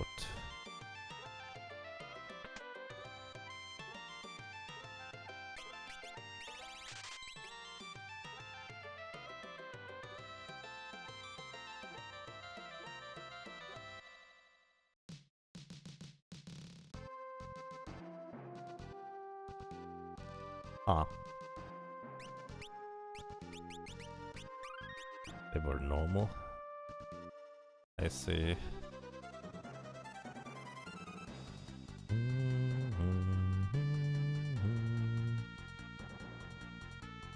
Hey Dingsbums, welcome, I hope you're doing well. Solar is going quite fine. So what I'm actually going to do is I'm going to equip a dagger, which is way weaker. But you might notice that I have 21 defense, and the dagger... oh, do you have a mithril knife by chance? I don't. The dagger actually has significantly less attack power. So what I want is... I want the rocket launchers. Those guys. Because what I can do is I can just have them missile me, which deals 3/4 of my current HP damage, which is not pleasant. But I also can Jitterbug do at them to deal damage. And they can rocket punch me. And I don't care about the rocket punch, because I will get confused. But I deal 0 damage to myself because I use a dagger. So, essentially, I will eventually win against those guys. It probably takes a while because I also deal 0 damage for them with just regular attacks, and then just will deal more damage on average. But eventually I'm going to win. Alternatively, I guess what I could do is I could just run those things out of MP, because I'm pretty sure Rocket Punch does cost MP. So if I get enough Mystery Waltzes in, I can also just do that. But I need to confirm that by the top cannon using a Mystery Waltz. Or a Rocket Punch. Okay, never mind, we can't run them out of MP. Rocket Punch doesn't cost any MP apparently. So essentially, I'm just waiting until we eventually win. It's going to be kinda slow, but it's 100% success rate. Well, 100% success rate against those enemies here. So yeah, welcome Dingsbums. I hope you're doing well. Greetings to you and welcome.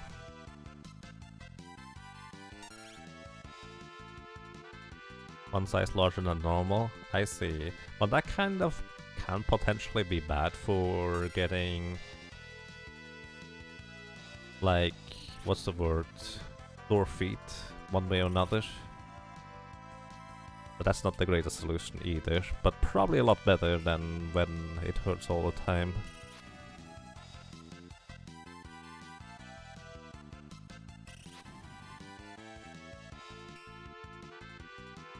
But yeah, good luck with that, Rumbo. Sword Dance. We deal 160 damage. So I'm pretty sure a Mythical Dagger would also not pierce my defense. By the way, you might be wondering, couldn't you just use your fists instead of a dagger? Yes, on one hand it would deal 0 damage with the fists, unless they are critically hitting. The fists have a 1 in 8 chance? Or was it an 8% chance? Either way, they have a low chance to critically hit with just the fists. So I kind of want to avoid that, because critical hits do pierce through defense. And that is not so pleasant. So what I'm gonna do, I'll just put the laptop onto my controller button, onto the A button, and I'm going to go ahead and hang up the laundry, because I have time to do that now, so be right back.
Alrighty, I'm back.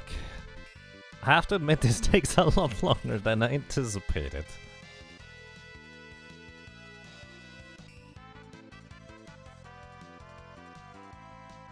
Yeah, I mean, I just hung up the laundry, and we're still here.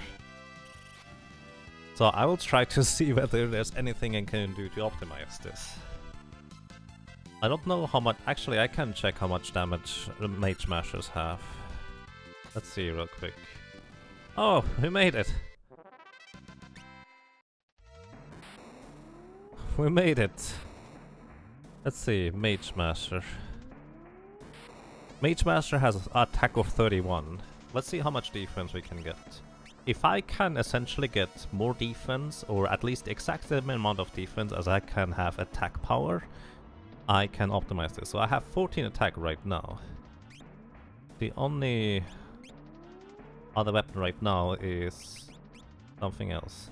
How much defense can I get? I could, in theory, use a silver ring to get 2 more defense, if that is relevant. Oh, hey, the angel ring has 5 more defense.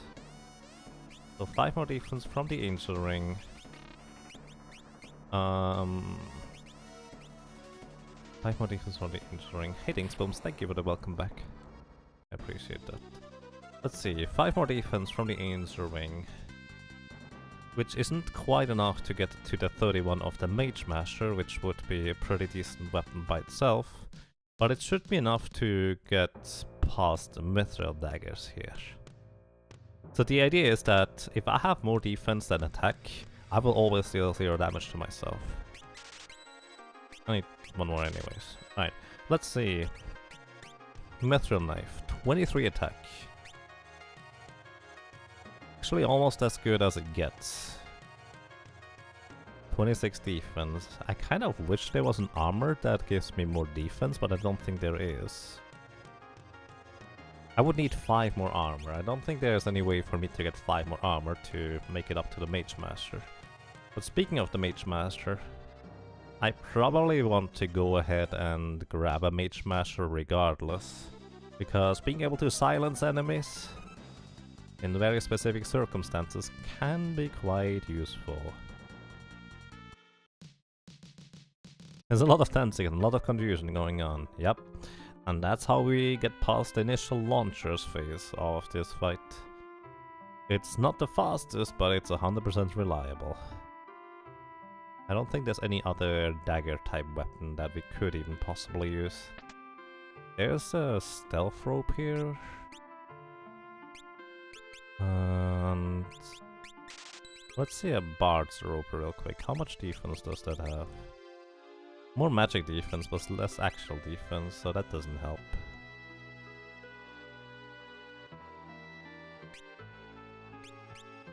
A Mage Master, please. Yeah. Unfortunately, we don't quite have enough defense in order to get through or defend against the Mage Master, so Mithril Knife is as good as it gets, guys. At least it should deal a good chunk more damage than the dagger that I was just using.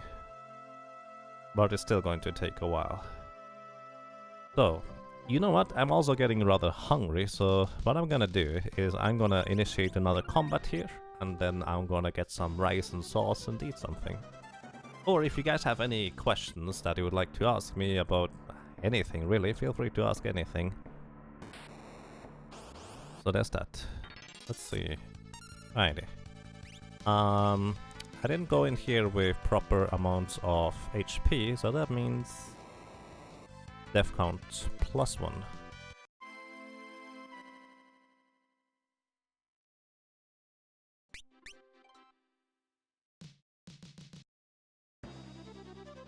And that's just kind of... It's a 50th chance which ones I'm going to get. The launchers or the rocket missile thingies. And here we go. We just keep dancing. Oh yeah, that's a lot more damage now. And I'm gonna get some food. We'll be right back, guys. I'm just gonna initiate the remainder of the fight. here as well as soon as I'm done with this one.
Well, turns out, with a mithril dagger that is significantly faster. What is the answer to the ultimate question of life, the universe and everything? I mean, easy way out would be saying 42, because that's just kind of how it is. But I think the more realistic answer is whatever you make out of it. Which doesn't really say much more, but... Let's see, do we get death count +1? We do not. Right. By the way, I have to do the dishes first before I can go ahead and get some food, so that's what I'm doing. Dishwashing. We have a question. Who is the character that is your avatar image?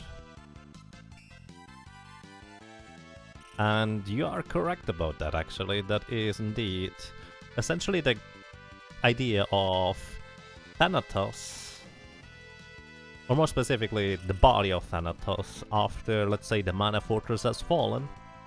Thanatos is no longer possessing that body, and the original owner is back. Or something like that. He's old and grizzled now, which is why Thanatos wanted to change bodies. But hey, since he only seems to choose the strongest of warriors, he must have been pretty powerful at some point or another.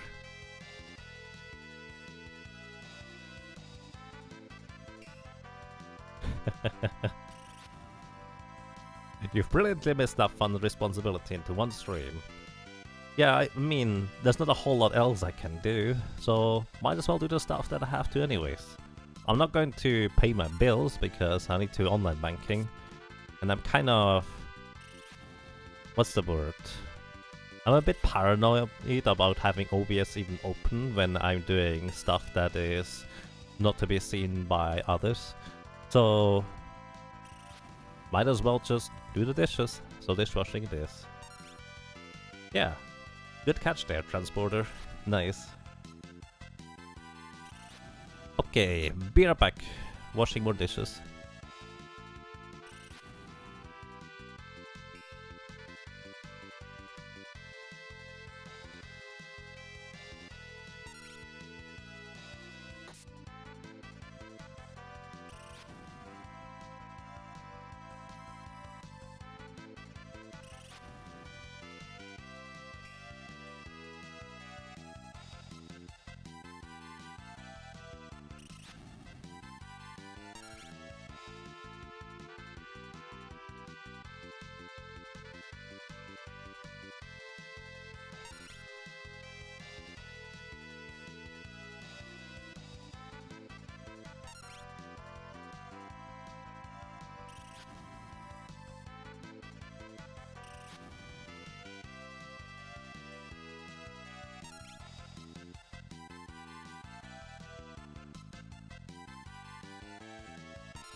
Alrighty, dishes done. I'm back for now.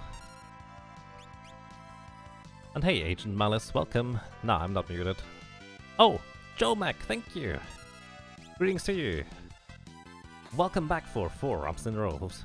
Thank you so much for your continuous support. That's really nice of you. Welcome back.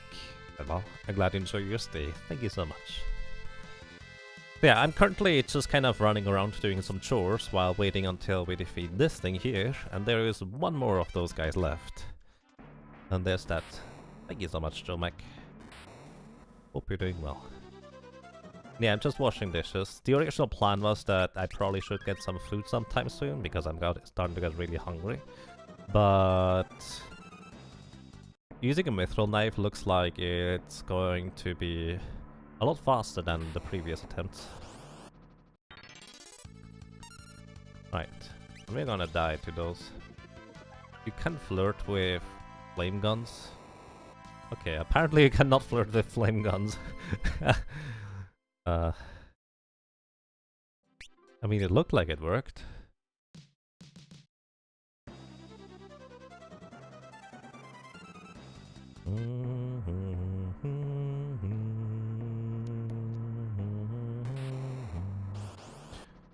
That's hot. Something like that. Alrighty. We already got the last set. Okay. Now I'm gonna get food.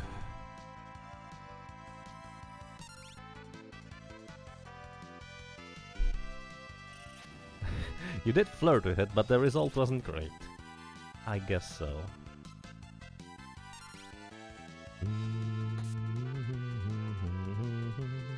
And yeah, essentially, for anybody who may have just joined us, what happens here is that the weapon I currently have equipped will always deal 0 damage to my character because my defense is too great to pierce through it or punch through it with that dagger, and the rockets only do percentage-based damage based on my current health, so they eventually don't deal any damage anymore. They also confuse me, which is the only way I eventually would die. But thanks to being able to dance, eventually I'm going to kill them just purely because they can't kill me, but I will eventually deal enough damage to kill them. So there's that.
Alrighty, looks like we have gotten actually pretty lucky. There was only one death to the launchers, because it was actually 2 deaths to the launchers, because those were flame guns instead of rocket launchers.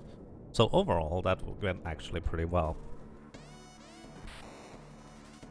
So, of course, now we have to go back and save, because the upcoming section is not going to be well, without risk anyways. Healing up almost certainly is not going to be relevant at all, but who knows, it might just be. Guardian Dagger is my best weapon. Angel Ring is actually what I need, so this is the reason why I bought an Angel Ring for 50,000 gold and we spent so much time grinding. So, upcoming is the Soul Cannon. The Soul Cannon has 2 little launchers on its back, each one of them have 800 HP. And if one of them hits me with their attack, what happens is essentially that it will just go ahead. That's one of the launchers gone, by the way. It will deal 50% of my current HP in damage, which is a bit annoying, but nothing horrible. The really bad thing about it is that it would set me into aging status. Aging essentially means that I would lose all my stats gradually over the course of the fight. And having no stats, no speed, nothing really, is really bad against this thing, because the Soul Cannon has about, what was it, 12,000 HP. And eventually, once it has charged up, it will fire his Surge Beam, which the Surge Beam deals 50% of my maximum health in damage.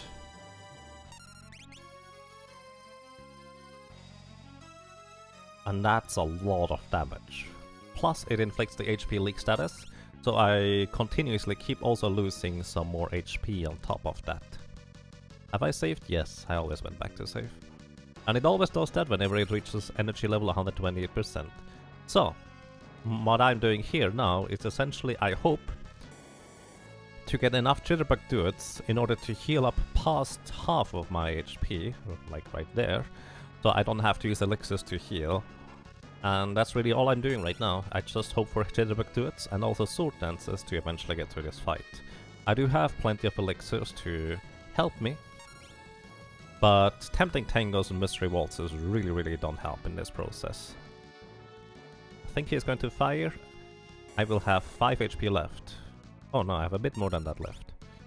I can risk 1 dance, but yeah, this is not good. So far we have gotten super unlucky against the main cannon, although we have immediately gotten 2 sword dances against the launchers, which is huge.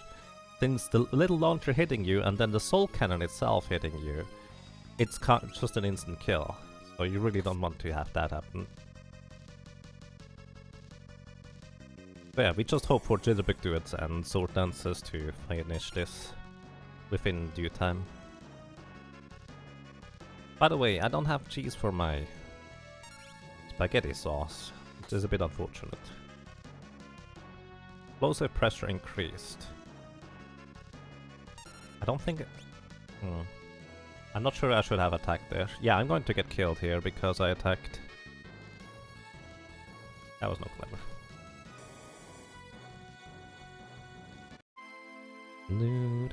So one more death to the soul cannon.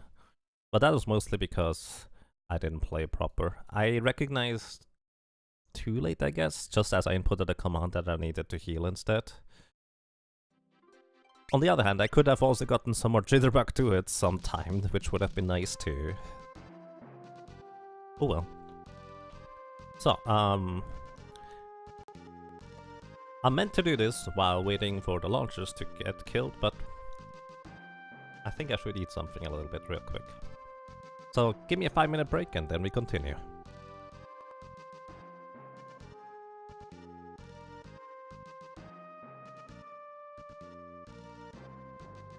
And yes, I think that's a Stardew Valley reference. I don't remember anymore what it was about.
Alrighty, and I'm back.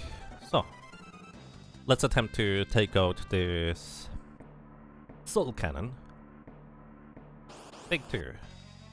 The really biggest downside is that I'm not going to have as easy of a time against launchers this time, I would imagine. Also kind of have to test how long it takes if I were to just attack the little launchers instead. Because I don't know how much damage I deal with a regular attack. Let's just see. 390 is actually just below what I need for killing one of the launchers with 2 attacks. So that's quite unfortunate. I will kill this one now. But then I kind of need a sword dance in order to kill the other one. Jitterbug Duet is unfortunately not going to do much for me. It will heal, but that's about it. Okay, the little launcher just missed. I'm gonna use an elixir, because otherwise I'm going to get killed by the thing. The surge beam. So, a lot less smooth this time. Oh wow, the little launcher just missed again.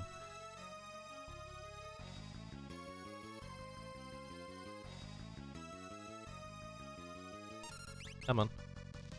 Oh well, one more regular attack will do the trick in order to kill the thing. Unfortunately, it just hit me. Which means I think I'm not going to be able to heal. I'm gonna still try because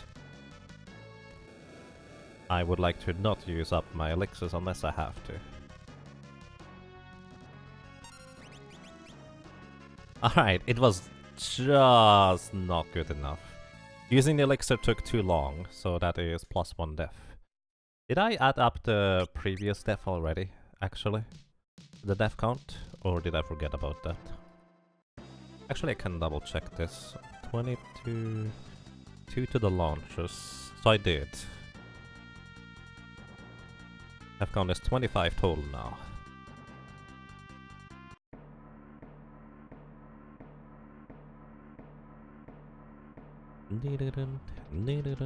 So I would like to have at least one sword dance or the initial round to kill those little launchers reliably.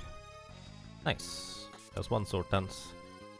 And now I could consider just killing the other one with regular attacks, because that should be reliable enough. I think I get 4 moves in before I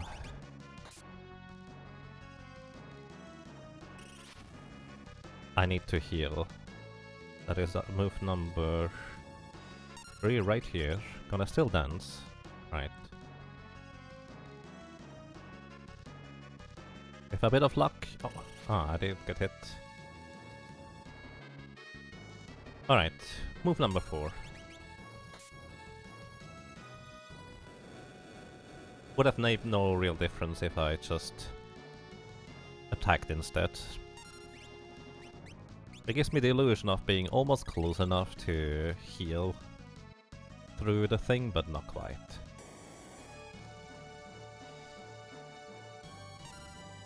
Alright, now we dance. Alright, that's a good one. That already saved me an elixir and or a high potion. 228 damage. If somebody would like to keep track, it's about 12,000 damage we need to deal.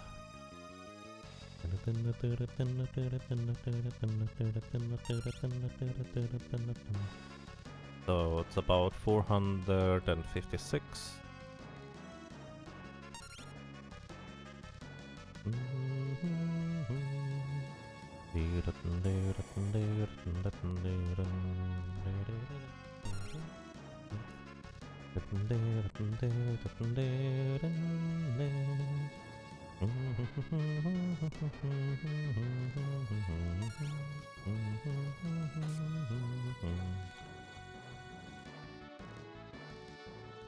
Unfortunately, we have to heal here again. I'm gonna use the 1 high potion I have. Because might as well. So that is 1 sword dance. We need about 10 sword dances, I would guess, in order to win.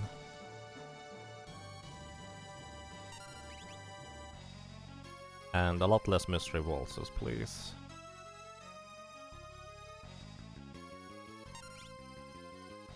Alright, that's good. That way we save another high potion and or elixir.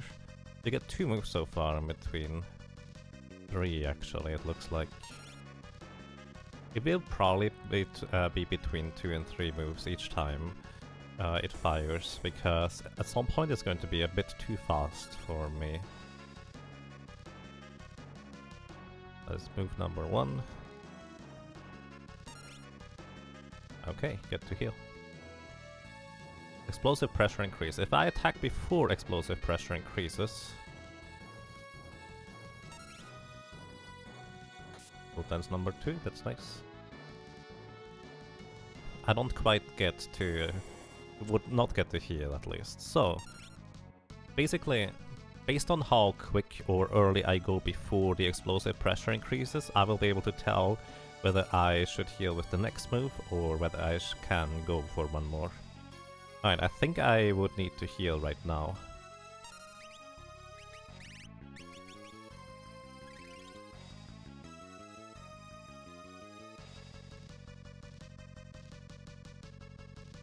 Alright, that was correct. Here is another elixir.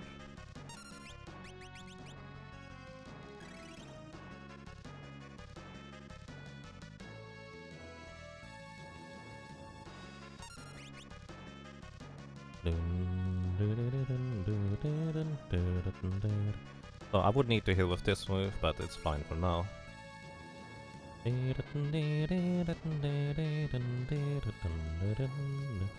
So essentially I need to heal with the second move, I think. Let's see, this is one.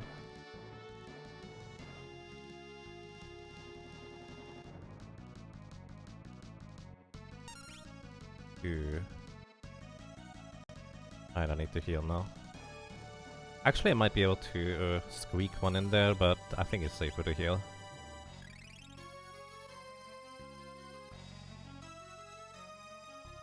We should ask elixirs if frogs are food. Hey elixir, are frogs foods or friends?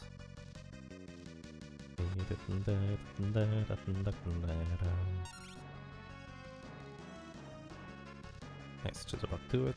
We have 3 sword dances so far. Save all the frogs.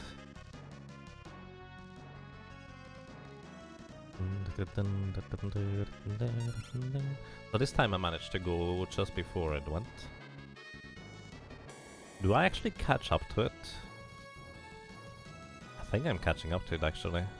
Or maybe I'm just as slow. Sword dance number 4. You probably only need 9 at this point. Explosive pressure increased. I think I need to heal.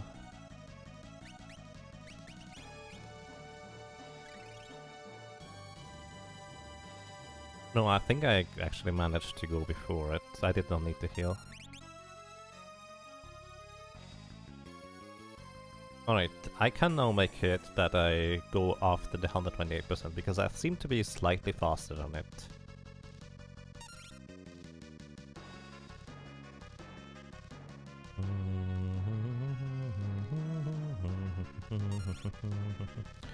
Sword dance number 5. Yeah, I get another attack in here.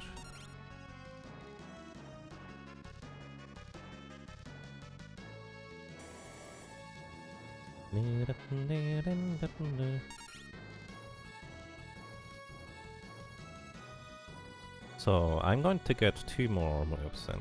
Hopefully this is a jitterbug do it as well, then I save an elixir. Ah, it's not. Alright, we need to use an elixir now.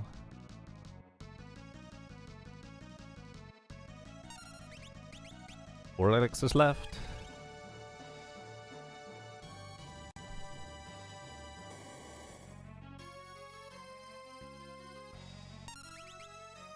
Come on, jitterbug.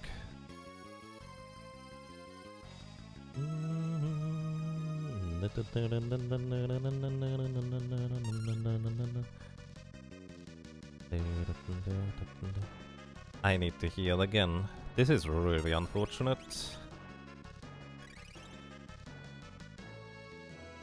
Because I didn't even get any damage in this turn. Just nothing, really.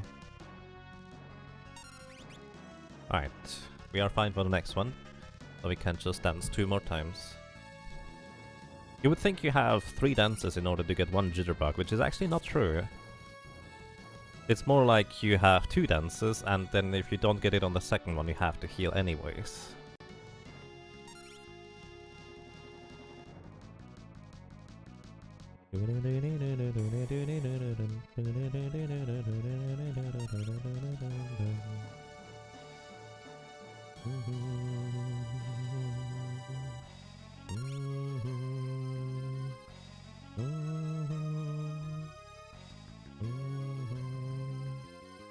Unless you feel like gambling. Yeah, no. We have the elixirs for a reason, and the reason is for them to be used. So, we are now on the 2 elixirs that I went to get in Walt's Castle. Was it? No, it's Tycoon Castle.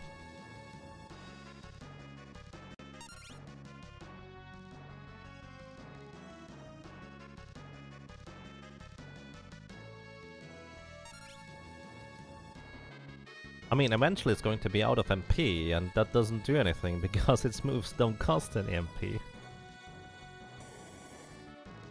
Just tempting Tango and get it to Surge Cannon itself. That would be perfect, because actually it would one-shot itself. Fun fact, because it technically has like 10,000 more HP than what you need to deal damage with.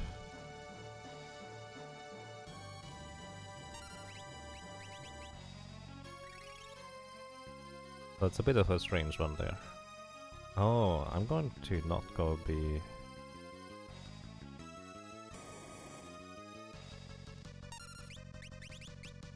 No! Ah! I thought I could sneak a potion in there. Nope. Need to get a bit luckier than that. Ironically, having higher HP total is less good right now. Because everything is HP percentage based. Too greedy. Yeah. The thing is, I wasn't entirely sure whether I would need to even heal there in the first place, because I didn't see the message before the 128% just yet.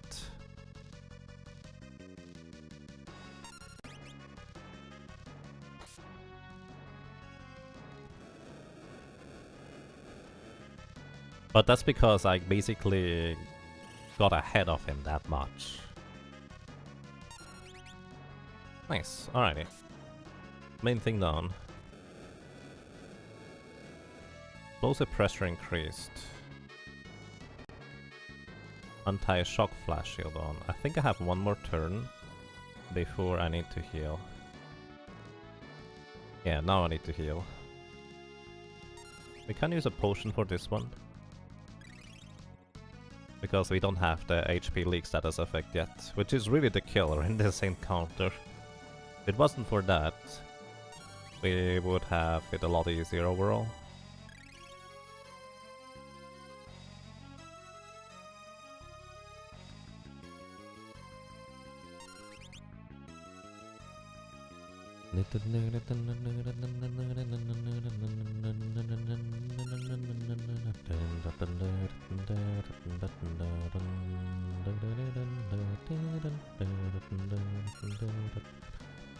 One sword dance, that's nice.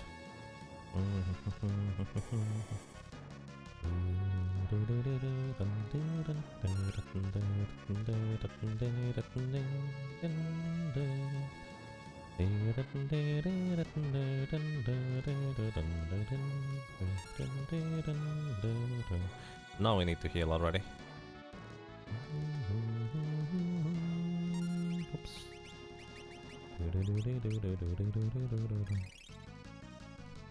Is there no way to block that HP leak status in this? Nope. There's absolutely no way to ever block HP leak status. It will always happen. It will. There's not even bosses are immune to it.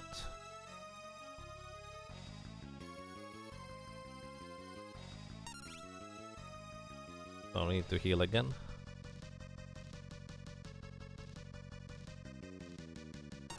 Oh no! Save the frogs!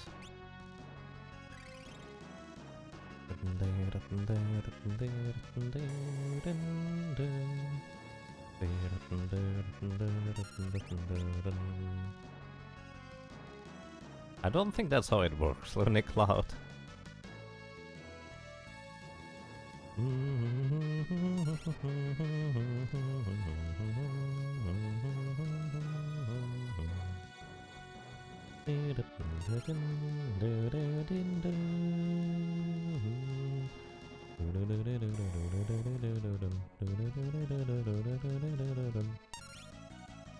Oh, dance number 3. I think I need to heal on the next one already.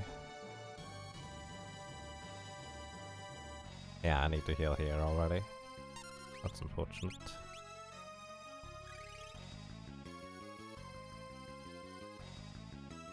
No, I would have gotten one more attack in. And that attack would have been a sword dance. So now I think I have to... only one move. So that's number 5.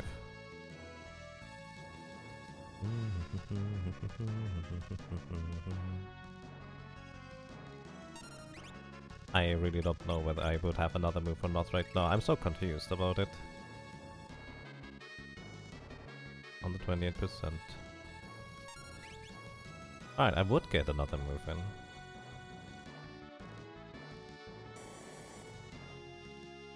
So I think I keep getting another move. Probably.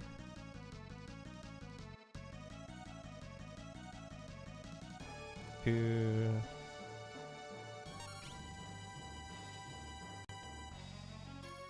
And on the third one I have to heal now. Ah, come on. Jitterbug do it, or sword dance, both are good outcomes. It's a 50-50.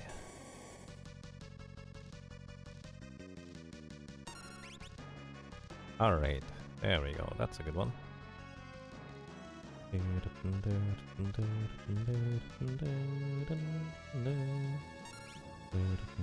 Okay, sword dance number 6. We need like 2 or 3 more.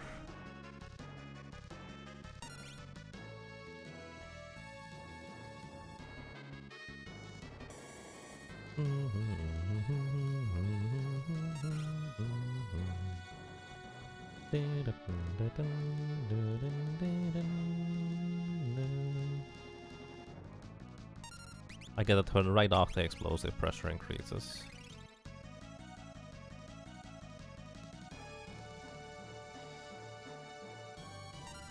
In this case I needed to heal anyways, because one Jitterbug would not have helped.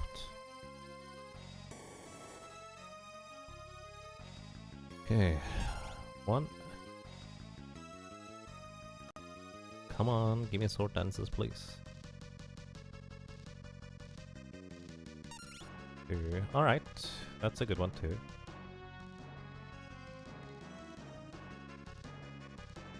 3. Full HP. Fair enough.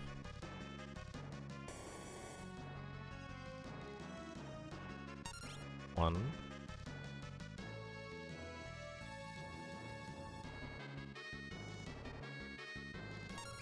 2. Alright, that's unfortunate. We need to heal now.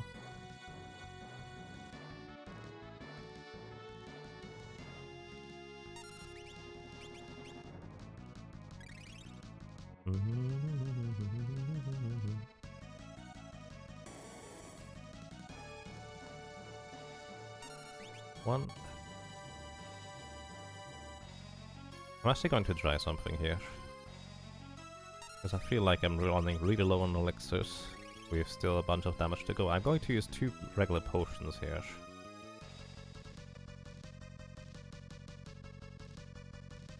This is not going to work. Never mind.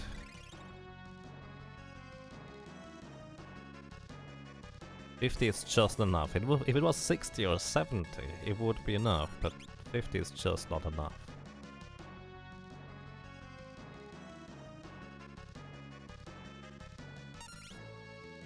Alright, note that's number 7. We're getting close here. No, Life Leak does not stack up. 3.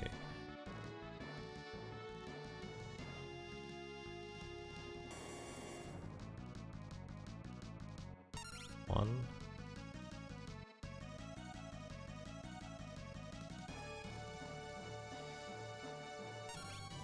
2. Alrighty, we got it. Wow, that was a struggle. I get 2 high potions back. Oh, okay. So this was how many deaths total? 26 deaths total. Which means 3 deaths on Soul Cannon. I think I see a pattern here with the Dancer. You don't really have anywhere particularly many deaths, but everywhere is just a few here and there, this and that. Alrighty. Nice. Okay. Next order of operation is we are going to get into a place where we can level a lot more easily, a lot more quickly. And I will be taking advantage of that. So first of all, I'm going to switch back to the Elf Cape. Actually, should I keep on the Angel Ring for the additional magic resistance? I'm not sure. Either way, we don't need this thing. Oh, have we more? I don't need any dark matters.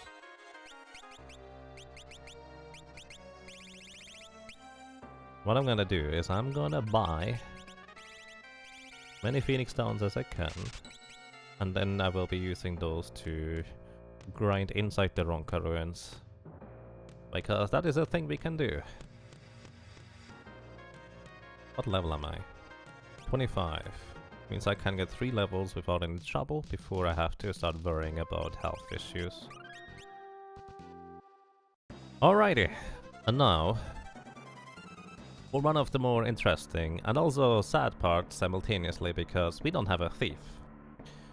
And if we had a thief, I would make sure to steal a Lamia's tiara from one of the Lamias, because that would replace the Tempting Tango with another sword dance.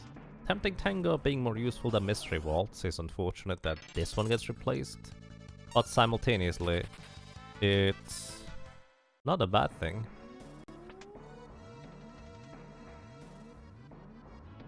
To have a 50-50 chance on each attack to do 4 times damage rather than a 1 in 4. Much more reliable, much more predictable.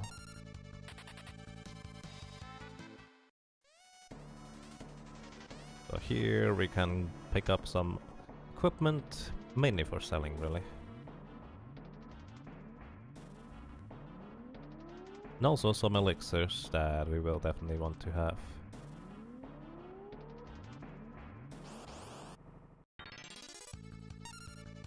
Just going to dance this one. I probably should heal before I do that. Thinking about it.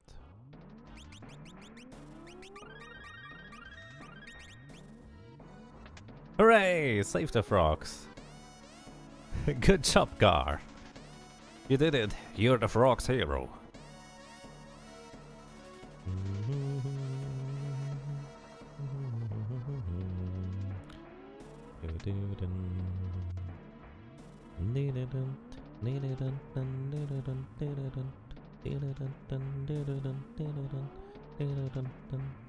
There's unfortunately no real new equipment in this dungeon here for our dancer. The equipment we have will be just kind of what we have for quite a while still.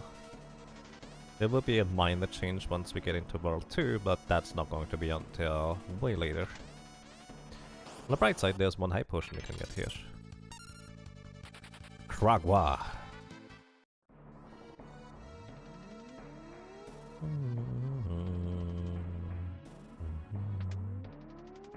Oh yeah, the rabbit can eat all sorts of things. You don't have to specifically feed it frogs. That's just silly.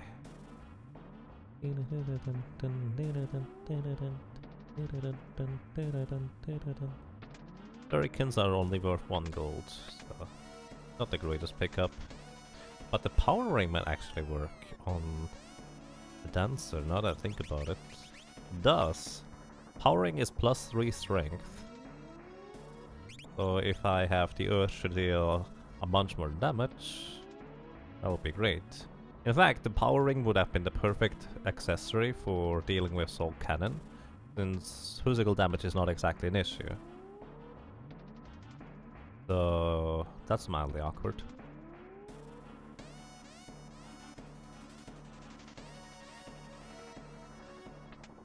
Wait a second. Wait a second. Wait a second. Wait a second. Wait a second. Oh my goodness. Oh my goodness. I can sell the Angel Ring, guys, because the ribbon protects from aging. I completely forgot about that. The ribbon protects from so many status effects, including aging. I did not need to grind for that thing. So I should have just bought a flame ring instead. On the bright side, the additional levels did certainly help, I would say. Oh, you can't confuse those guys? Oh, I did not know that.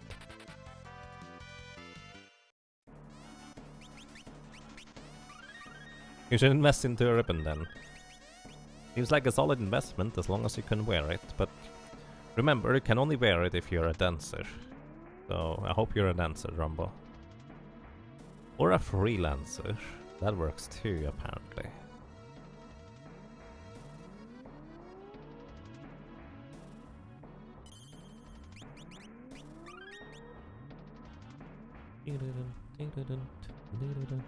You're a chemist. Nice. So you can mix stuff together.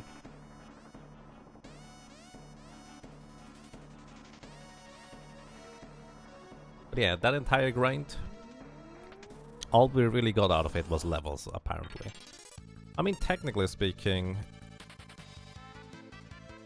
the Angel Ring also gives the best amount of magic evasion at this point in the game. So I guess that's nice. I don't see it being all that useful now. Alright, I'm going to be walking back and forth here for quite a while, because around here there is those intriguing little Hydra enemies, and those enemies we can actually deal with in a rather favorable way by just throwing a Phoenix down at them. Those Hydra's enemies. And them just regularly attacking is actually exactly what I want.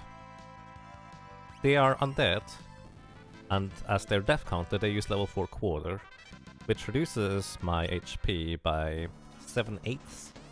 I know it says quarter, but it's actually 7/8 reduction. But only if my level is divisible by 4. I am now level 26. And they give about 3,100 and something experience points. That's a lot.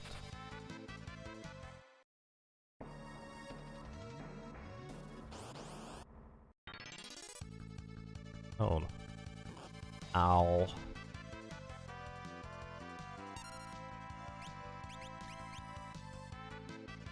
I'm really glad this worked, otherwise I would have died right there. That's spooky.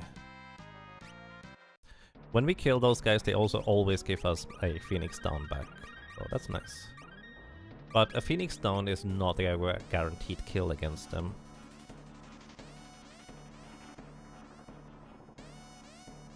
I think it's a 50-50 looting cloud. The amount of saved and also the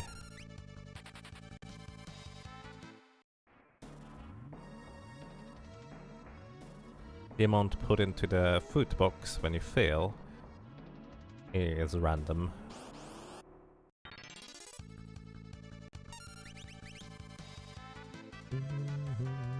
Preemptive strike means I can heal a little bit of a jitterbug to it.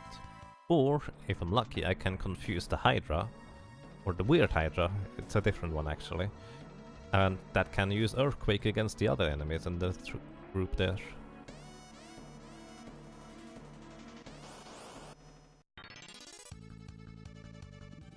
Poison Breath is really unpleasant.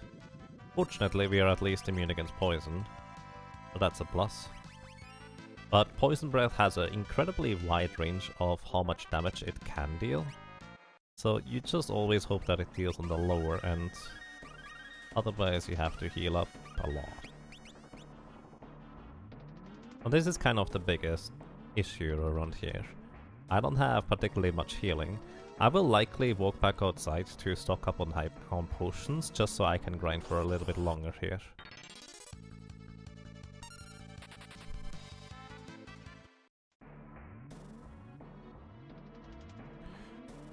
So yeah, Ribbon protects against death, stone, toad, poison, darkness, aging, berserk, and mute.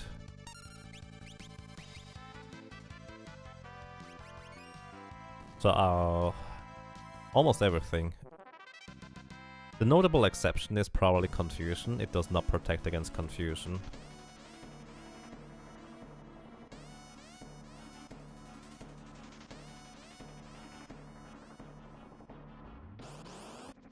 It also does not protect against paralyze.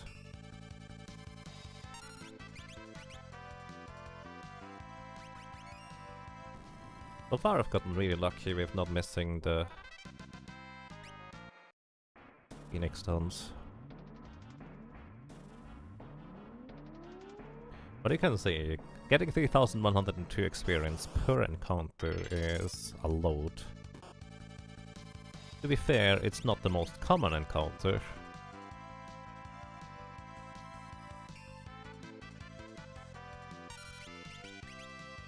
But I feel like that is a really efficient spot to be at for a while.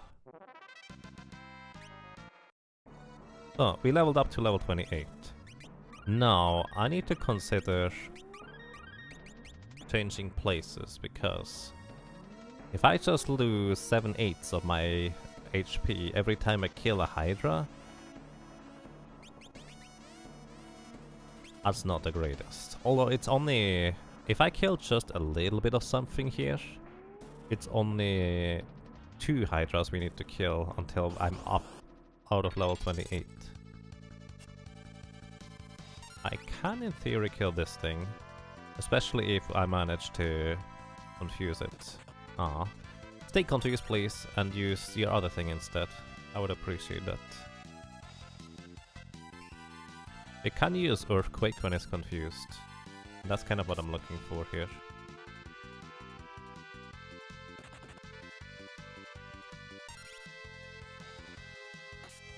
Short ends would be nice if I could do it in the front, but I'm a bit worried about standing in the front. Thunder does 25% of my maximum HP in damage.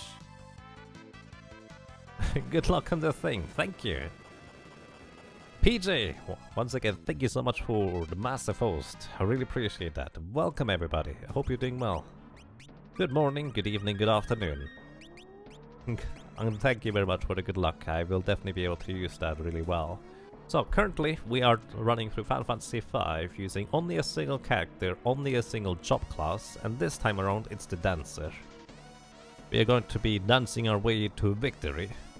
And I hope you are dancing too, because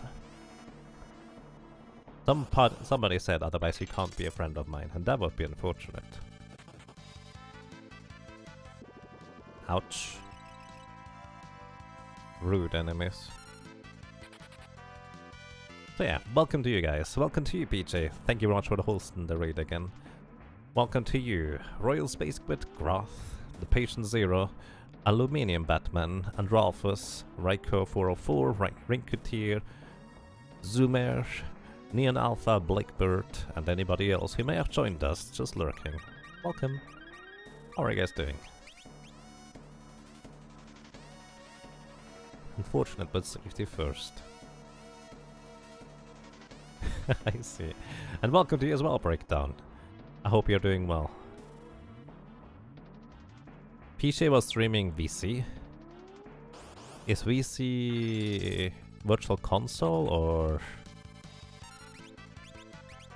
I have to admit that I didn't check PJ streams before I started. Valkyria Chronicles. I heard that's a really nice game. Oh. As it turns out, this is actually a quarter with level 4 quarter. So there's a bug in this game where if you cast quarter, just quarter, which has a pretty low chance to hit, it will As a matter of fact, remove 7/8 of your HP in damage. Rather than, well, what it suggests would be a quarter.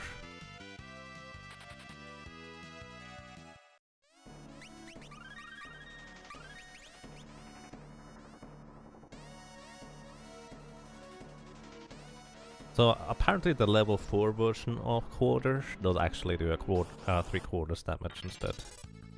And yes, this is dealing damage to me after it dies. So we use the Phoenix down, instantly kill it because it's undead and does not have the heavy flag. Level 4 quarter unfortunately hit because we are 28 right now, but we just level up to level 29, so we can just stay here for a while longer without having to worry about that too much anymore. Because we are running out of potions.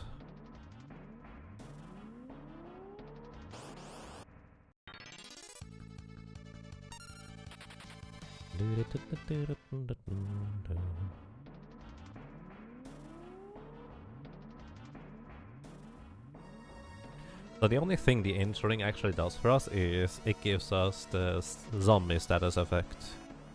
And that's it.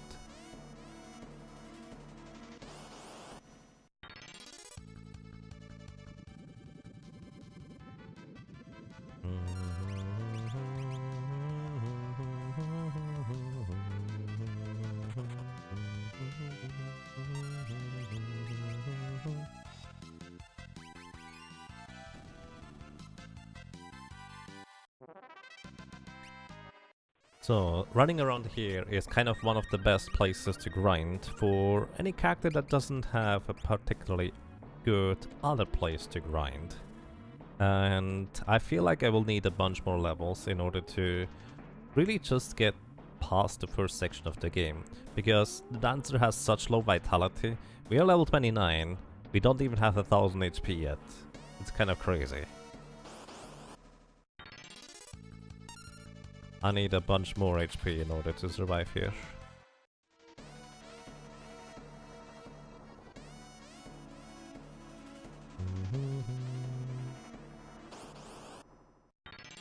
Solo Dancer sounds rough. Solo Dancer is very variable. If you're lucky, you have more damage output than, let's say, a Dragoon. But you kind of need to get lucky. But if you get lucky, you can get 3-4 sword dances in a row, and suddenly you already are winning. Rather than, well, not winning, really.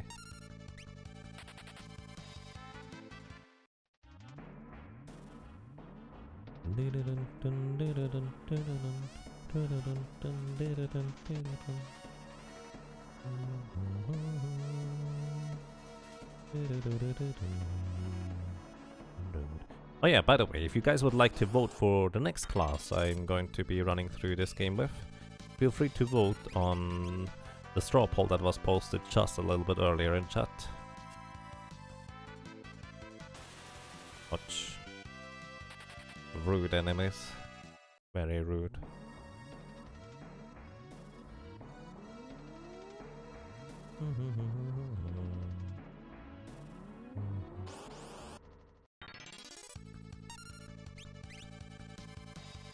Alright, confusing this guy, hoping that I can actually absorb some HP from... Never mind. If he immediately whacks himself out of confusion, then that's not exactly a pleasant place to stay.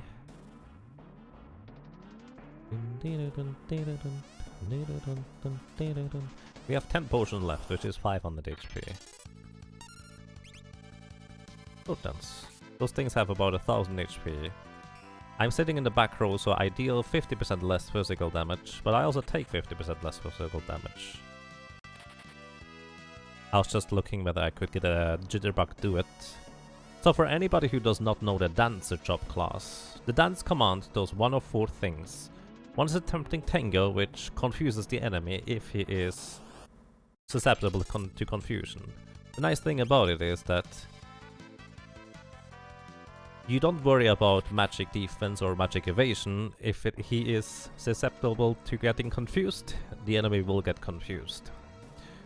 which is kind of nice. Then another attack is Mystery Waltz, which absorbs a little bit of MP and then gives it to you. Unfortunately, in a solo single character challenge, completely useless. Unless we try to specifically run an enemy out of magic, which I guess that can happen, but not usually a thing, let's put it that way.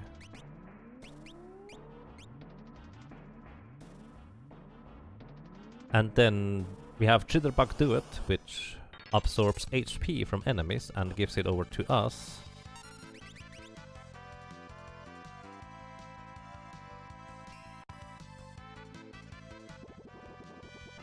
Ouch.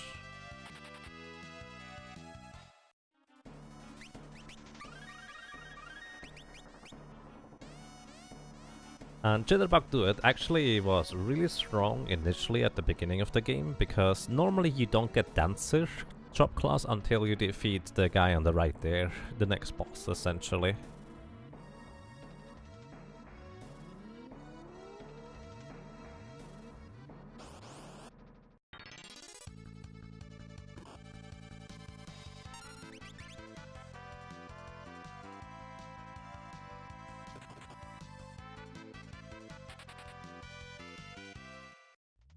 So Jitterbug Do It is not exactly laid out to be used that early, so it was really good.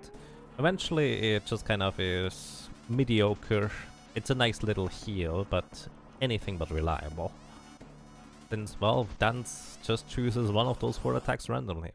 The last attack is a Sword Dance, which deals 4 times your weapon attack damage, which is usually what you want because it's really strong.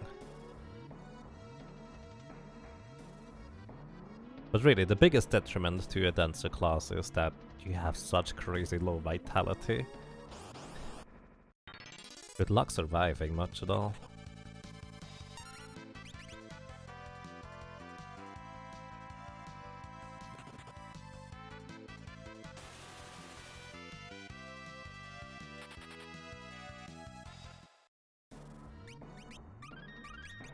Alright, we're going for like 1 or 2 more Hydras. Then we walk back outside of here.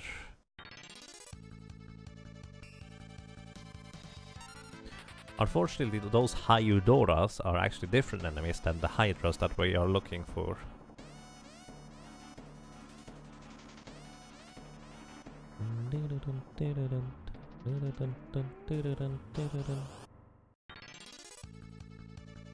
Attack from the back. I have to admit, those raw mages deal a lot more damage than I anticipated they would. So that's kind of unpleasant. Using up my last potions and we're walking back outside now. Back attacks are always a problem unless you have a thief in your party. A thief in your party 100% of the time prevents back attacks, which is amazing. Unfortunately, I don't get a thief in my party.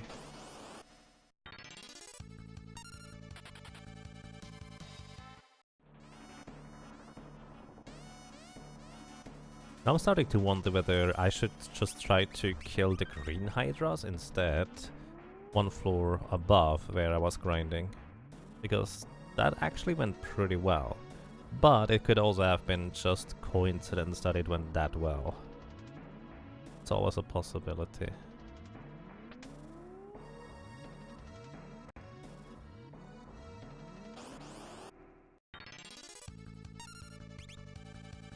Sword Dance.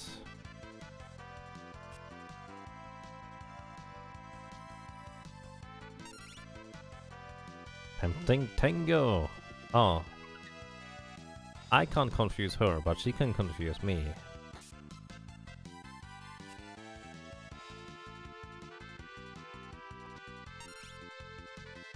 Sword Dance.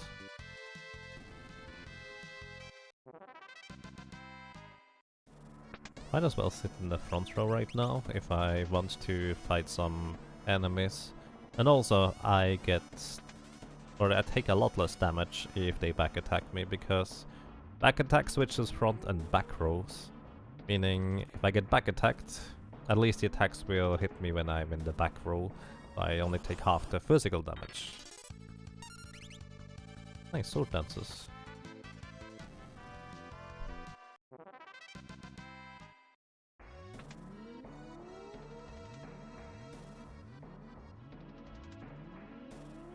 Hungry.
Ouch, arrow to that hurts. It rather looks like everyone is napping while he does all the heavy lifting. Oh yeah, I mean... I feel like Ferris, Gallof and Lena are just tired of Butts' dancing at this point. Because he just tries to dance his way to world peace or something like that. And they're just... yeah, we are just going to lay around here. You will eventually notice that that's not going to work. But Butts just keeps on dancing and dancing and dancing, and so far it has worked. At least in one of the 26 different universes where he didn't die. Hey Plat King, welcome, how are you doing? What would you choose as your favorite shop/class in Final Fantasy V if you were to pick one?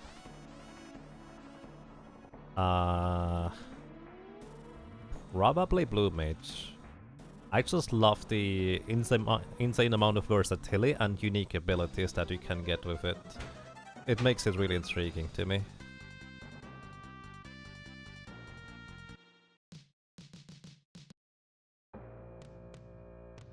The mixologist.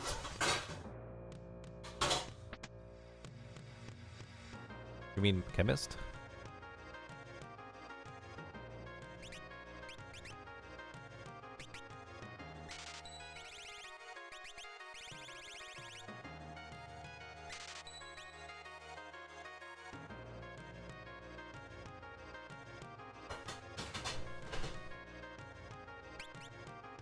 Did I put that in wrong?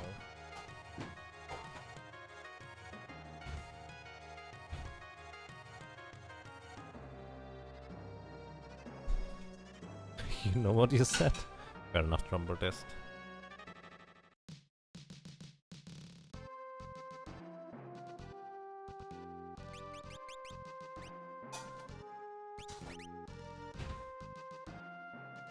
Alrighty, stocked up on potions, we can go ahead and defeat some more Hydras.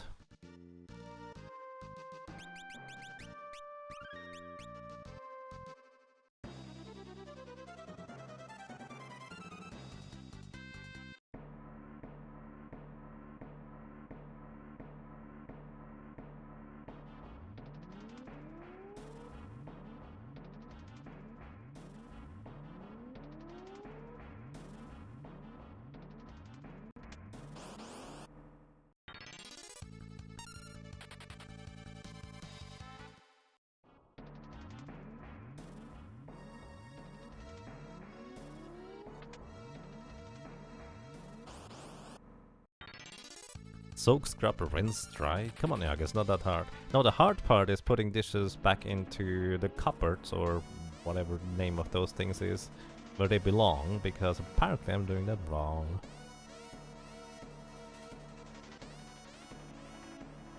Oh, you hear a lot of rattling in the background. Are you doing the dishes again? No. I did the dishes. The dishes are now being used. But the dishes are also not being friendly about staying in the cupboard where I left them.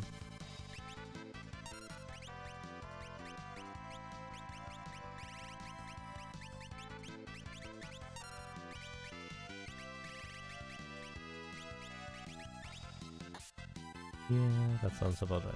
Oh, Ferris actually needs a better weapon to kill herself with. Apparently Mithril Knife is not good enough for a level 3 character. Ferris is too good for this. Sorry, Ferris.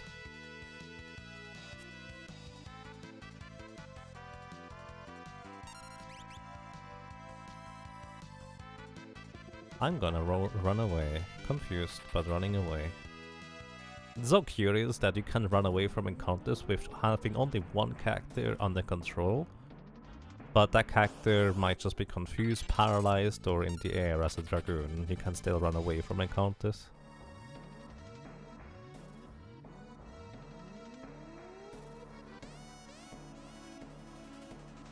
You run away as a dragoon up in the air. Do you just jump over them? I think so, yes. That sounds about right.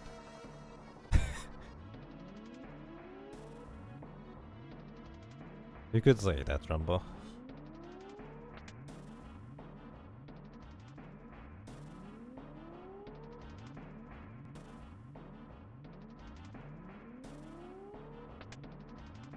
You always knew I was a majestic dancer at heart. Oh boy. I feel like I have to disappoint you. I'm more of a director. I tell Butts what to do, and most of the time he doesn't do the right thing because he has only 4 dance moves, but he never knows which one I want him to use.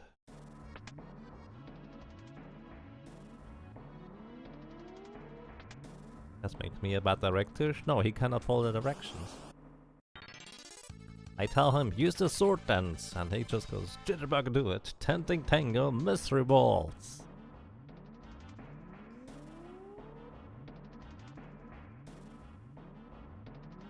You never knew that airborne dragoon can run away. Yeah, they can, it's pretty neat.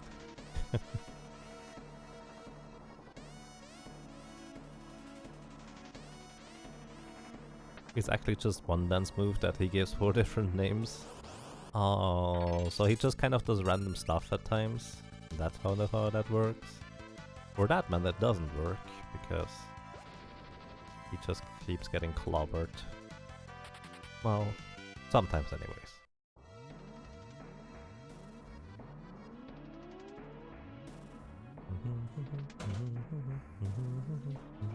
Let's actually try taking on some green hydras. Individual green hydras, preferably.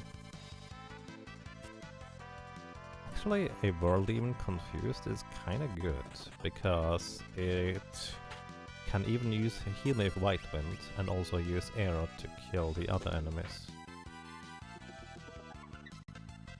That's less good.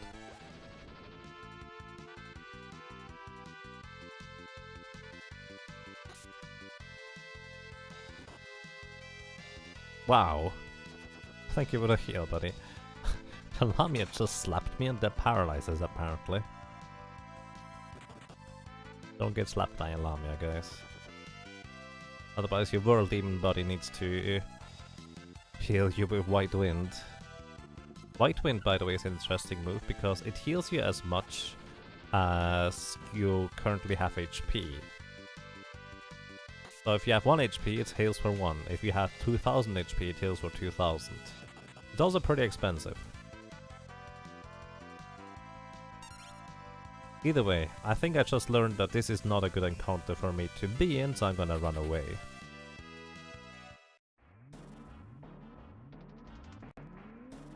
Dancer saving the world by befriending monsters. Yep.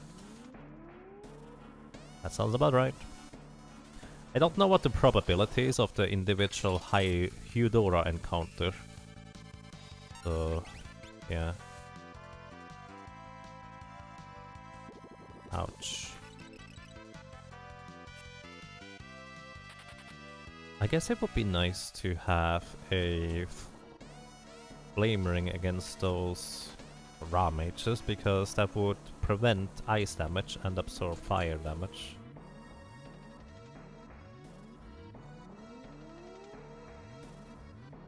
The stanky leg? What is the stanky leg? Cookies. I like cookies. Alright, Tempting Tango, successful. Quake, that's exactly what we want to see, because it does a lot of damage to those guys. I should have just physically attacked the Ramage, because then I would have killed him before he gets out of it. Ah, he died anyway. So this is why I Tempting Tango the Hyudoras, since they just quake themselves and poison breath themselves. And then we win. Nice. And for this encounter we get 2550 experience. Pretty decent, but not really all that comparable compared to getting experience from those Hydras, which you can just one-shot. That is a dance? Okay. Do you have a favorite class? Probably Blue Mage, Pikol. I think Blue Mage is probably the most interesting class of them all.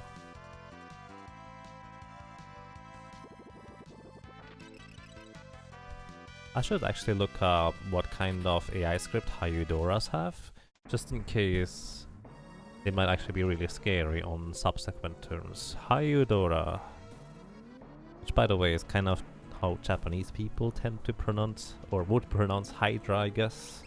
It's Hyudora. So the only thing he can do is rush on the first turn and thunder on the second one. So nothing too terrifying, which is worth noting, I guess. But it's still better for me to run away unless I get a preemptive on that encounter. Hyudora. Hyudora? Oh yeah, it's not a, there's no U in there, I guess. But Hyudora. Hi?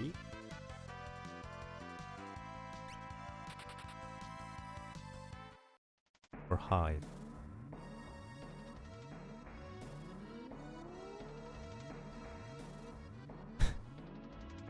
Your favorite bad translation is still Lupicant in Aria Sorrow. That's a Castlevania game. The closest pronunciation to your name in Japanese still sounds completely different. You mean your actual name or Plat King?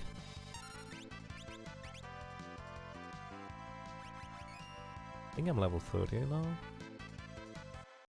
Should still be at least one level away from getting quartered. 31. Your actual name? I see. Yeah, it's kind of curious.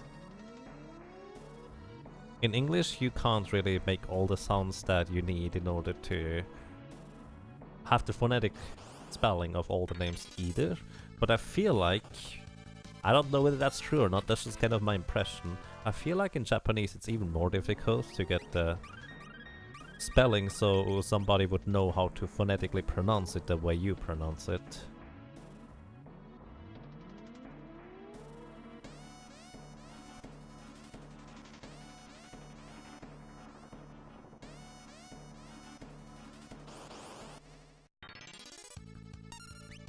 That's a shout out to Milan Valvalis.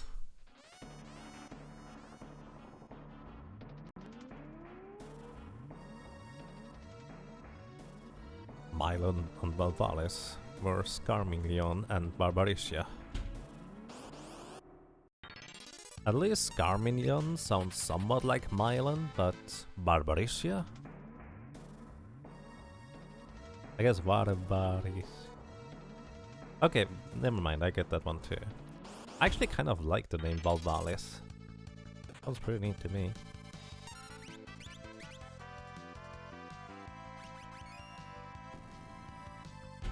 Yeah, I just noticed too. Rumbo. We are level 30. Okay. 2 more levels until I need to worry about the level 4 quarter again.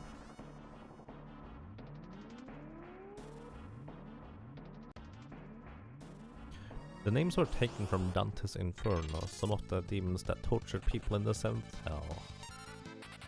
Or 7th level of hell. I see.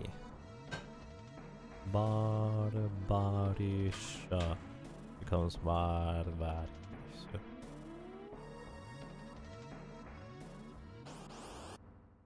Yeah, I guess.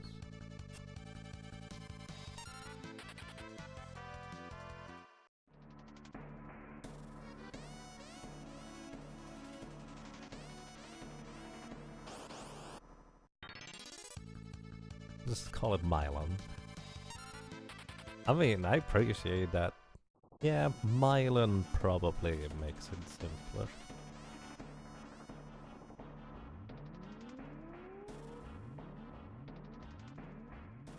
But Milan always reminds me of Milan's Secret Castle. That's a game. Don't recommend playing that game, but it's a game you can play. And I'm actually going to go for the kill on those guys here. Right, anyways. The idea is to confuse the idol.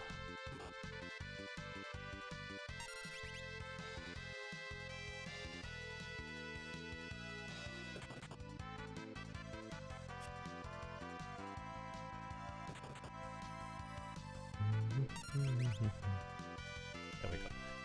Confusing the Hydra is really the idea. That way it can use Quick, kill their mate, and also the other dude. Because it has a 1 in 3 chance to use Quick, 1 in 3 chance to use Poison Breath, and 1 in 3 to use whatever else the last move is. I hope for a Jitterbug to do it, so I get a bit of HP back, but just killing it will be fine as well, I guess.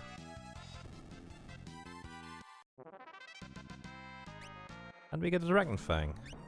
Is that a rare drop? Yes, that's a rare drop. Is that the first time you can get a Dragon Fang? Dragon Fangs are worth 2,500 gold, which is why I know that number is because most of the time it's useless. Unless you have a chemist. As a chemist mix, it's actually pretty crazy good.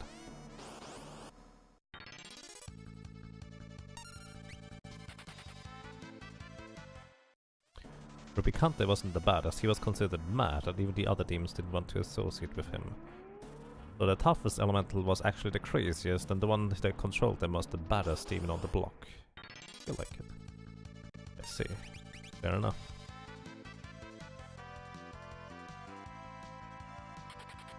Sandwich. Enjoy your sandwich. You remember sitting non-controlled on the map and being confused when you returned and were dead?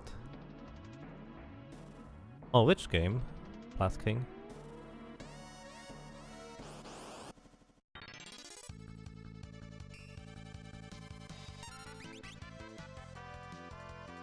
Oh, Milan's Secret Castle? Yeah, I actually don't really know about the game, aside from it being one of those ridiculously cryptic games that just don't make a whole lot of sense. Unless you somehow figure out certain... I actually don't know much about it. I'll just leave it at that. That game is hard. Yeah, I think that game is kind of one of the definitions of NES hard, isn't it? Where, yes, it's hard, but it's not hard for the good reasons.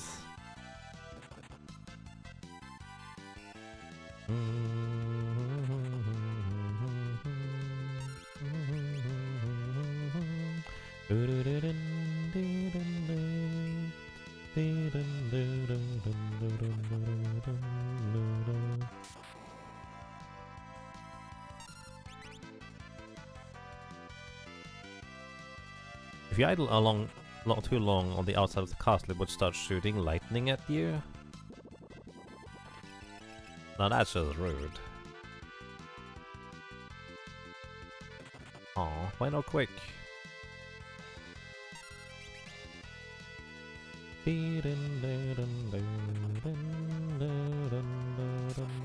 I'm pretty sure that guy is dead. Yep.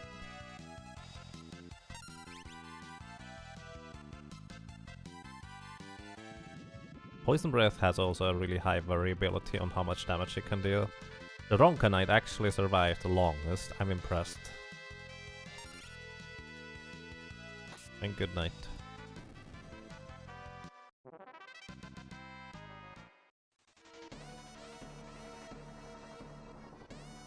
Going into that blind, you see a lot of shops, so you save up to buy something and hope it unlocks further progression, and you have to struggle to find your way out of some of the area, which isn't very kind.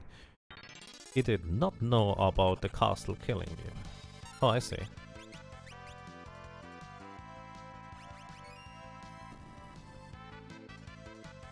It just some random homing lightning, because why not? What maximum HP do I have? 811? Oh god. But right now, I don't feel comfortable taking on the Purebros, because Purebros usually want to have a bit more than 1000 HP at least in order to say, okay, I can just at least attack everything once, and then I survive one explosion of them each. But we don't even have 1000 HP yet. Wow.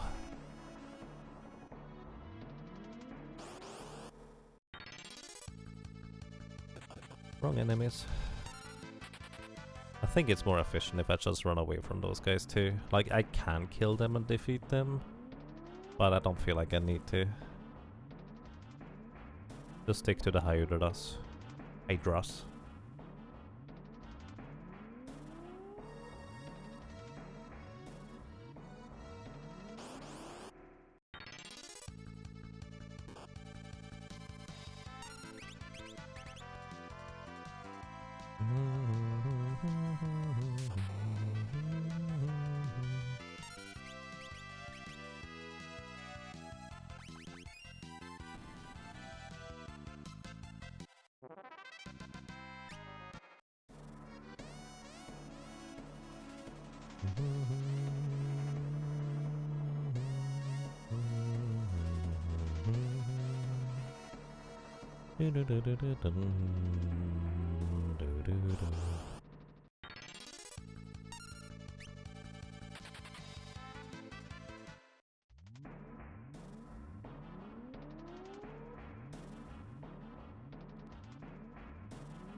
I just realized I probably should have healed up quite a bit before.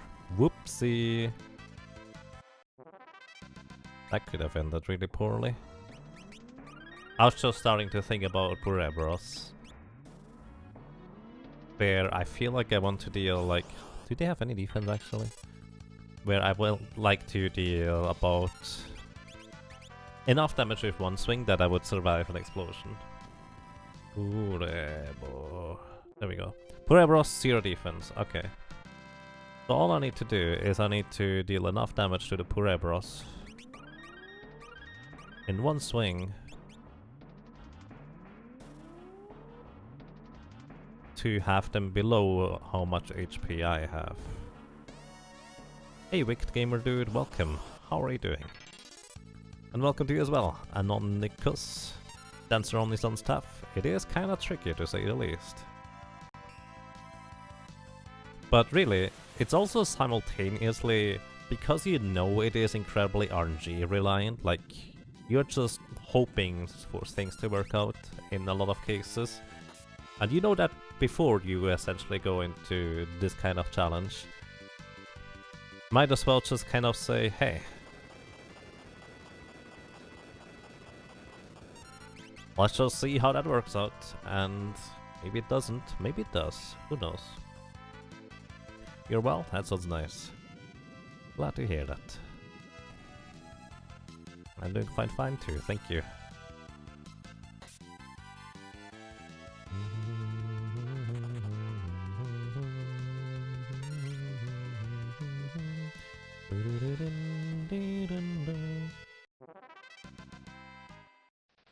How much HP do we have? We have a total of 857. I would need to deal 700 damage, probably a bit more, so let's actually see what a good threshold is for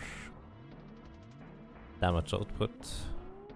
We are currently level 32. How much strength do I have with my equipment? I can get +1 strength from the training suit. I really wanted to. And also +3 from the thing here if I wanted to. So I can go with 38 at the least. So 38, 39, then +3, which is 41 or 42. We are currently level 32. Agility will kind of stay how it is. Actually, one going to be 36 or 37. 36 if I use the thing. Alright, so we are currently level 32. Okay, if I go with all the strength equipment, level 34 would work. So would 35 with just the other stealth suit.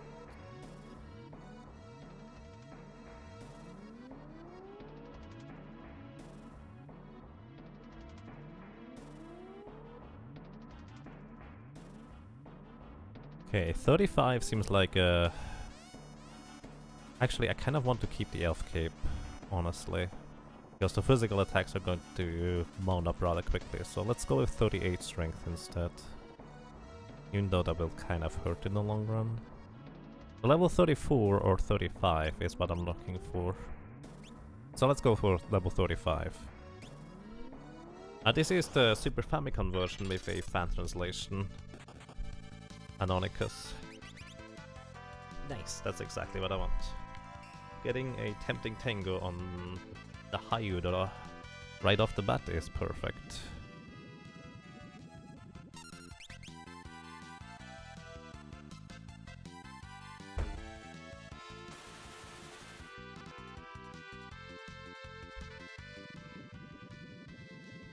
Poison breath. We're going to dance on this guy. He should be dead sooner rather than later as well. Well, the bolt is definitely the thing that hurts the most. I kind of hope this poison breath will take all of them out. Well, at least a front row, I guess. Then we dance.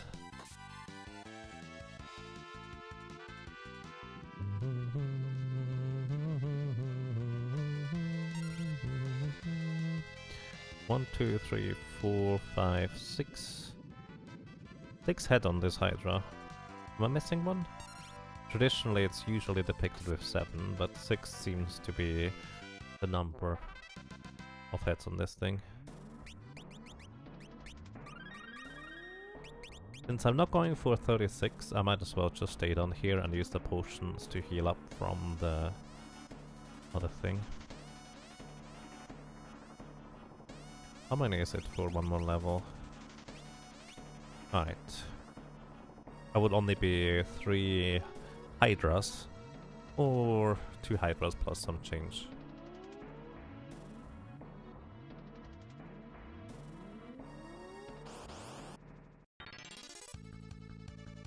Attack from the back!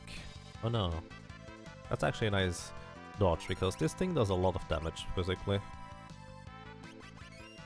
Bonk.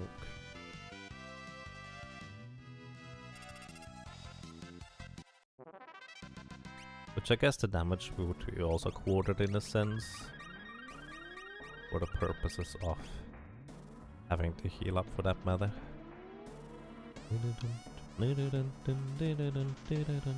Ouch.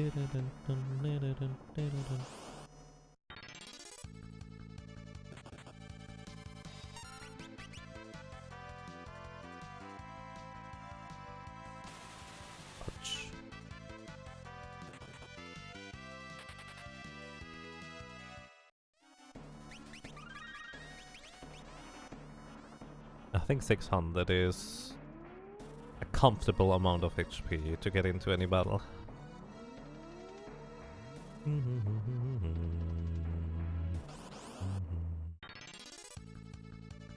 Preemptive attack. I figured either it's going to be Jitterbug do it, so I get healed and then can run away, or Tempting Tango and actually can kill those guys. Wasn't either one, but that's okay.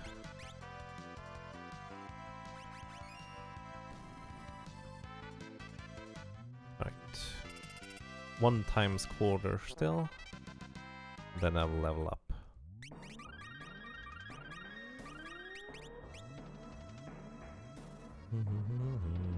It's 9 potions whenever I get quartered there. At least if I don't heal up to full. If I heal to full, it's actually more. In a sense, anyways.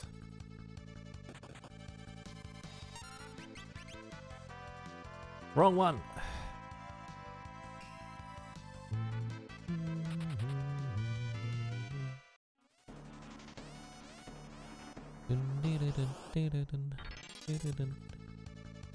Alright, that works for me. I actually appreciate how infrequent they use poison breath. Very nice of them. Alright, we are level 33 now. I can heal up to full pretty much without having to worry about getting my HP quartered anymore. And we are going to be here for another 2 levels and then we move on.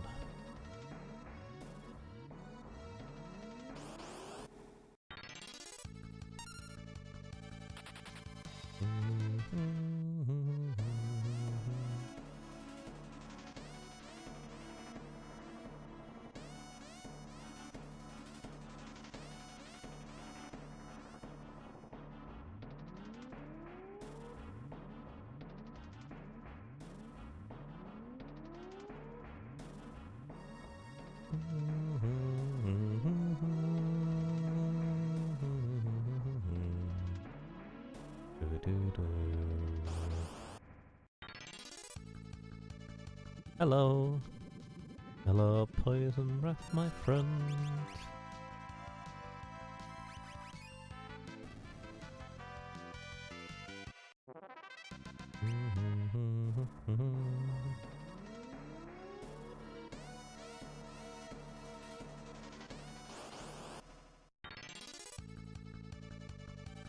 Attack from the back. No, that's just rude. I'm gonna dance on you real quick. Not that one. Alright. Running away! Not dangerous in terms of risky to die or anything like that, but it's just a lot of damage that I would rather not take. Preemptive attack. Aw, wrong one. You run away. But hey, I got healed. That's nice.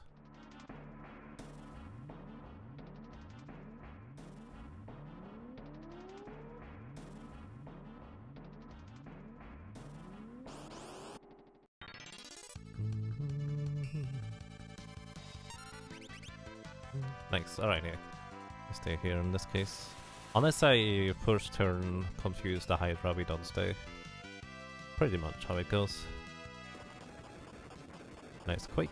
I would prefer if you always did Quake, because that actually deals the most damage.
Oh, dance. Pew. I probably should have not killed that guy, because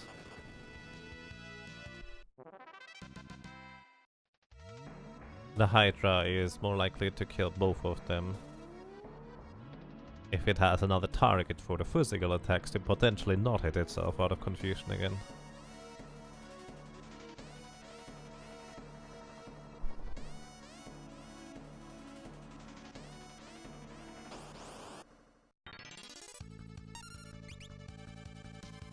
Not quite what I had in mind, but that's okay.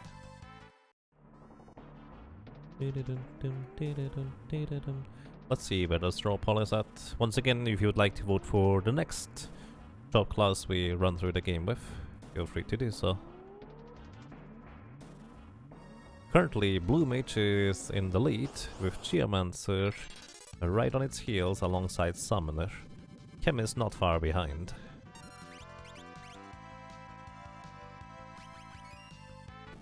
Oh wow, and Monk has caught up quite a bit now. Nice.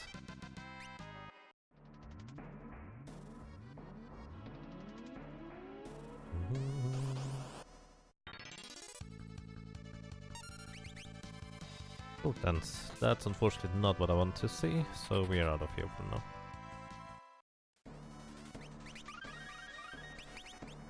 Sometimes you have a streak of just no Hydras for quite a while, which is unfortunate. Which sometimes makes me wonder if it wouldn't just be better to stay and take out the green Hydra encounters straight up. But I don't think so.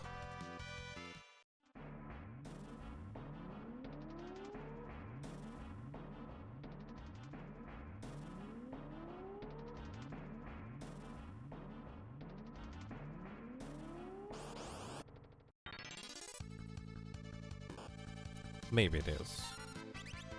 I mean, I keep trying. Again, if I just tempting Tango those first try, then we go ahead.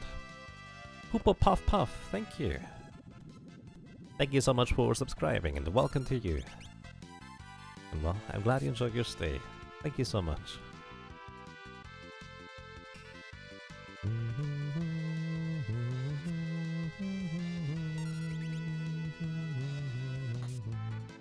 Rump. Thank you so much, Koopa Puff Puff. That's really nice of you.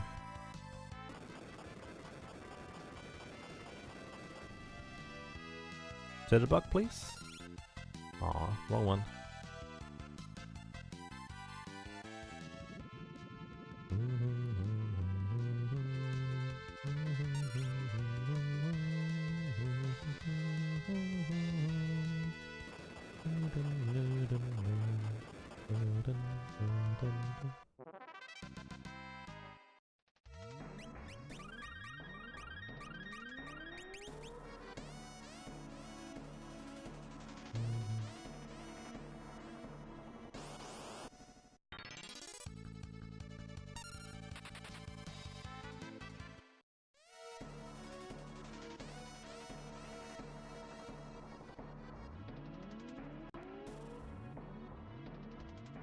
Oh.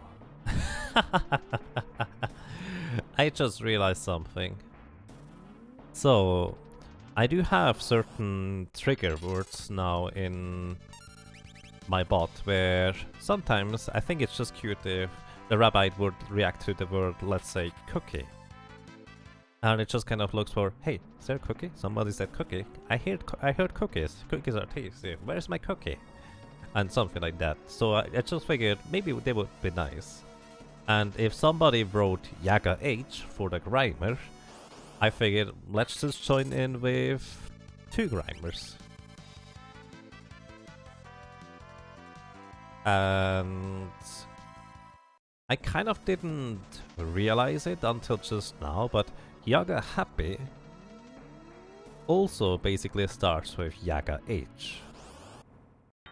So whenever there's a Yaga Happy, the bot also has a chance to react with a Yaga H as well. Nice. Also, apparently it reacts to itself. I just realized that too. Theoretically, the bot could end up spamming your chat. Not really. The probability is too low. I mean, let's put it this way. Theoretically, yes. Chances are that's not going to happen in our lifetime. But considering that it seemingly can actually react to itself, I don't think it can react to its own reaction. Probably. I will need to ask Quadlight.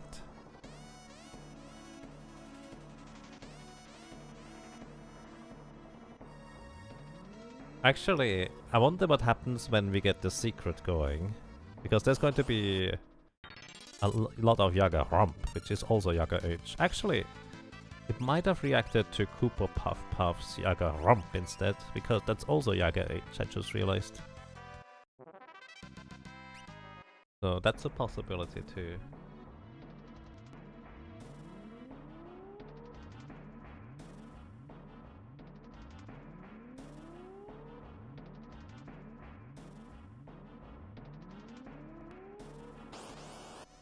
Actually, I think it reacted to the rump, that's more likely.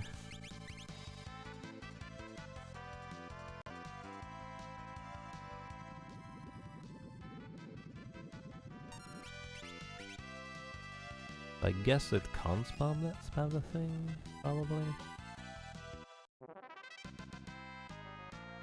How much more is it for Mom level? Let's see. Okay. Almost exactly 3 more Hydras, then we are done here. And we move on. Hey Raycodactylus, welcome! How are you doing? Good morning, good evening, good afternoon. If the space... That would be an interesting idea, Plat King, but it then probably would not react to somebody just writing Yaga H or Yaga H at the very end of the sentence. Because I don't think there is... that would be considered a space there.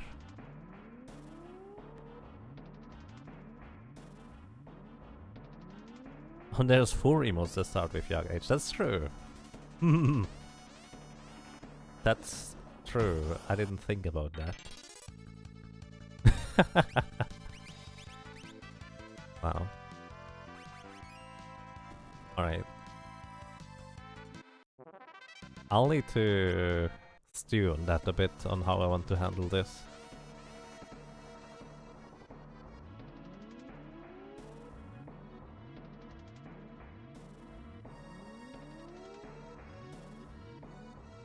Because it could just be cute, but it could also just kind of be really confusing as to why the bot is suddenly doing that.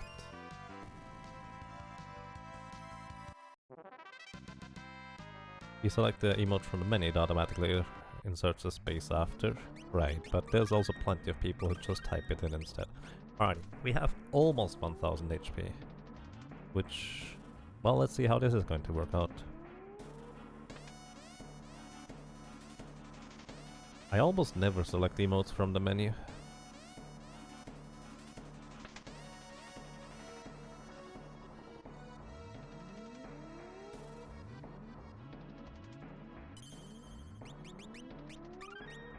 Alrighty, next up is the next boss called Archaeoavis. Archaeoavis actually has 5 different forms, although you only see the phase transition from 4 to 5. Each one of the forms has 1600 HP.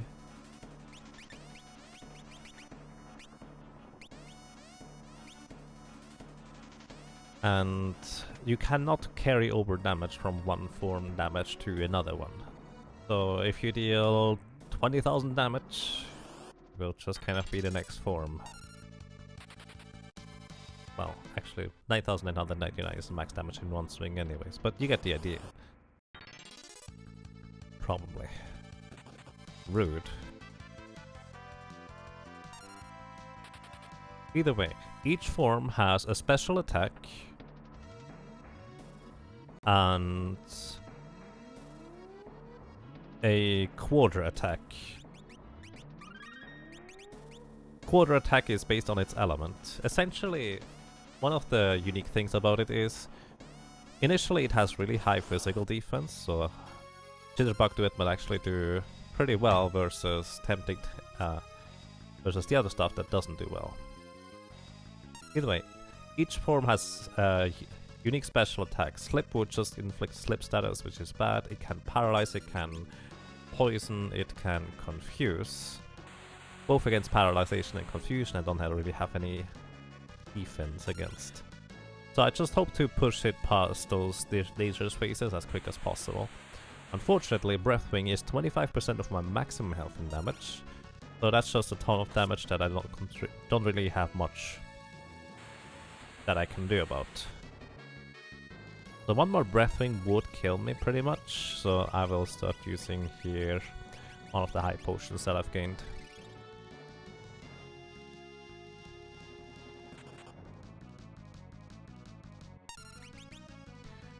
A lot of temptation. Yeah, tempting Tango is not useful against an enemy that is immune against confusion. Then again, usually Mystery Waltz isn't any better. So 50% of the time we basically don't do anything. Sword Dance. Alright, he's now in phase 2. He will have less physical defense, but we might actually be able to finish or push him into the next phase with just one good Sword Dance. Right, Blaze always deals that amount of damage.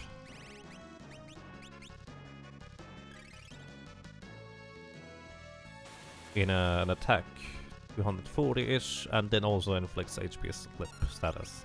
So really unpleasant. Could you please stop that? Our dances are not any better than what he is doing either. So far really unlucky. Wing would poison us if it hits, so it's one of the less bad ones if we get hit by it.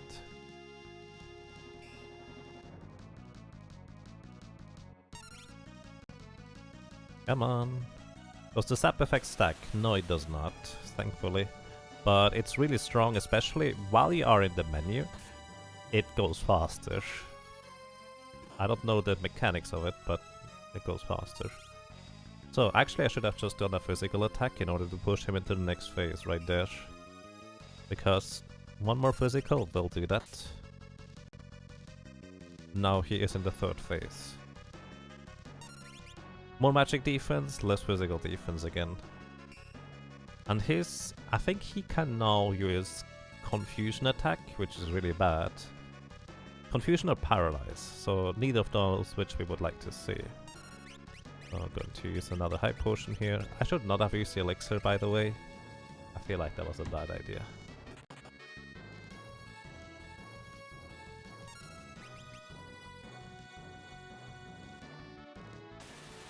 Yeah, we had one Jitterbug do it yet.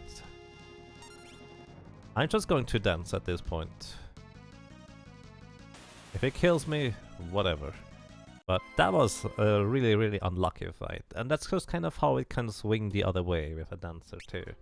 Where, well, we got barely any sword dances and barely any Jitterbug duets. So we didn't get healed and didn't do much damage.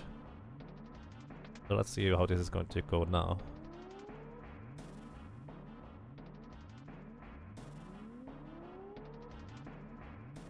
If you're swinging, does that mean it wasn't a waltz, but a tango?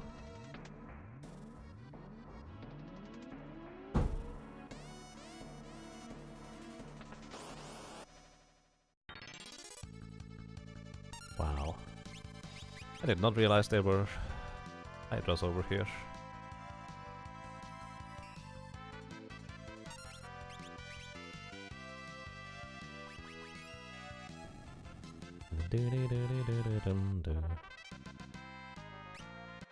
Oh, we just gained the final dancer level, which means we can now equip ribbons on other jobs.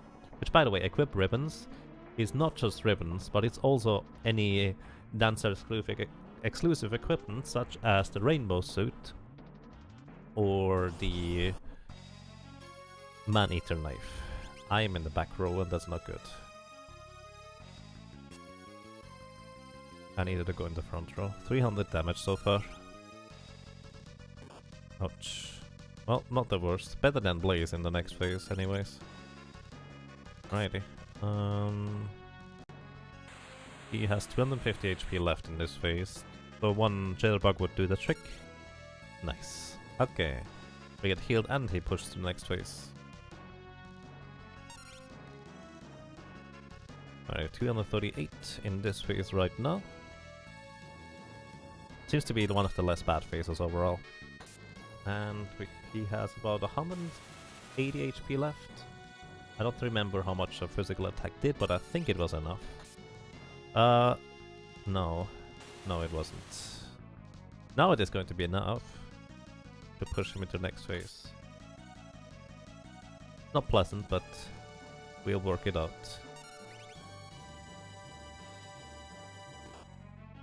Already did more damage than last time. Not quite, but we are getting there. Maybe. Maybe we're getting there. At least I haven't used my elixirs or high potions yet, which I'll start using them now.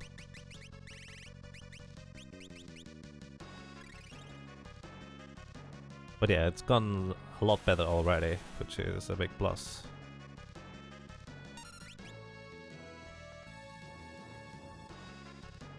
I mean, it's a 1 in 4 chance for a sword dance. 1 in 4 chance for a mystery waltz. I don't see the problem. 1 in 4 chance for a Jitterbug duet as well. I like those. Jitterbug duet gets weaker and weaker, just due to the nature of how he progresses his defenses. Oh my goodness. I should heal. Please stop using flame, I would appreciate that.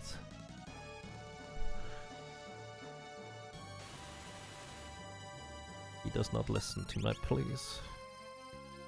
That's unfortunate. Thank you. I could use a sword dance here. Sword dance would actually pretty much do him right away.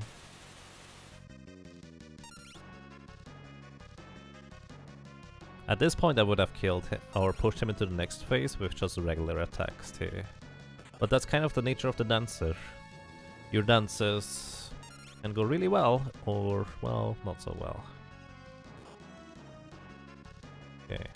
Tail, I guess, doesn't do anything because we are immune to it. Probably. Alrighty. Finally, we are in the 4th and final phase of the first section. 147. Claw is bad because it paralyzes. They can't do anything for a while. At least they didn't do anything worse. And now I have to heal. I think this is fair to use an elixir here.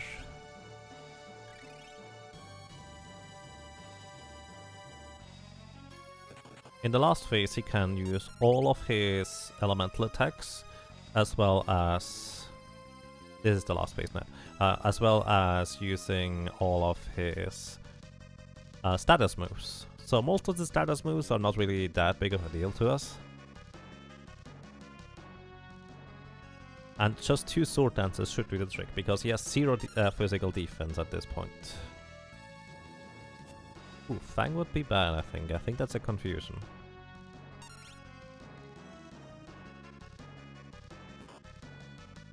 Yep, that's confusion. That's not good. Oh my goodness.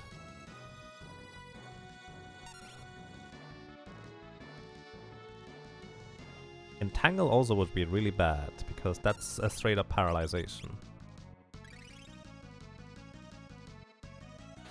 Maelstrom is also not good, because that is just critical HP for me. I forgot he can do that. Whew. And he was also apparently faster than me. That was my last elixir. Which is a problem, because then I have to farm for more elixirs. I like how he's just not fast enough until I hit myself out of confusion there. Alrighty. We need 2 sword dances to finish this here. He has 2400 HP, I think, in the last phase. So all I can do now is pretty much hold down the A button and hope.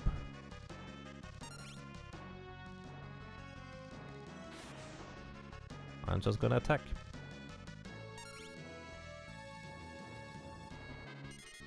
And we're dead. Unless he uses Entangle like 3 times in a row. Or Maelstrom for that matter.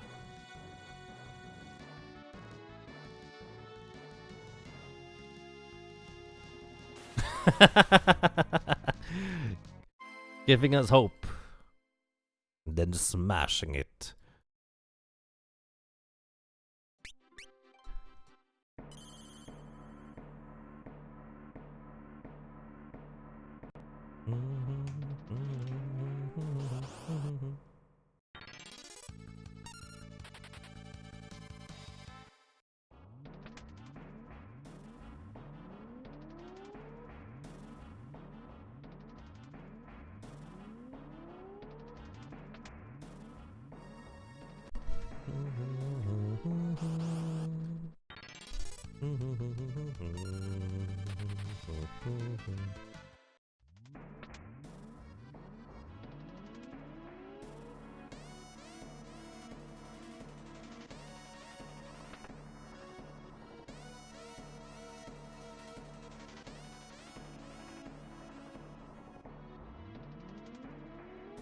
You know when Entangle succeeds, what's going to happen next? Not necessarily.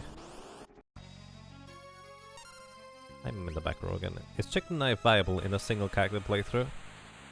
As a matter of fact, it's the best weapon you can have on most characters.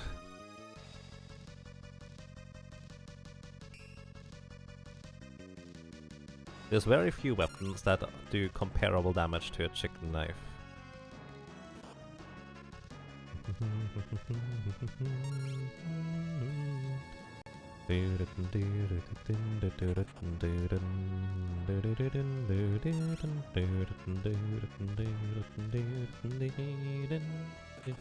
So sword dance would push him to the next phase right now.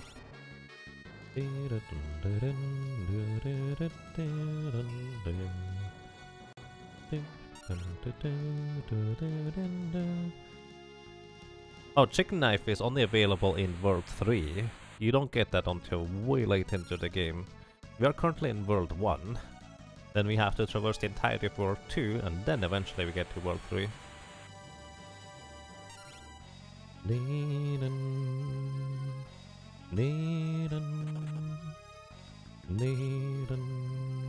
At least Jitterbug heals pretty well in the first phase. I didn't pay attention how much damage we dealt though, so... Alright, Sword Dance will push it. Next phase, phase 2.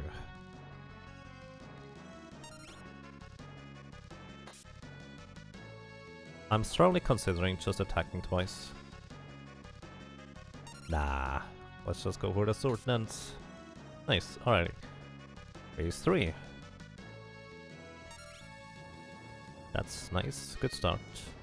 We might actually just push him in the next phase with one Sword Dance here, I think. Nice, alrighty, phase 4.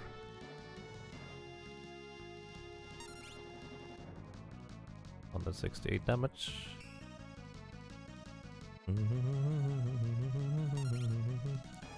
Very nice. Oh, that does it actually. We are already in the final phase because we gotten pretty good rolls so far. So now 2 sword dances were here. Let's just hope it works out.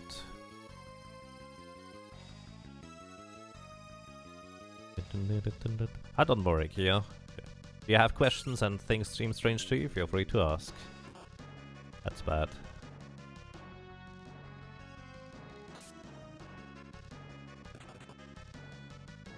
That's really bad. Alright, at least we got it in after the Maelstrom, so that's a plus. Please sword dance.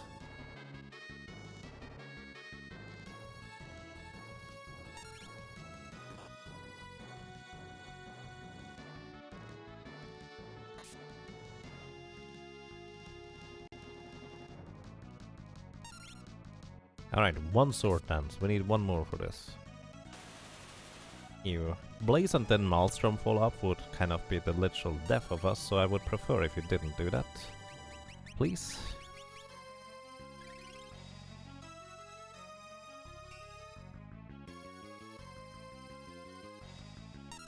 Alright. I think we win. Alrighty, we also only used a single elixir, so that's a plus. 28 deaths total. We have 2 on Archeo Avis. And I fear this is going to skyrocket once we get to Biblos.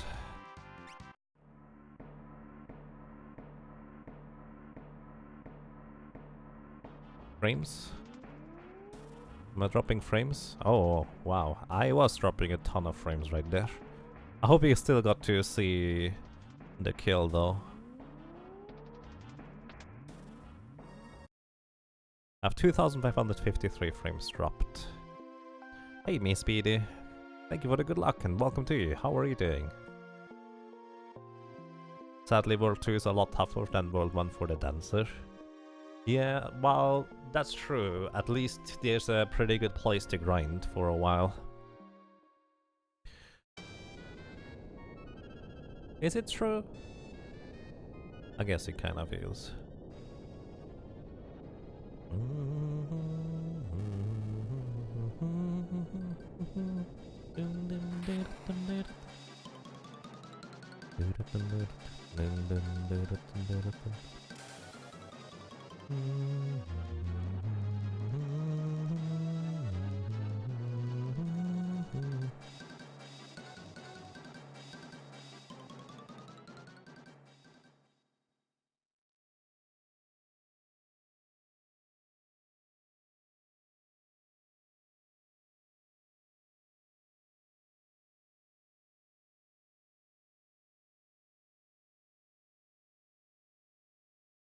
You doing good?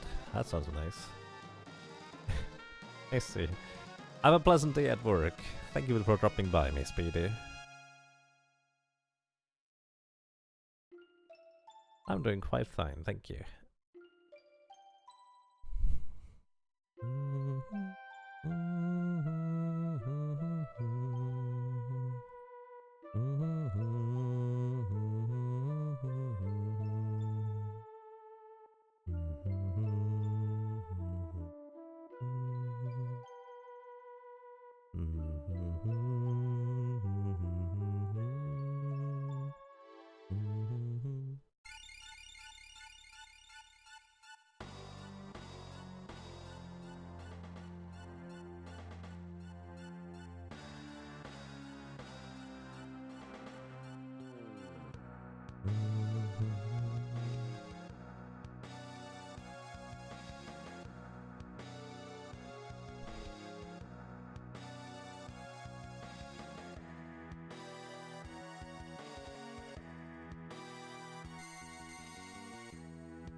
Good thing the crystal broke or you'd miss out on some classes.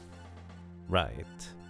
I mean, this is where we get the infamous dancer class, which is really random. And outside of a Forge of Fiesta, I don't really see why you ever would want to have a dancer in your party. Unless you just really like dancers. Which then, please make sure to steal a Lamia's tiara from a Lamia and give it to the dancer. I think that's usually a good idea.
Ron is basically Sour Place incarnate.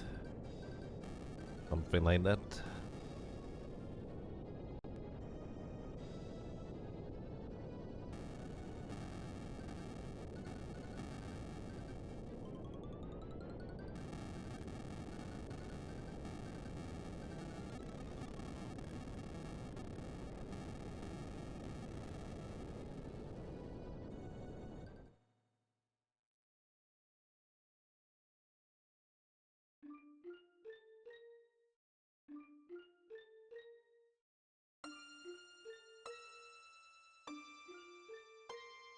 Alrighty. So, I think my goal is going to be to beat the 3 mini-bosses in order for us to be able to leave towards World 3. And I'm going to be strongly considering buying a flame ring after selling the angel ring. Because I don't think zombie status is ever going to be really much of an issue, as much as the angel ring is going to be a big problem. The flames or fire might be a big problem. Or at least it's going to be a lot easier. That way I get 25,000 gold for the angel ring, which I never needed in the first place. Derp.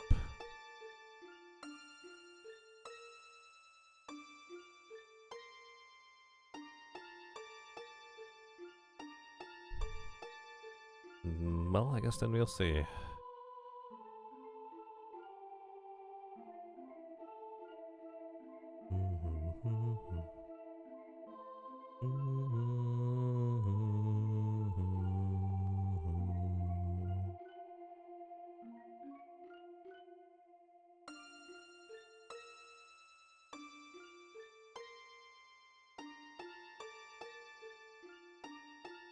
Let's see how much money we have left over in the end.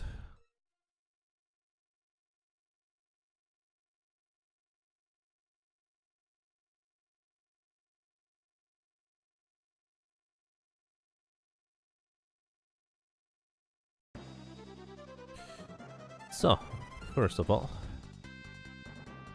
we are going to Tycoon Meteor specifically. Something along those lines. I find it. There we go. Yeah. In order to start our quest line. Oh, and I also wanted to test something. Alrighty. Pay attention. So, I don't know whether this will work or not. It would actually be rather funny if it did. If you go to the meteor with the Chimera brain, you basically wait for Mid and Sid to come out, but they don't come out because they are being captured by the Chimera brain. And you're supposed to kill the Chimera brain in order to free them. But what I want to test is, what happens if I just walk away and never save them, and then go to another meteor? Are they still going to be there, and it's going to be fine? I just want to test that.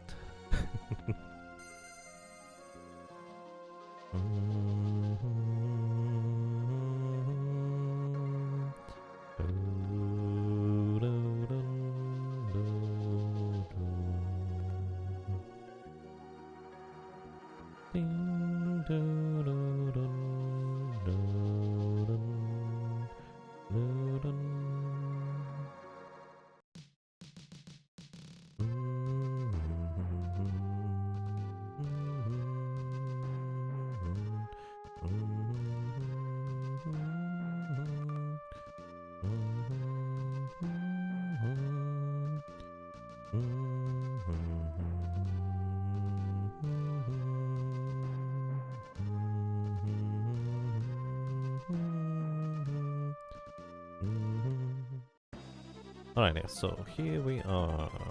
Let's just go straight north.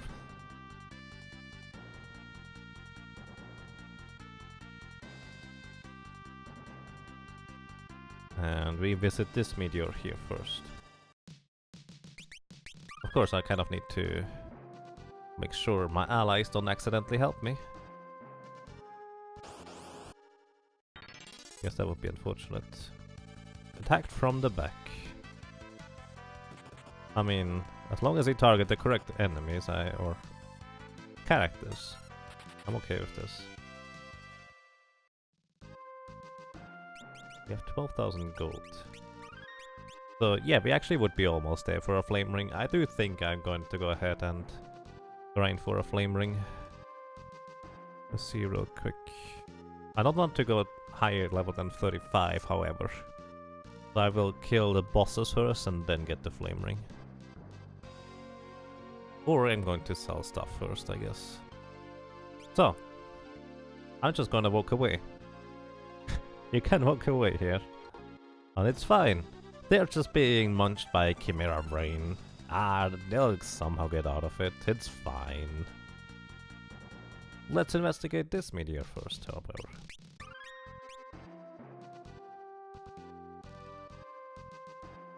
Actually, I want to be in the front row.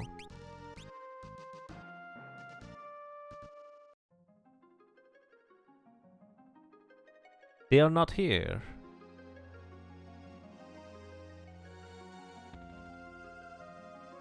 That's so strange, they are not here. Alrighty, so they did account for that. This is crazy.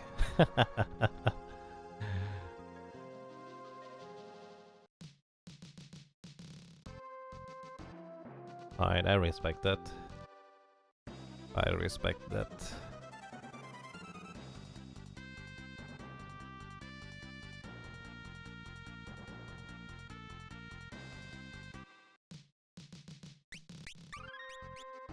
So, Chimera Brain doesn't have a whole lot of HP, but kind of like any other Chimera, it is pretty strong. It does a lot of damage, especially to entire groups. Since it's a solo character with decently high level and, well, more than usual HP, despite it being a dancer, we should do okay, probably. But it can also be still rather dangerous and spooky because it has pretty strong moves. Let's see. Bitterbug do it is not exactly what I would like to see. Blaze is 240 damage or so. HP leak status kind of like pre-4. And I just hope for the good dances. So that's 3 dances. 4 is sword dance. Very good. Aquaric is one of the stronger moves he has, but at the same time, once again, we are reasonably high level.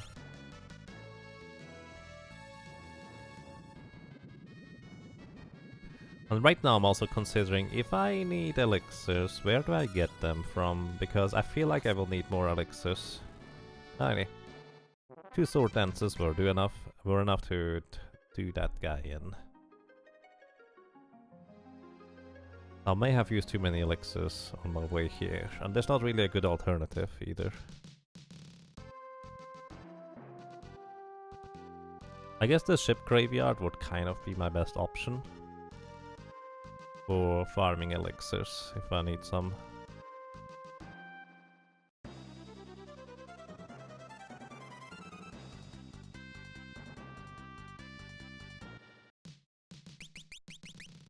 Oh, I don't have any more potions either. Awkward. Let's go and buy potions over here. And also sell all the equipment and see whether I might get a fire ring out of it. The most difficult? Berserker, really. And I will really need cabins.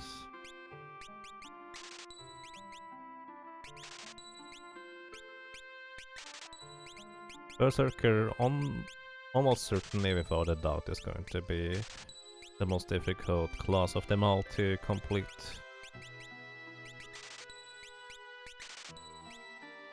Oh no, oh no, oh, I'm going to reset this.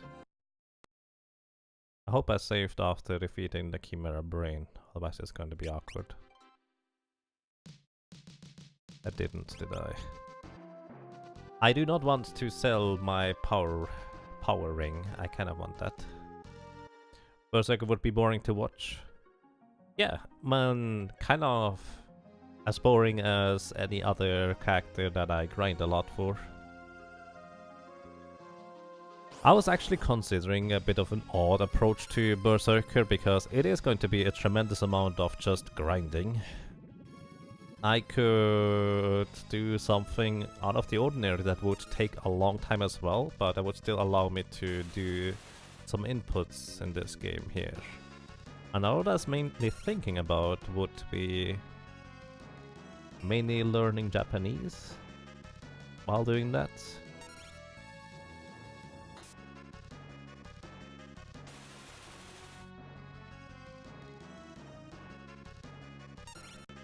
I'm strongly considering doing Berserker. You don't have to watch if you don't like to. You can watch the highlights once we're done. The thing is, right now I'm mostly contemplating whether... plus one left. Whether it would even be humanly reasonable to do, because I need to be able to manipulate Neo X Death. If I can't do that, I'm not even going to try. You do every class, you can't just skip one and only one class. You can, because there is reasonable arguments to skip the Berserker class.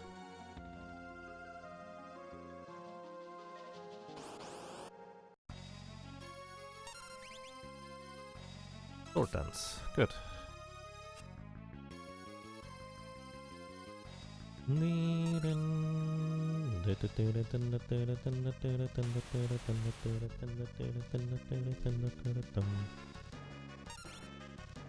Berserk is not actually winnable if you're human. Well, again, I would need to be able to manipulate that. If I can, I might just try.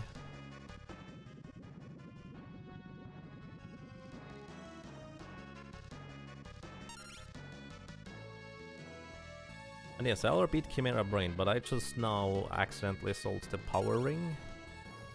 And I kinda want to keep that, so I just reset.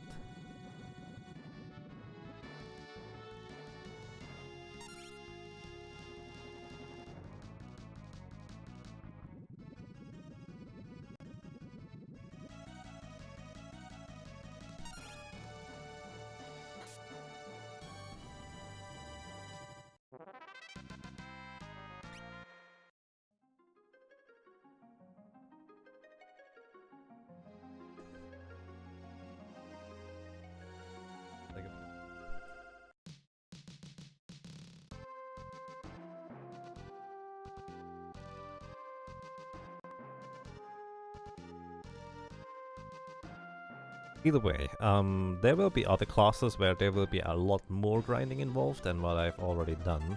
Among others, I would guess that it's going to be Geomancer in order to get past Soul Cannon, but also something along the lines of Thief. Thief will take a long time to get the appropriate levels to grind.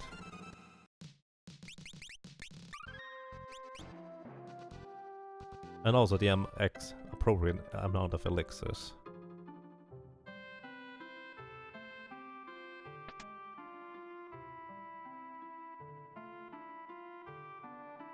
Oh, yeah, I know, kid. There's actually a... Samurai Goro has made another script on SNES 9X, and that is a less known video, but it is definitely possible within the game to complete that. Kind of really unlikely, but it's definitely possible.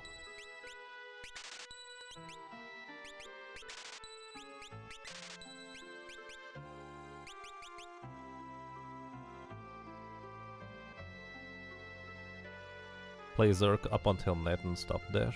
Oh, I already did Quad Zerker. Don't worry. I already did that. I had 2 Berserkers. Yes, PlayStation 1 version.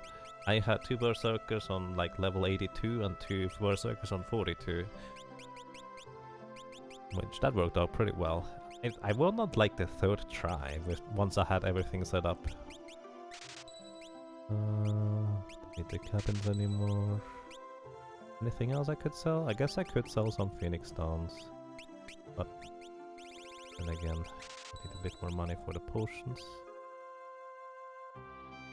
And yeah, Solar Zerker, I think 72 was the level for Sandworm.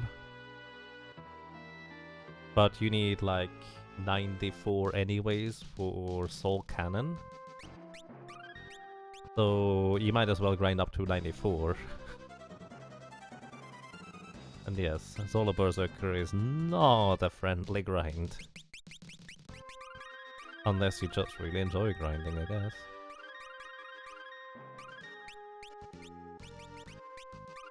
You're walking around in between battles. That's doing something, I guess.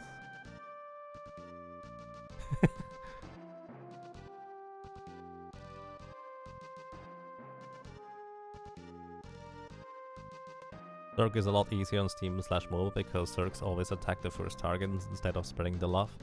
Oh yeah, well that's true.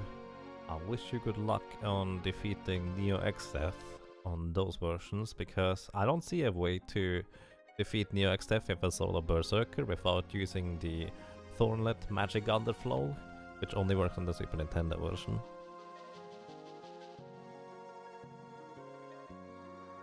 Yeah, PlayStation version, by the way, also can run away with Solar Berserker, or well, only Berserkers, no soft locks. Yeah, let's dance with this guy. Don't hit me please, Titan, just let me sword dance you. Tempting Tango! Well, it looks like Titan is not terribly tempted by my Tango. Also, 2 Earthshakers will kill me, and he will always use an Earthshaker as a finisher move, so to speak. So I will have to heal somehow before I use, or before I kill him. Or he kills me before that. So that's plus 1 death. So 1 death on Chimera Brain, 1 death on Titan so far. But then again, I don't want to use elixirs, and also preferably no high potions, since I feel like I already will have to grind a bunch in order to get past the poor Biblos. Those are not friendly either.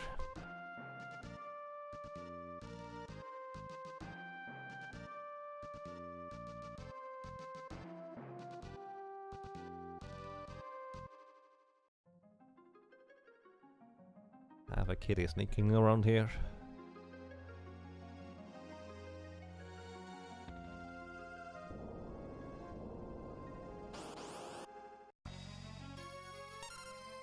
You're not very much familiar with the details of the difference between PSX and SNES? Yeah, I did not know that either. I just assumed it was a glorified, or, well, not so glorified Super Nintendo version. But there's actually some useful differences, such as not soft locking when you have a fully berserk team and try to use the chicken knife.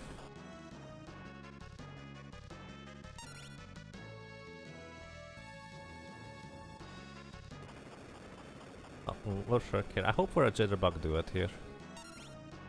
Yeah. And now, please let me kill you. That way I don't have to heal. Alright, let me use the potion instead. Please don't hit me this time. We like to pretend it didn't exist. The PlayStation version? Yeah, I heard that a few times now. Tempting Tango is not what we need. Mystery Waltz is not what we need either.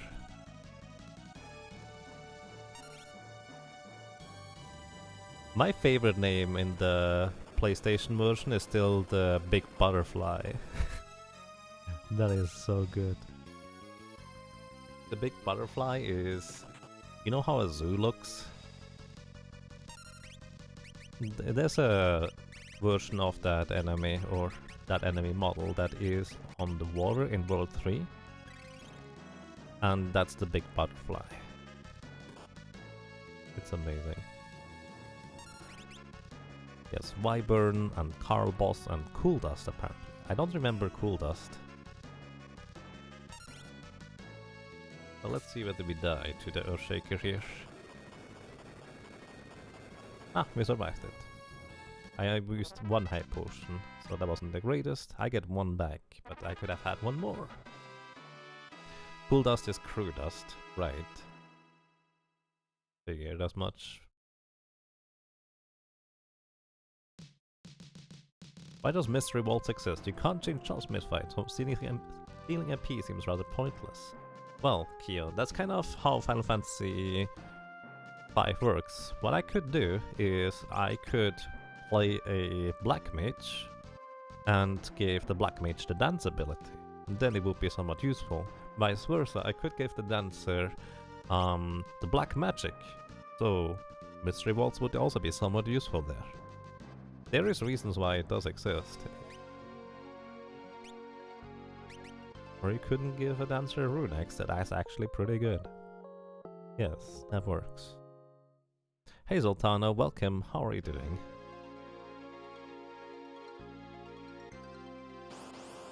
And yes, the big butterfly. I don't know why, but I really like that name for some reason. But Paris needs a better weapon to kill herself with. I'm going to give you the Mage Smasher.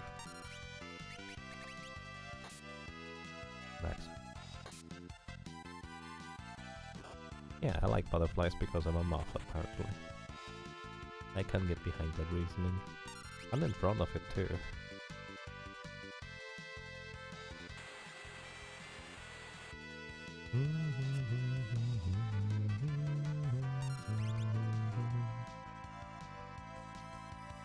It's Giant Bird on SNES and Rock on GBA. Yeah, I have no idea how to get to Big Butterfly.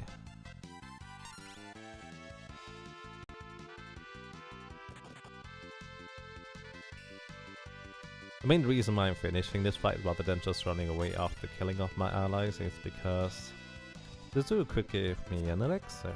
1 in 16 chance. Please? Let's just attack instead, I think that's more efficient at this point.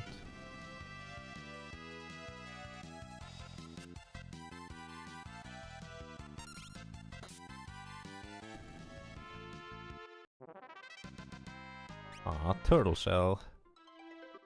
Opening up the items menu, giving me hopes for an elixir, but it's just a turtle shell. Alrighty, I'm going to give this like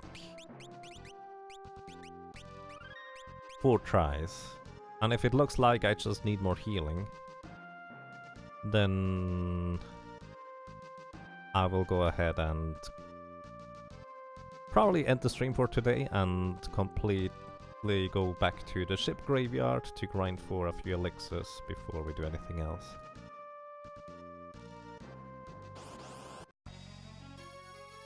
Turtle power!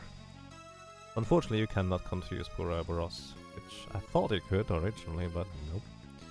So without a sword dance immediately, that is pretty bad news. You have 1 sword dance. So alrighty, for anybody who does not know how these things work, those things don't do anything for the first 3 turns. And then, after 3 turns, they will use 1 of 3 abilities. Either attack, or exploder. Exploder deals damage equivalent to how much HP they still have left. And they have 1500 HP. I do not have even 1000 HP right now, I have 995 maximum. So unless I manage to bring them all below the threshold of HP, I'm just going to die if they explode. So it's going to be a gigantic lottery, so they don't explode while they are not weakened or something like that. But eventually it might work out. Maybe. One of the other problems is if I kill one of those guys, they will cost life too as a death move, so to speak. What that means is that they will revive all of their fallen allies that have died so far. Another exploder, done them more death. I need to update those on screen too, so that's +2, so 32. Yeah. Here's the thing. Right now, this does not look necessarily winnable. Eventually I would get a pattern where I would be able to win, but I think I would not win because I don't have enough elixirs as it looks. They can't use a rise on themselves since they're dying, but not yet dead themselves. Yes, that's true. So they only have a very limited amount of MP, which is a plus.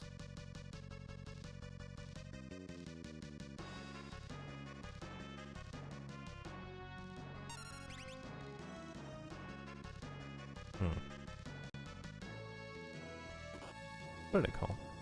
So essentially, best case scenario, I managed to bring two of them below the threshold of HP, where they are dangerous, doesn't kill one with sword stance, then hit another one twice, so his exploder would not hurt nearly as much. Then I would need to heal up and also hit the other ones for the appropriate amount of damage. What I could also hope for is I could equip a weaker weapon and just do a sword dance for like 1450 if I'm lucky. But I think I would still need a bunch more healing, since even their physical attacks just deal a lot of damage. So my best bet at this point, I would say, is go back to grind elixirs. I said I would go to the ship graveyard, but I think a better thing to do is run around here on the field and defeat zoos instead. It's less chance for elixir drops, but I also think I need more levels. So that is pretty much what I'm going to be doing the next hour on the next stream, because today's stream is pretty much good night for now, I would say. And yes, Math in the Geek, or Math the Geek, that's exactly how it is. Each one of them has a 33% chance to explode on their first turn. And there's not much else I can do about that. And Exploder is unfortunately not fire element, so you can't absorb it with the firing either. You could get lucky, yes, that's kind of exactly what I need to do. I can skew the odds in my favor by having a slightly higher level though, so that's why I'm going to be grinding elixirs here. Am I still in Japan? Yes, I am. So what dances would I want to see on the Purebros? First of all, sword dance to kill one of them right away, and then I would just physically attack one of them to bring him below my HP total, and then the next one, and then the next one, etc. That's kind of the entire dance that I would want to try and do, which that might take a while. It might actually even be reasonable for me to go back to a previous save and keep grinding in the fortress where I was killing hydras for a while. But the problem is I don't have a previous save. So either way, that is it from me for today. So thank you very much for watching, for listening, and for lurking. I hope you had a good time. Thank you very much, and well, maybe until next time. Take care, everybody.